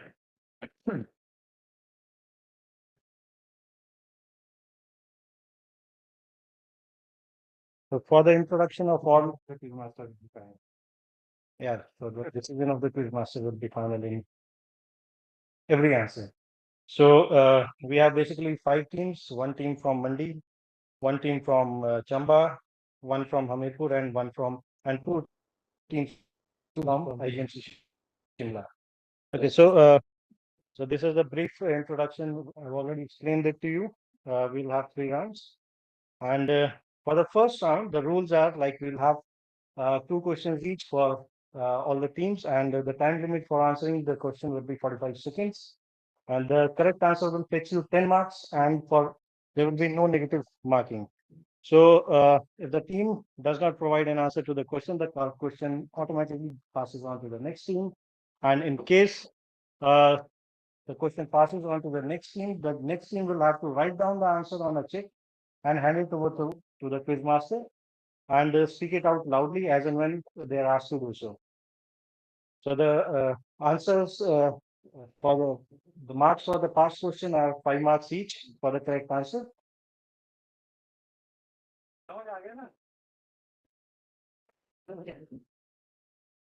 मैं translate भी कर सकता हूँ अगर नहीं आया किसी को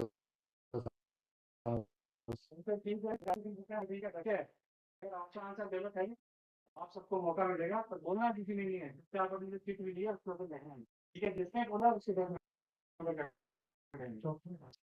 आप लिखना है बस फर्स्ट राउंड में कोई नेगेटिव मार्किंग नहीं है जो चिट लोगे उसमें अपना 3 नंबर जरूर करें सो आपको आंसर देना है जिस टीम को क्वेश्चन पूछा है वो आंसर देगी माइक पे उसका आंसर गलत हो जाता है बाकी सबको मौका मिलेगा and we'll move clockwise right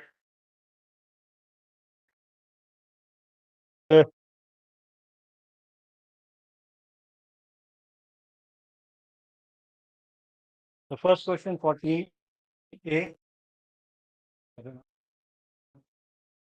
Yeah. So the first question for team A is which equation 45 seconds each for us.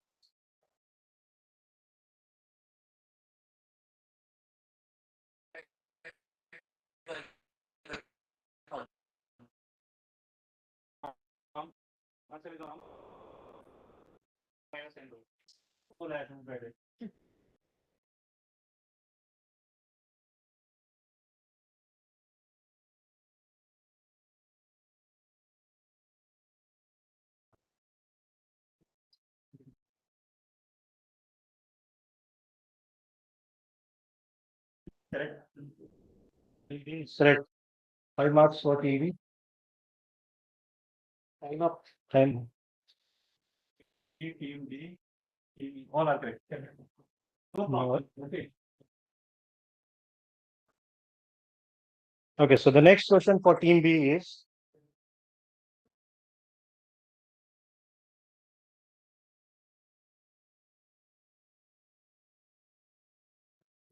team to answer.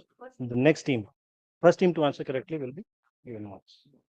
Okay, so the next question is high intensity statin therapy targets lowering of LDL cholesterol by what percentage?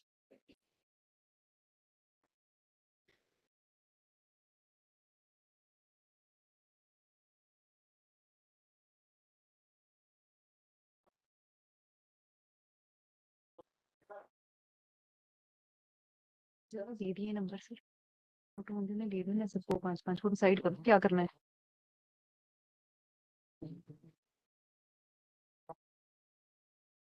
So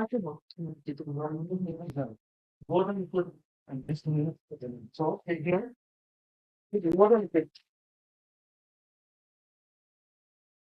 let's to clarify, the first team which will answer the past question correctly will be given the marks, no other team will be given it. Let's just सबको फिर पढ़ रहे हैं.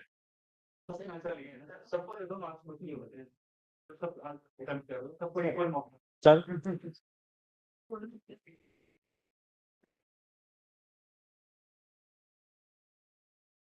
Okay, so the next question for team C. Arrange the lipoproteins in ascending order of their size from the smallest to largest. Chylomicrons, intermediate density lipoproteins, high density lipoproteins, and low density lipoproteins.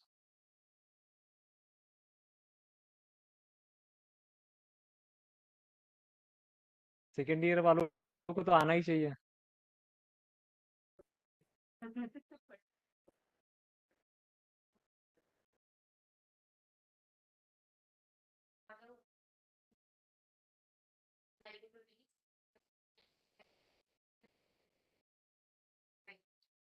Wrong. Huh? Wrong है. एक बार फिर से बोलिए.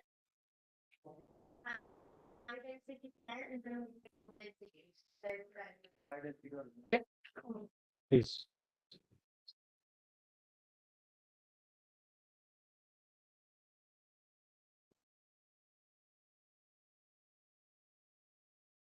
E का ठीक है. E बाकी तो फिर आप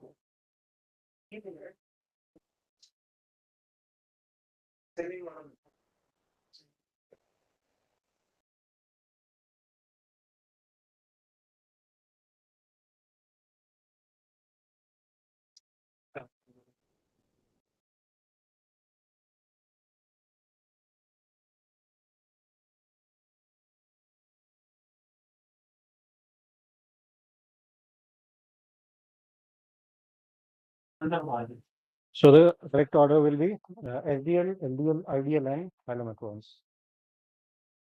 So the next question for team C, team B is, what is the cutoff of waist circumference for diagnosis of metabolic syndrome in Asian males?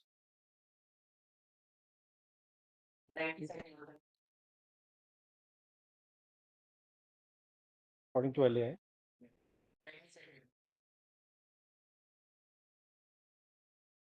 Next.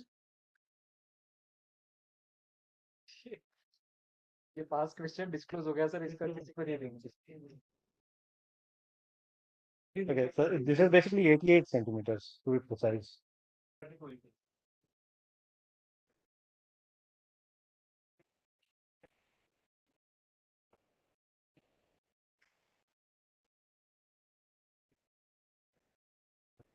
Huh? Metabolic syndrome की जो definition है उससे डाला है उसने. So we should change the question. Asian में बताओ 32 inch question वहां पे डाला है. 102 भी गलत होता तुम्हारा, फिर 32 inch. Okay, so the next question is for team E. What are the LAI recommendations regarding percentage of carbohydrate intake in the meal?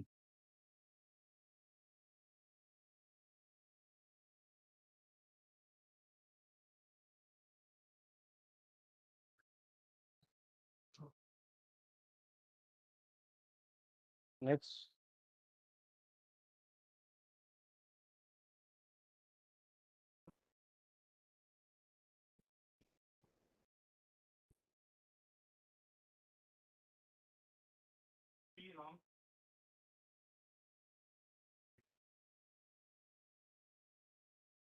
So the correct answer for this is 50 to 60%.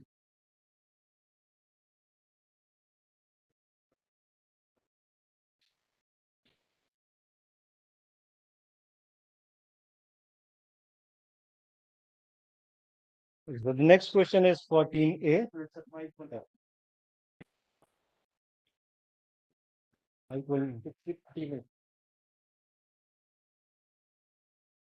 Lipid paradox is best described with which series?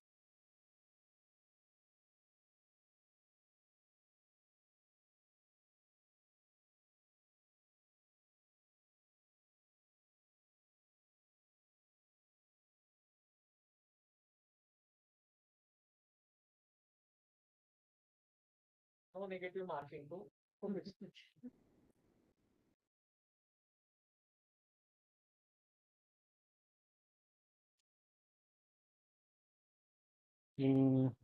Rest of the things can pass on their handouts. इसके बाद होगा है ना जो wrong right wrong. Team D भी wrong. What is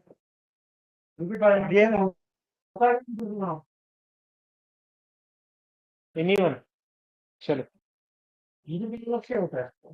chocolate के लिए तो बताओ नहीं पता नहीं कितना. लिपिड पैराडाक्स होता है जब LDL कम है, ठीक है, HDL भी नॉर्मल है, फिर भी उसका कार्डियक फीस बहुत ज्यादा है, ठीक है, तो किस डिजीज में मिलता है? जो बेस्ट डिस्क्राइब है रूमेटॉइड आर्थराइटिस के साथ best describe. We wanted that answer. क्यों होता है? क्योंकि rheumatoid arthritis is underlying inflammatory disease, ठीक है, तो इन्फ्लेमेटरी कंटेंट इतना ज्यादा होता है, पेशेंट ऐसे होते हैं थिनली बिल्ड, कोलेस्ट्रॉल लेवल भी नॉर्मल होंगे पर उनका कार्डियक रिस्क बहुत ज्यादा होता है, इस कंडीशन को लिपिड पैराडॉक्स, ठीक है. So the next question is for team B.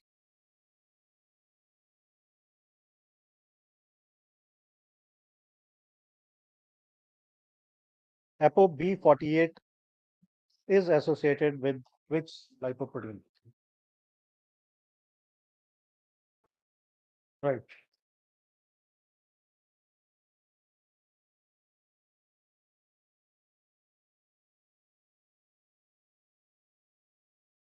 Team C. Inherited deficiency of the enzyme cerebrosidase leads to which disorder? इसी वाले खुश हो गए चॉकलेट इस राउंड के लिए नहीं कोई नहीं अगर इन्होंने ना दिया एक्स्ट्रा चॉकलेट्स कोई नहीं है फिर दे दो. इनके टीम के बाद फिर पास कर देना ऑडियंस, क्योंकि इनका राउंड है इनके पास है.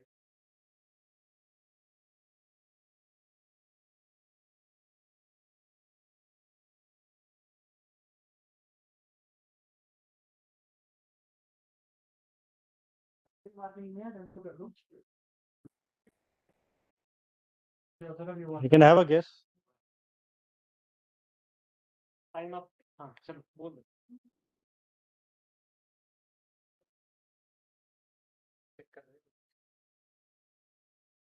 किसका कीजिए नहीं वो भी इंग्लिश बी है ना. Yes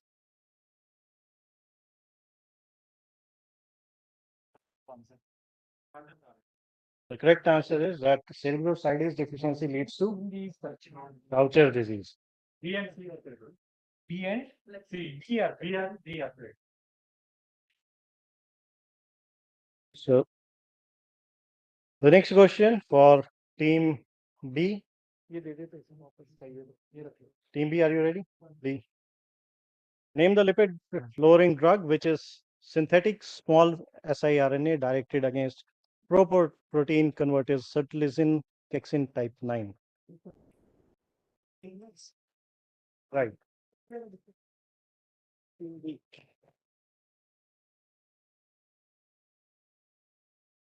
So the final question of the round for team E.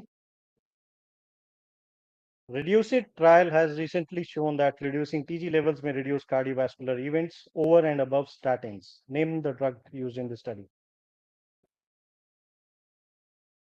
ऐसे बोलते हैं ना ट्राइग्लिसराइड जब लोअर करते हैं हमको कार्डियक कम नहीं होता है. रिसेंटली पब्लिश कराया है 2 साल पुराना है 3 साल पुराना. कौन सी ड्रग यूज की थी जिससे ओवर एंड स्टार्टिंग के ऊपर जब हमने वो दी तब भी कार्डियोवैस्कुलर कौन दी थी? ठीक है, तुम्हारे पास ट्रायल का नाम भी है. I think improve it, reduce it. ये सुबह भी बोला गया है एक लेक्चर में. Time up. Rest of the teams, can you please pass on the handouts? Correct.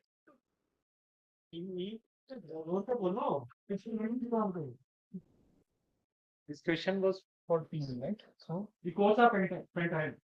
पहले बोला है, पहले बोला है, इनसे बाद बोला.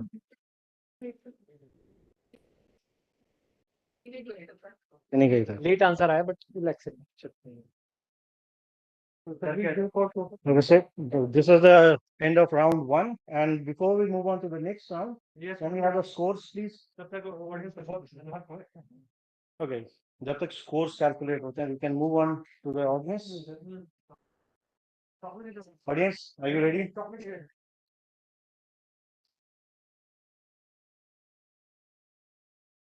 So that's the first person. You just have to raise your hands. The first person to answer correctly will be getting the chocolate. Okay. So the major apolipoprotein associated with HDL is, raise your hands, please. You have to raise your hands, please. Don't prompt. Answered, then raise form. Raise your hands. Students को 2 हिसाब करेंगे. सबसे पहले वो है. सबसे पीछे. एक देना है. अरे सर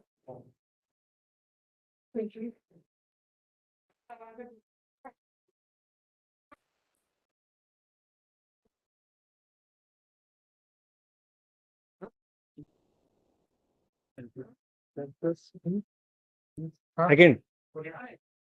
नहीं ना, ये 0 है. अरे 1 मत पकड़ो.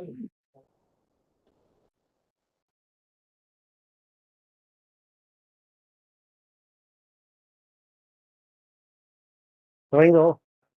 तुम वही रह जाओ. Next question is, name the lipoprotein that causes gross glycemic serum. पहले स्टूडेंट को पहला चांस स्टूडेंट. पहले स्टूडेंट्स. चलो उन्होंने देखा ही नहीं. वो पीछे. उसने हाथ अभी.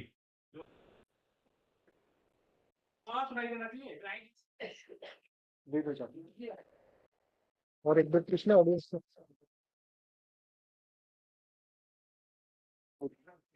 नहीं.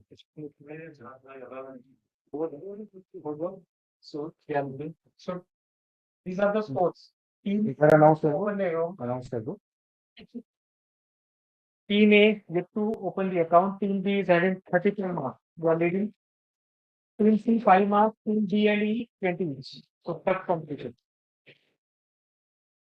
Next round. So next round is round 2.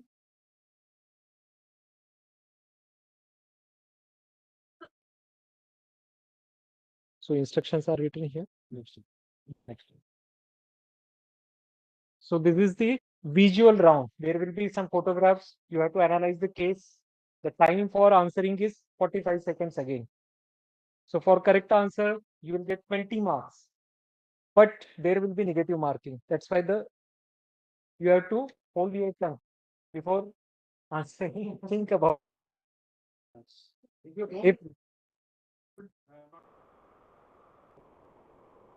but if you answer incorrectly, 10 marks will be. So past question, the name, they will 10 marks. So there will be negative 5, right? In this 5. Shall we go ahead? Sheet says सबके पास. So this is the first case. It's 14A. So name the condition. You have to identify what's there. You have to name the जो ये problem है वो बताना है. दिख रहा है वो बताना.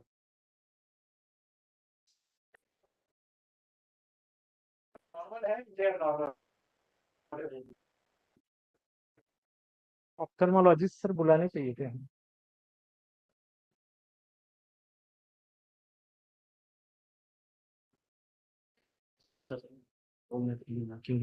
ठीक.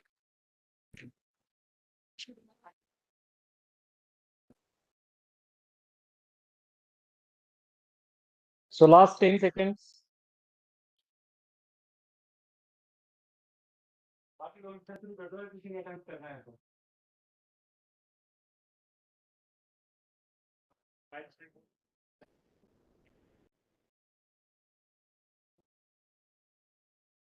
So time up for team.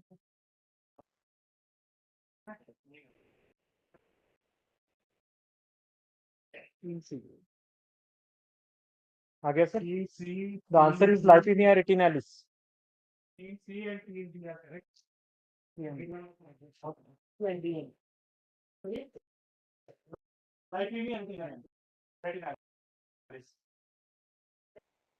C and D. C and D have got 10 marks each. Others we don't need to write. Team B, B and C. T, C and D. We'll leave it. We'll leave it. No need to write. Shall we move on to next question?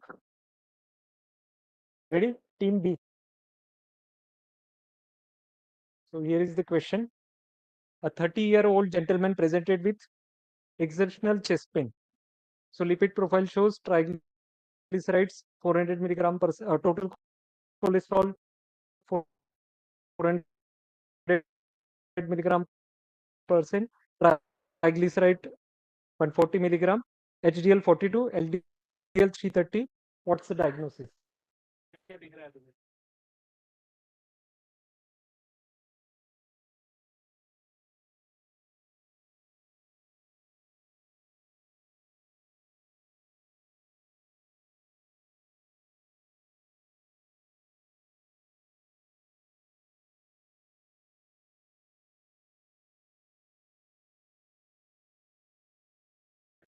The diagnosis is correct. 20 marks for team. What will आकर के ठीक है और लैंडोमा जा गया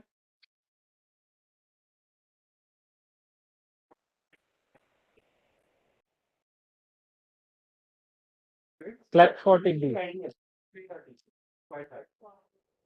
It is normal, so it's hypercholesterol. Moving on to next question. So name the disorder associated with lipid metabolism in which these lesions are seen. Disorder बताना है.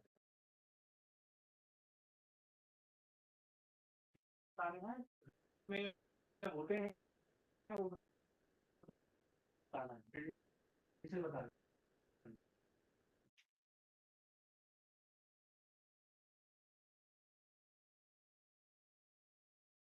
Other teams, if they know the answer, just note it down. Start writing.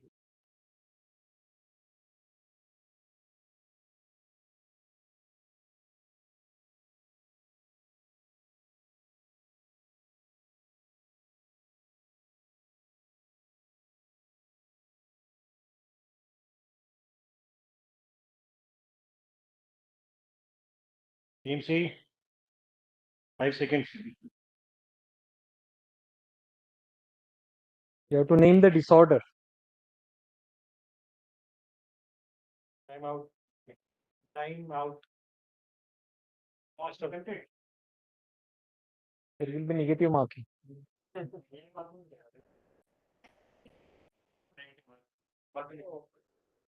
Team C.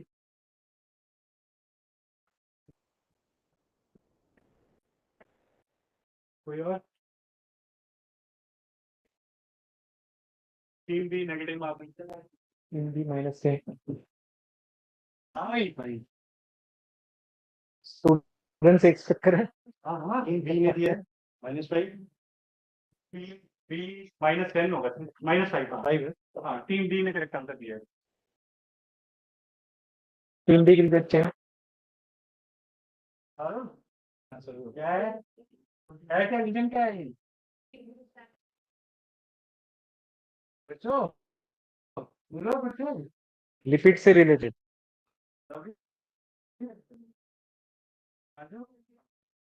बताओ क्या है तुम्हें बताओ and they are most commonly seen one तीन की classification follow नहीं होती है क्या बोलते हैं hyper cybermicron बोलता तभी करेक्ट हो रहा था level raise in family it's chips chips prominent नहीं हो तो भाई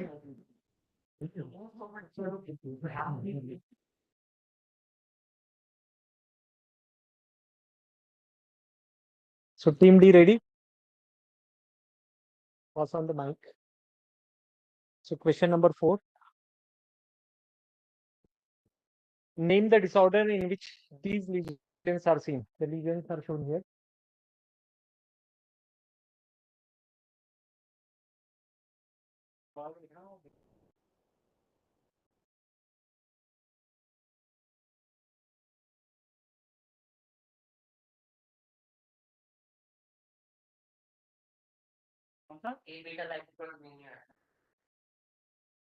बाकी लोग लिख लो फटाफट एक आंसर तो वैसे ही कर गया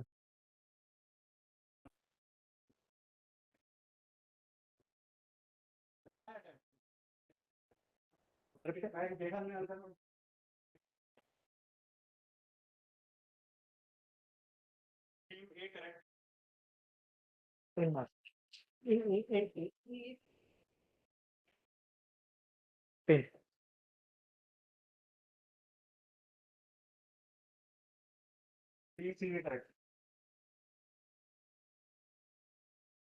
So then answer is familial this beta lipoprotein. So we'll give.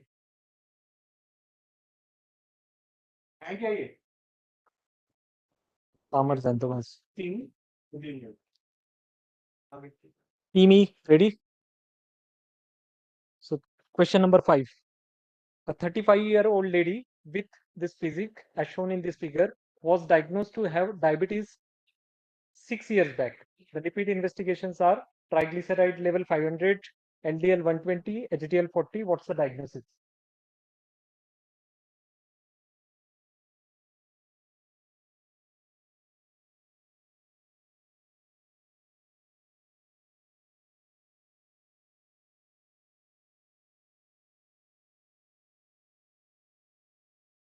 Patient has got deranged lipid levels.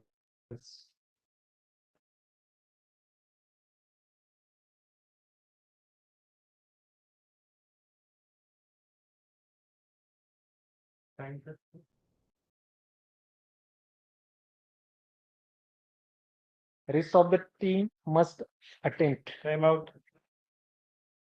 Any time out for teaming. Be encouraged. Rest of the teams, we want to give an answer. कोई देना चाहता है? So team B. Team B. Team D.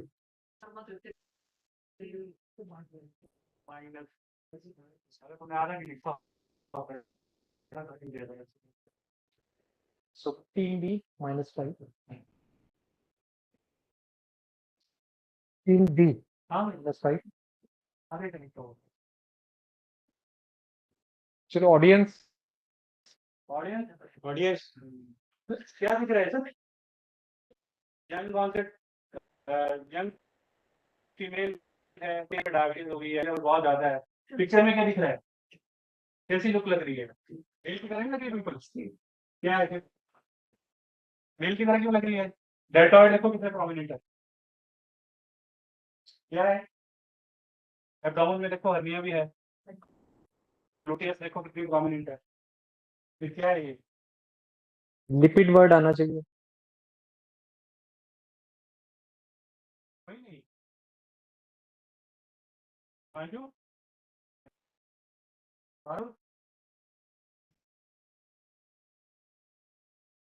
Fat दिख रहा है तुम्हें कहीं पूरी बॉडी में सब क्यों फैट में दिख रहा है ऐसा लग रहा है जैसे मस्कुलर है पूरे का पूरा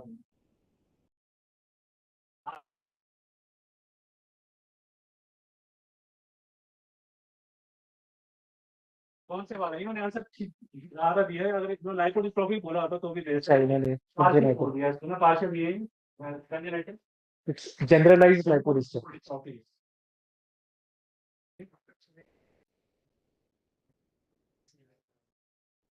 पार्शियल वाला अलग है पार्शियल वाले में पार्शियल में किसी का टीचर होता है पार्शियल बॉडी नहीं ई को जीरो कर दो ठीक है इस सिंड्रोम का नाम भी है जनरलाइज्ड लाइपोडिस्ट्रोफी नाम क्या है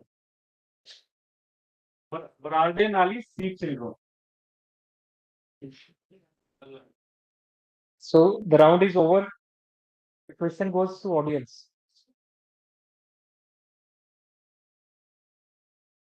हरसिमत बहुत ध्यान से देख रहे हो बताओ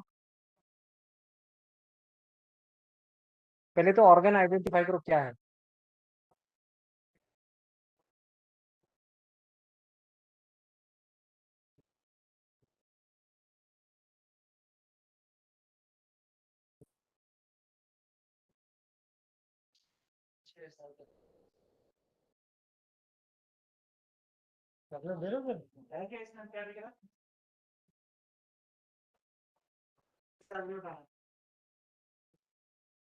आगे हम क्वेश्चन लेंगे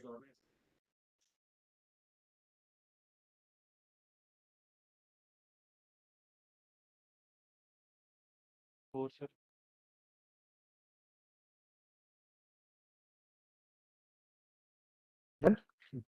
At the end of round 2, we have team A at 10 points, team B at 55 points, team C at 15 points, team D at 25, and team E at 20 points. Next round. So this is the last round. This is the last round. Out here the last 2 questions.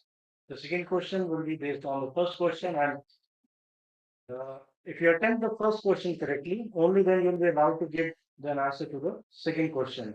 Okay, so the first question carries 20 marks, plus if you answer it incorrectly, your 10 marks will be deducted. Okay, so for if you answer the first question correctly, you can opt to answer the second question. The second question will carry 40 marks, and in case you answer that incorrectly, you will be deducted 20 marks. Okay, so in case you answer the first question correctly and answer the second question incorrect, your net total will be 0. Zero जाएगा, zero जाएगा. Plus 20. In case if you don't want to answer the second question, you can still say that you don't want to answer that. You can opt. Question clash नहीं होगा sir. You can opt in for that. You not to answer. Second question clash नहीं होगा. अगर तुम पहले बताना होगा कि सेकंड क्वेश्चन करना है कि नहीं करना है तभी क्लास हो सेकंड क्वेश्चन अगर तुमने एक बार बोल दिया कि क्वेश्चन दिखा दो हमारे को तो अटेम्प्ट करना ही पड़ेगा फिर वो नेगेटिव हो गया ठीक है इसीलिए तो डबल डबल है okay so in this case what we have is no you cannot pass on the first question second का तो मतलब ही नहीं है none of the questions are passable in this round in case you want to pass it it will directly go to the audience it will not go to the next one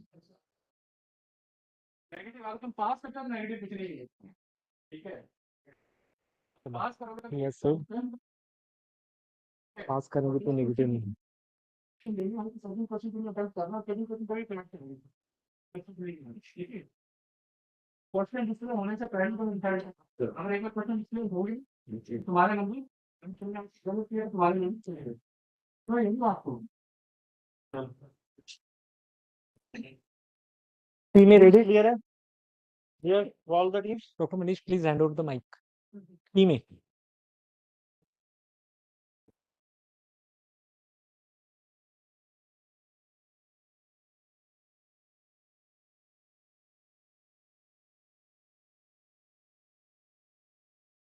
So this is the question 1. Name the apolipoprotein responsible for this disorder.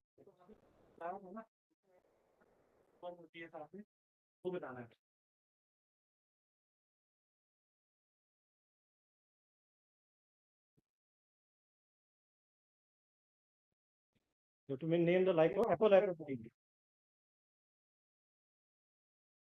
Lipoprotein कौन सी involved होती है?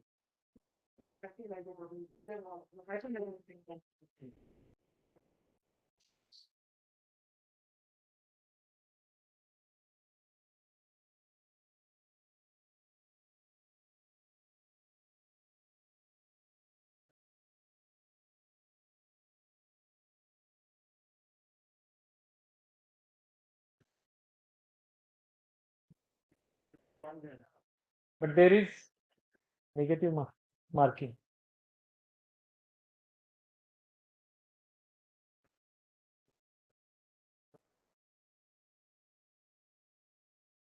Answer. So your team, audience, sir, audience. E. E. That's correct answer. The audience को देना चाहिए. Audience को देना चाहिए. Finala and चलो पूरा करते हैं. Okay, so the first part of the question was not answered. So audience, be ready. So the next question goes to audience. FDBL. Familial.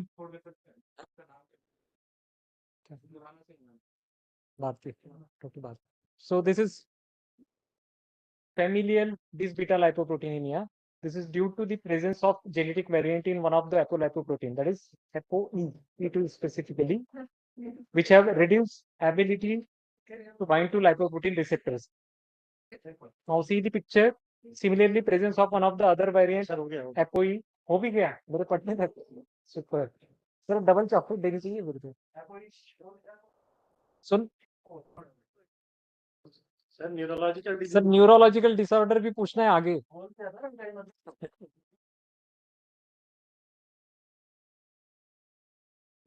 So we'll move on to next question. Team B. Team B lucky. चलो. उनको दिख गया question. Name any one PCSK9 inhibitor. So you have to come to consensus, है ना? करना नहीं. good.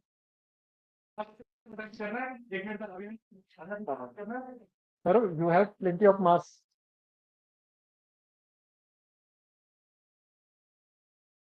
I will encourage them.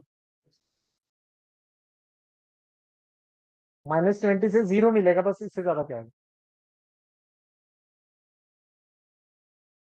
You have a risk, you have a benefit. Any team who answer both questions correctly will get 60 marks. They'll straight away they will win. They'll straight away go ahead of you. Up to you. Great, great. That's nice move.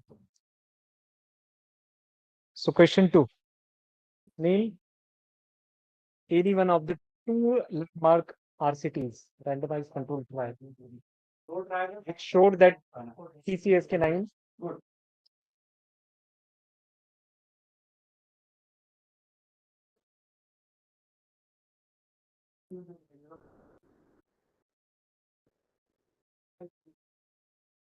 Let's for team B. So team C, they are under pressure. So this is the question. Name a lipid lowering drug which acts by inhibiting cholesterol absorption.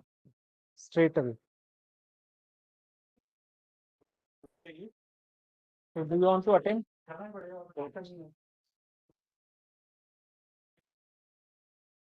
So a 30-year-old gentleman presented to OPD with exceptional chest pain. On examination, he was having these lesions on Achilles tendon as well as splenomegaly.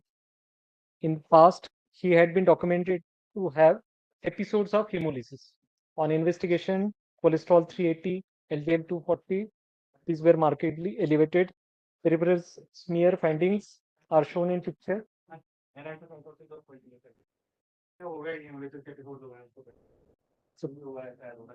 So patient responded remarkably to ezetimibe. However, there was no response to strategy. And now you have to name the disorder. History is elaborate. Young gentleman, we had reference chest pain. With splenomegaly, hemolysis, hardly elevated lipid level, and peripheral smear showing anisocytosis and coagulation. Question बाहर से नहीं आया इनके लिए. The need for response है, तो static response. Waiting for your answer. 10 seconds wait is खत्म होने के बाद शुरू किया.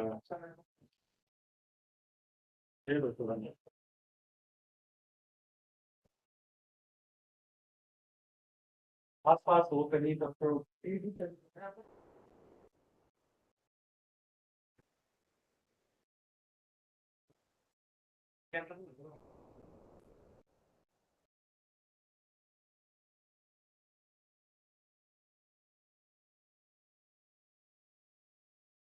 time up. If you give a right answer, you will get 40 marks. If you don't give an answer, you will get -20. And if you give a wrong answer, again you will get -20. कुछ तो बोलो. You'll have to give the answer.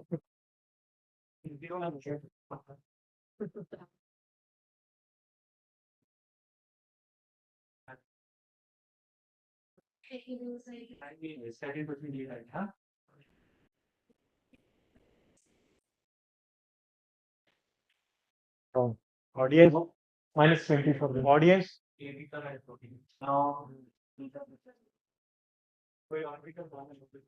Audience. Audience ने ध्यान से नहीं सुने आज के. अभी जोर से खड़ा होकर बोलते.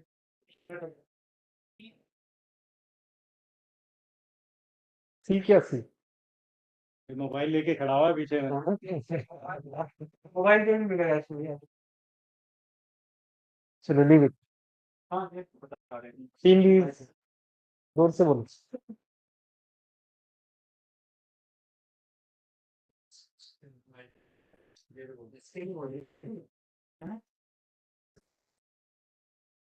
सीटोस्टेरोल नहीं है.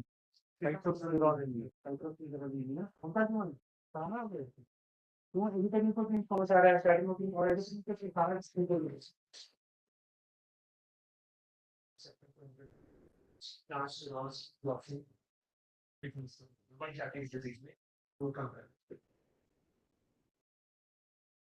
So team D, ready?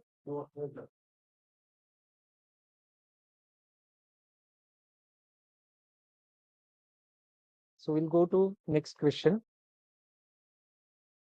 Observe the pictures. These are the pathognomic findings. Lipoprotein जो इफेक्ट होती है वो बता देंगे. कैसे भी तो बता दिए एक पहले इधर वाली. इन दोनों डिसऑर्डर में एक कॉमन लाइपोप्रोटीन इन्वॉल्व होती है वो बता देंगे. एक ही आंसर रहेगा.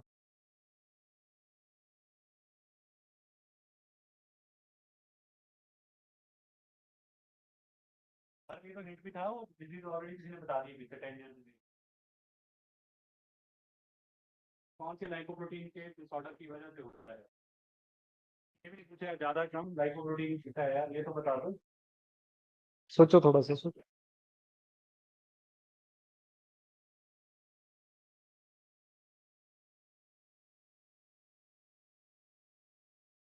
इसके लिए तो सर एक ही मिनट है ना. हाँ इसके लिए तो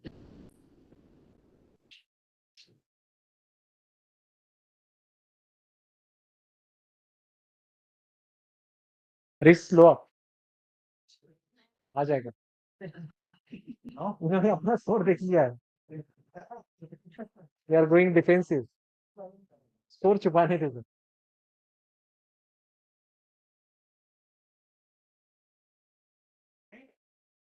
देखो जीत सकते हो अगर दोनों लॉटरी लग जाएगी आपको. Audience HDL chocolates. को नहीं मिलेगा. रक्षित.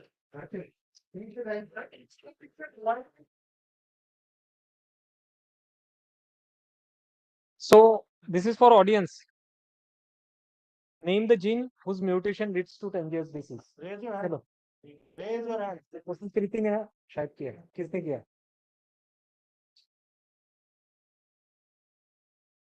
चलो एटीपी इसने बोला है. ADCA, ATP binding cassette transporter A1. So team E, ready? Team is facing the next question. A 50-year-old gentleman, smoker, smokes 2 packs per day, having type 2 diabetes and hypertension for last 10 years, and also has family history of diabetes as well as CAD. Age of disease, age of death 50 years. His HbA1c was 9%, HDL 125 milligram percent, HDL 38. TG200 is 10-year calculated ASCVD risk came to be 30%. What form of lipid lowering therapy? Family history है, smoker है, LDL 125 है, क्या दोगे? Complete answer. Complete answer. High intensity cardio, क्या दोगे high intensity? कितना? और दूसरा? चलो इनको full marks. Last question. Do you want to attempt the next part? करो. अरे ये देखो सर, ये मार्क दिखाने ही नहीं चाहिए. आपने दिखाया सर. चलो क्यों नहीं करना? ये सिंपल है. कर रहे हैं कि एक ट्रॉफी लेके जानी है. कौन सी लेके जानी है बोले? धोखा था ना उसने.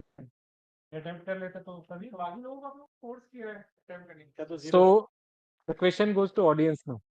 Ready? कर लेते तो सिंपल था. Pioglitazone is one of the drugs that is used in the management of type 2 diabetes. What is the effect on the following lipoproteins: HDL, LDL, and triglycerides?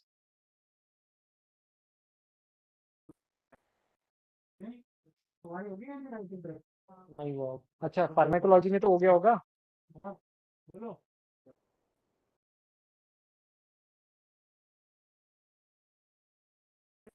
बढ़ेगा कम होगा LDL बढ़ेगा LDL कम होगा PG तो बोलते sir कैसे करें? आगे answer के लिए तो दे देंगे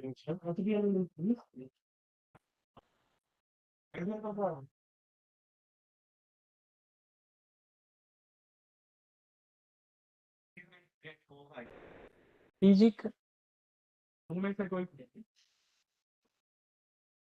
हाँ क्यों बढ़ेंगे तुम्हारे यार तुम्हारा तुम जीत गए.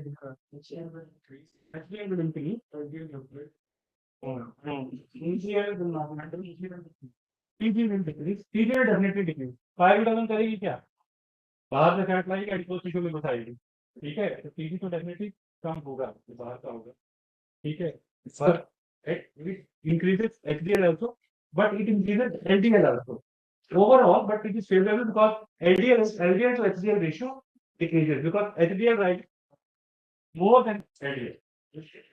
So correct answer will be increase in HDL, increase in LDL, but decrease in triglyceride. Sir student को आधा चॉकलेट तो देना ही चाहिए.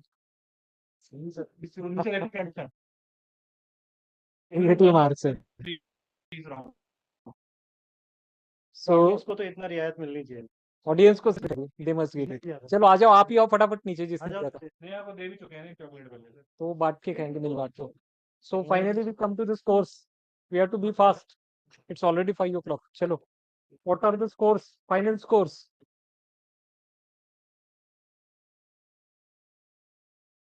ये भी वैलिडिटी. So पहले अच्छा स्कोर बाद में करेंगे. So we'll come to the audience round. एक और यहाँ पे भी है. ये भी दोस्तों. So this is the question. Who will answer it without looking into Google?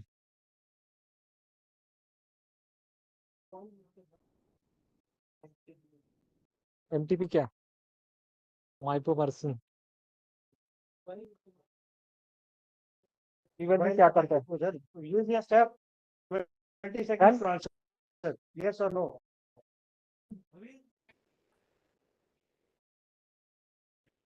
जोर से बोलो. ट्रांसलेट बहुत नजदीक हो. ये तो पीछे मोबाइल क्यों बैठा हुआ है पीछे फटाफट से मोबाइल में देखो सबसे पीछे बैठा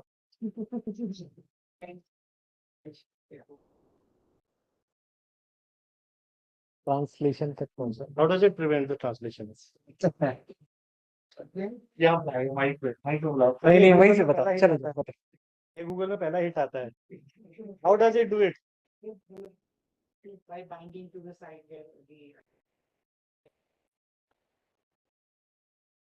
translation of DNA directly translates. घुमा दिया. the IVA.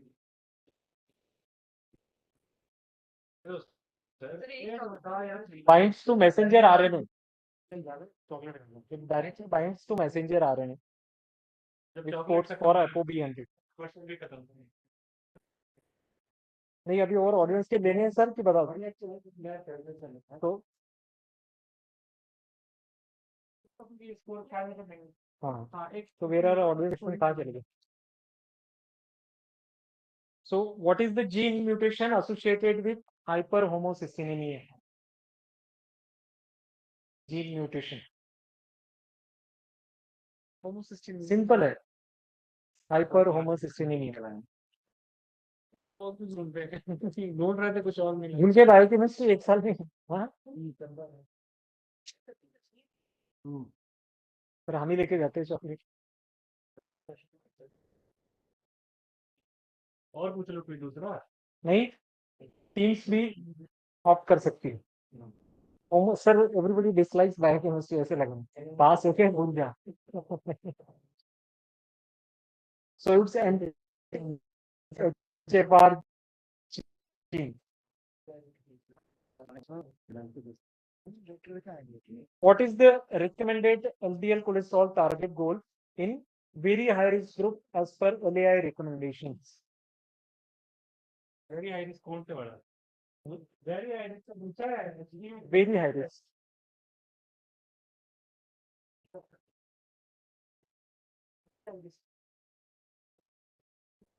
फिफ्टी को दे दो सर लेस देन 50 बोला है उन्होंने तो करने कैसे हैं सर चॉकलेट तो देनी पड़ेगी लेकिन ये बताओ चॉकलेट देती है सर पूछ रहे थे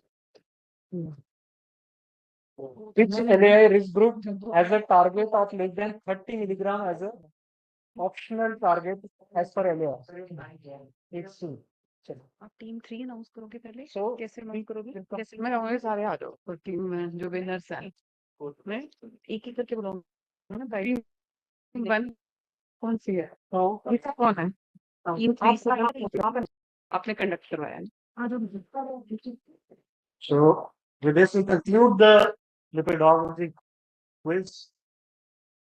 And the winners, and the marks are on both team A, 10 marks. Team B has 150 marks. Team C, 15 marks. Team D, 25 marks. And team E, 40 marks. So the winner for the quiz is team B. 115. Can you please come on the seat? I request MS sir to please give awards to the winner. Team C should also be appreciated because they try to attempt it. They haven't taken question.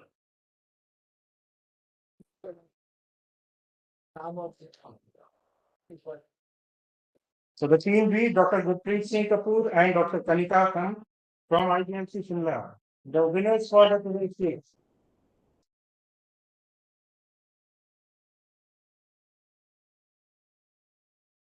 The team that stood second in today's quiz is team E, the team from Chamba, Dr. Amartya and Dr. Rampratap.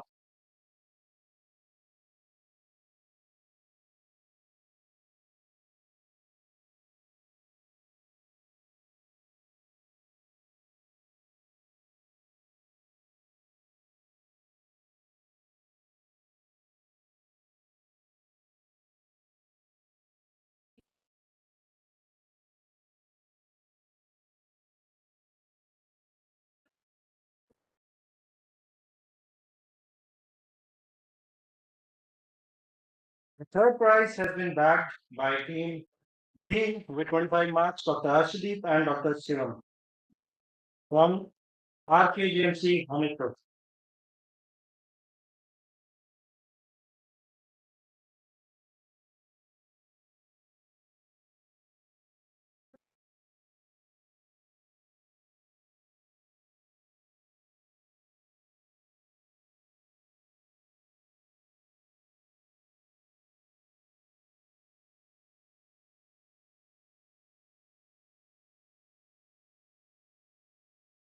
I request you, sir, to kindly felicitate the organizing committee who have worked tirelessly to make this conference possible. I request Dr. Acharya, Dr. Tarun Sharma, Dr. Sumita Sharma, Dr. Kapil Sharma,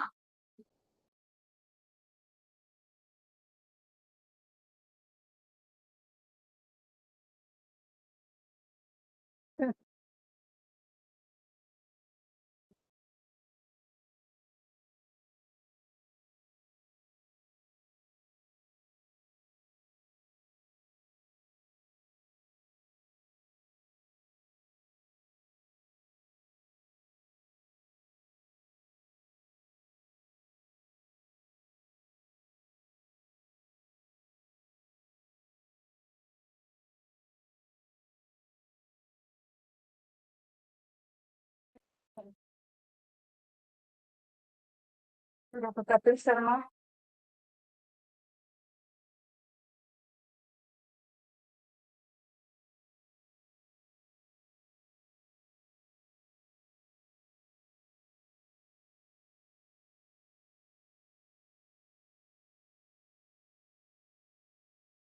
to the organizing co-secretary, Dr. Bhupender Kumar,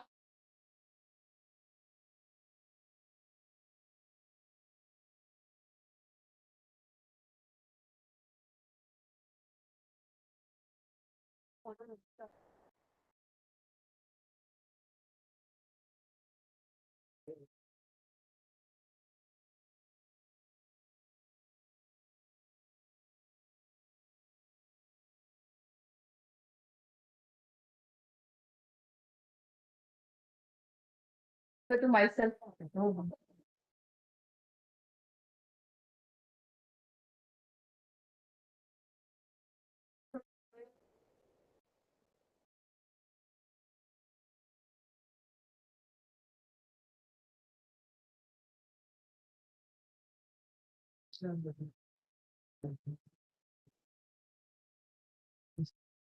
Sir.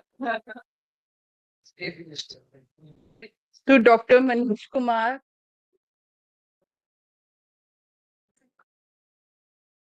to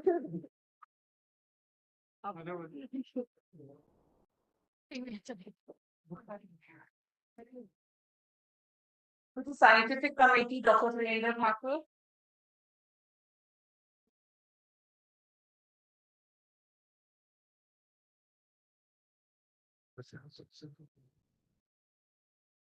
to Dr. Onjar,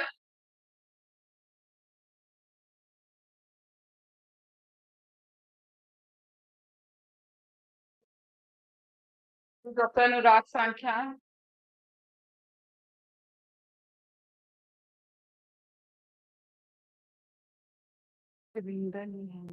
Dr. Virjo. Sidhu, is he here? No. Dr. Subhash Chandra. To the registration and reception committee, Dr. Manju Bala, Dr. Karan Jo. residents and junior residents बुला लीजिए. Senior residents and junior residents of Now I invite senior residents, junior residents, our nursing officer, and the staff members of internal medicine and biochemistry departments who have contributed immensely to make this conference possible.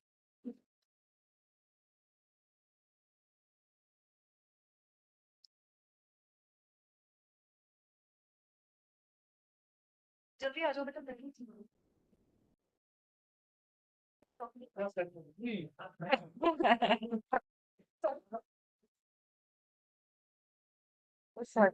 Right. Sir, hi.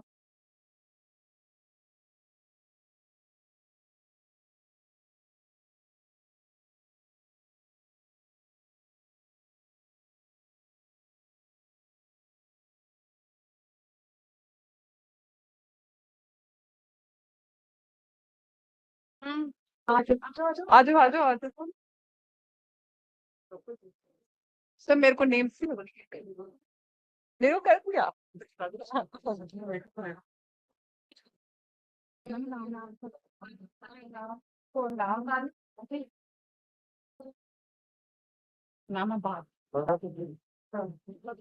Photo खींच Rakesh sir का है किधर दे दो हाँ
Now I invite Dr. Tarun Sharma, Associate Professor in the Department of Internal Medicine, to give a vote of thanks. And after a vote of thanks, we all have group photo with a hand. Thank you so much. मैंने आपको दिखाया। So I will end my day. Your day also with very thank you to all and be always learning for अपना ये नहीं लगे ये music ये तो बंद कर दो म्यूजिक अब वो म्यूजिक कहाँ है अपना जो अपन ने रखी थी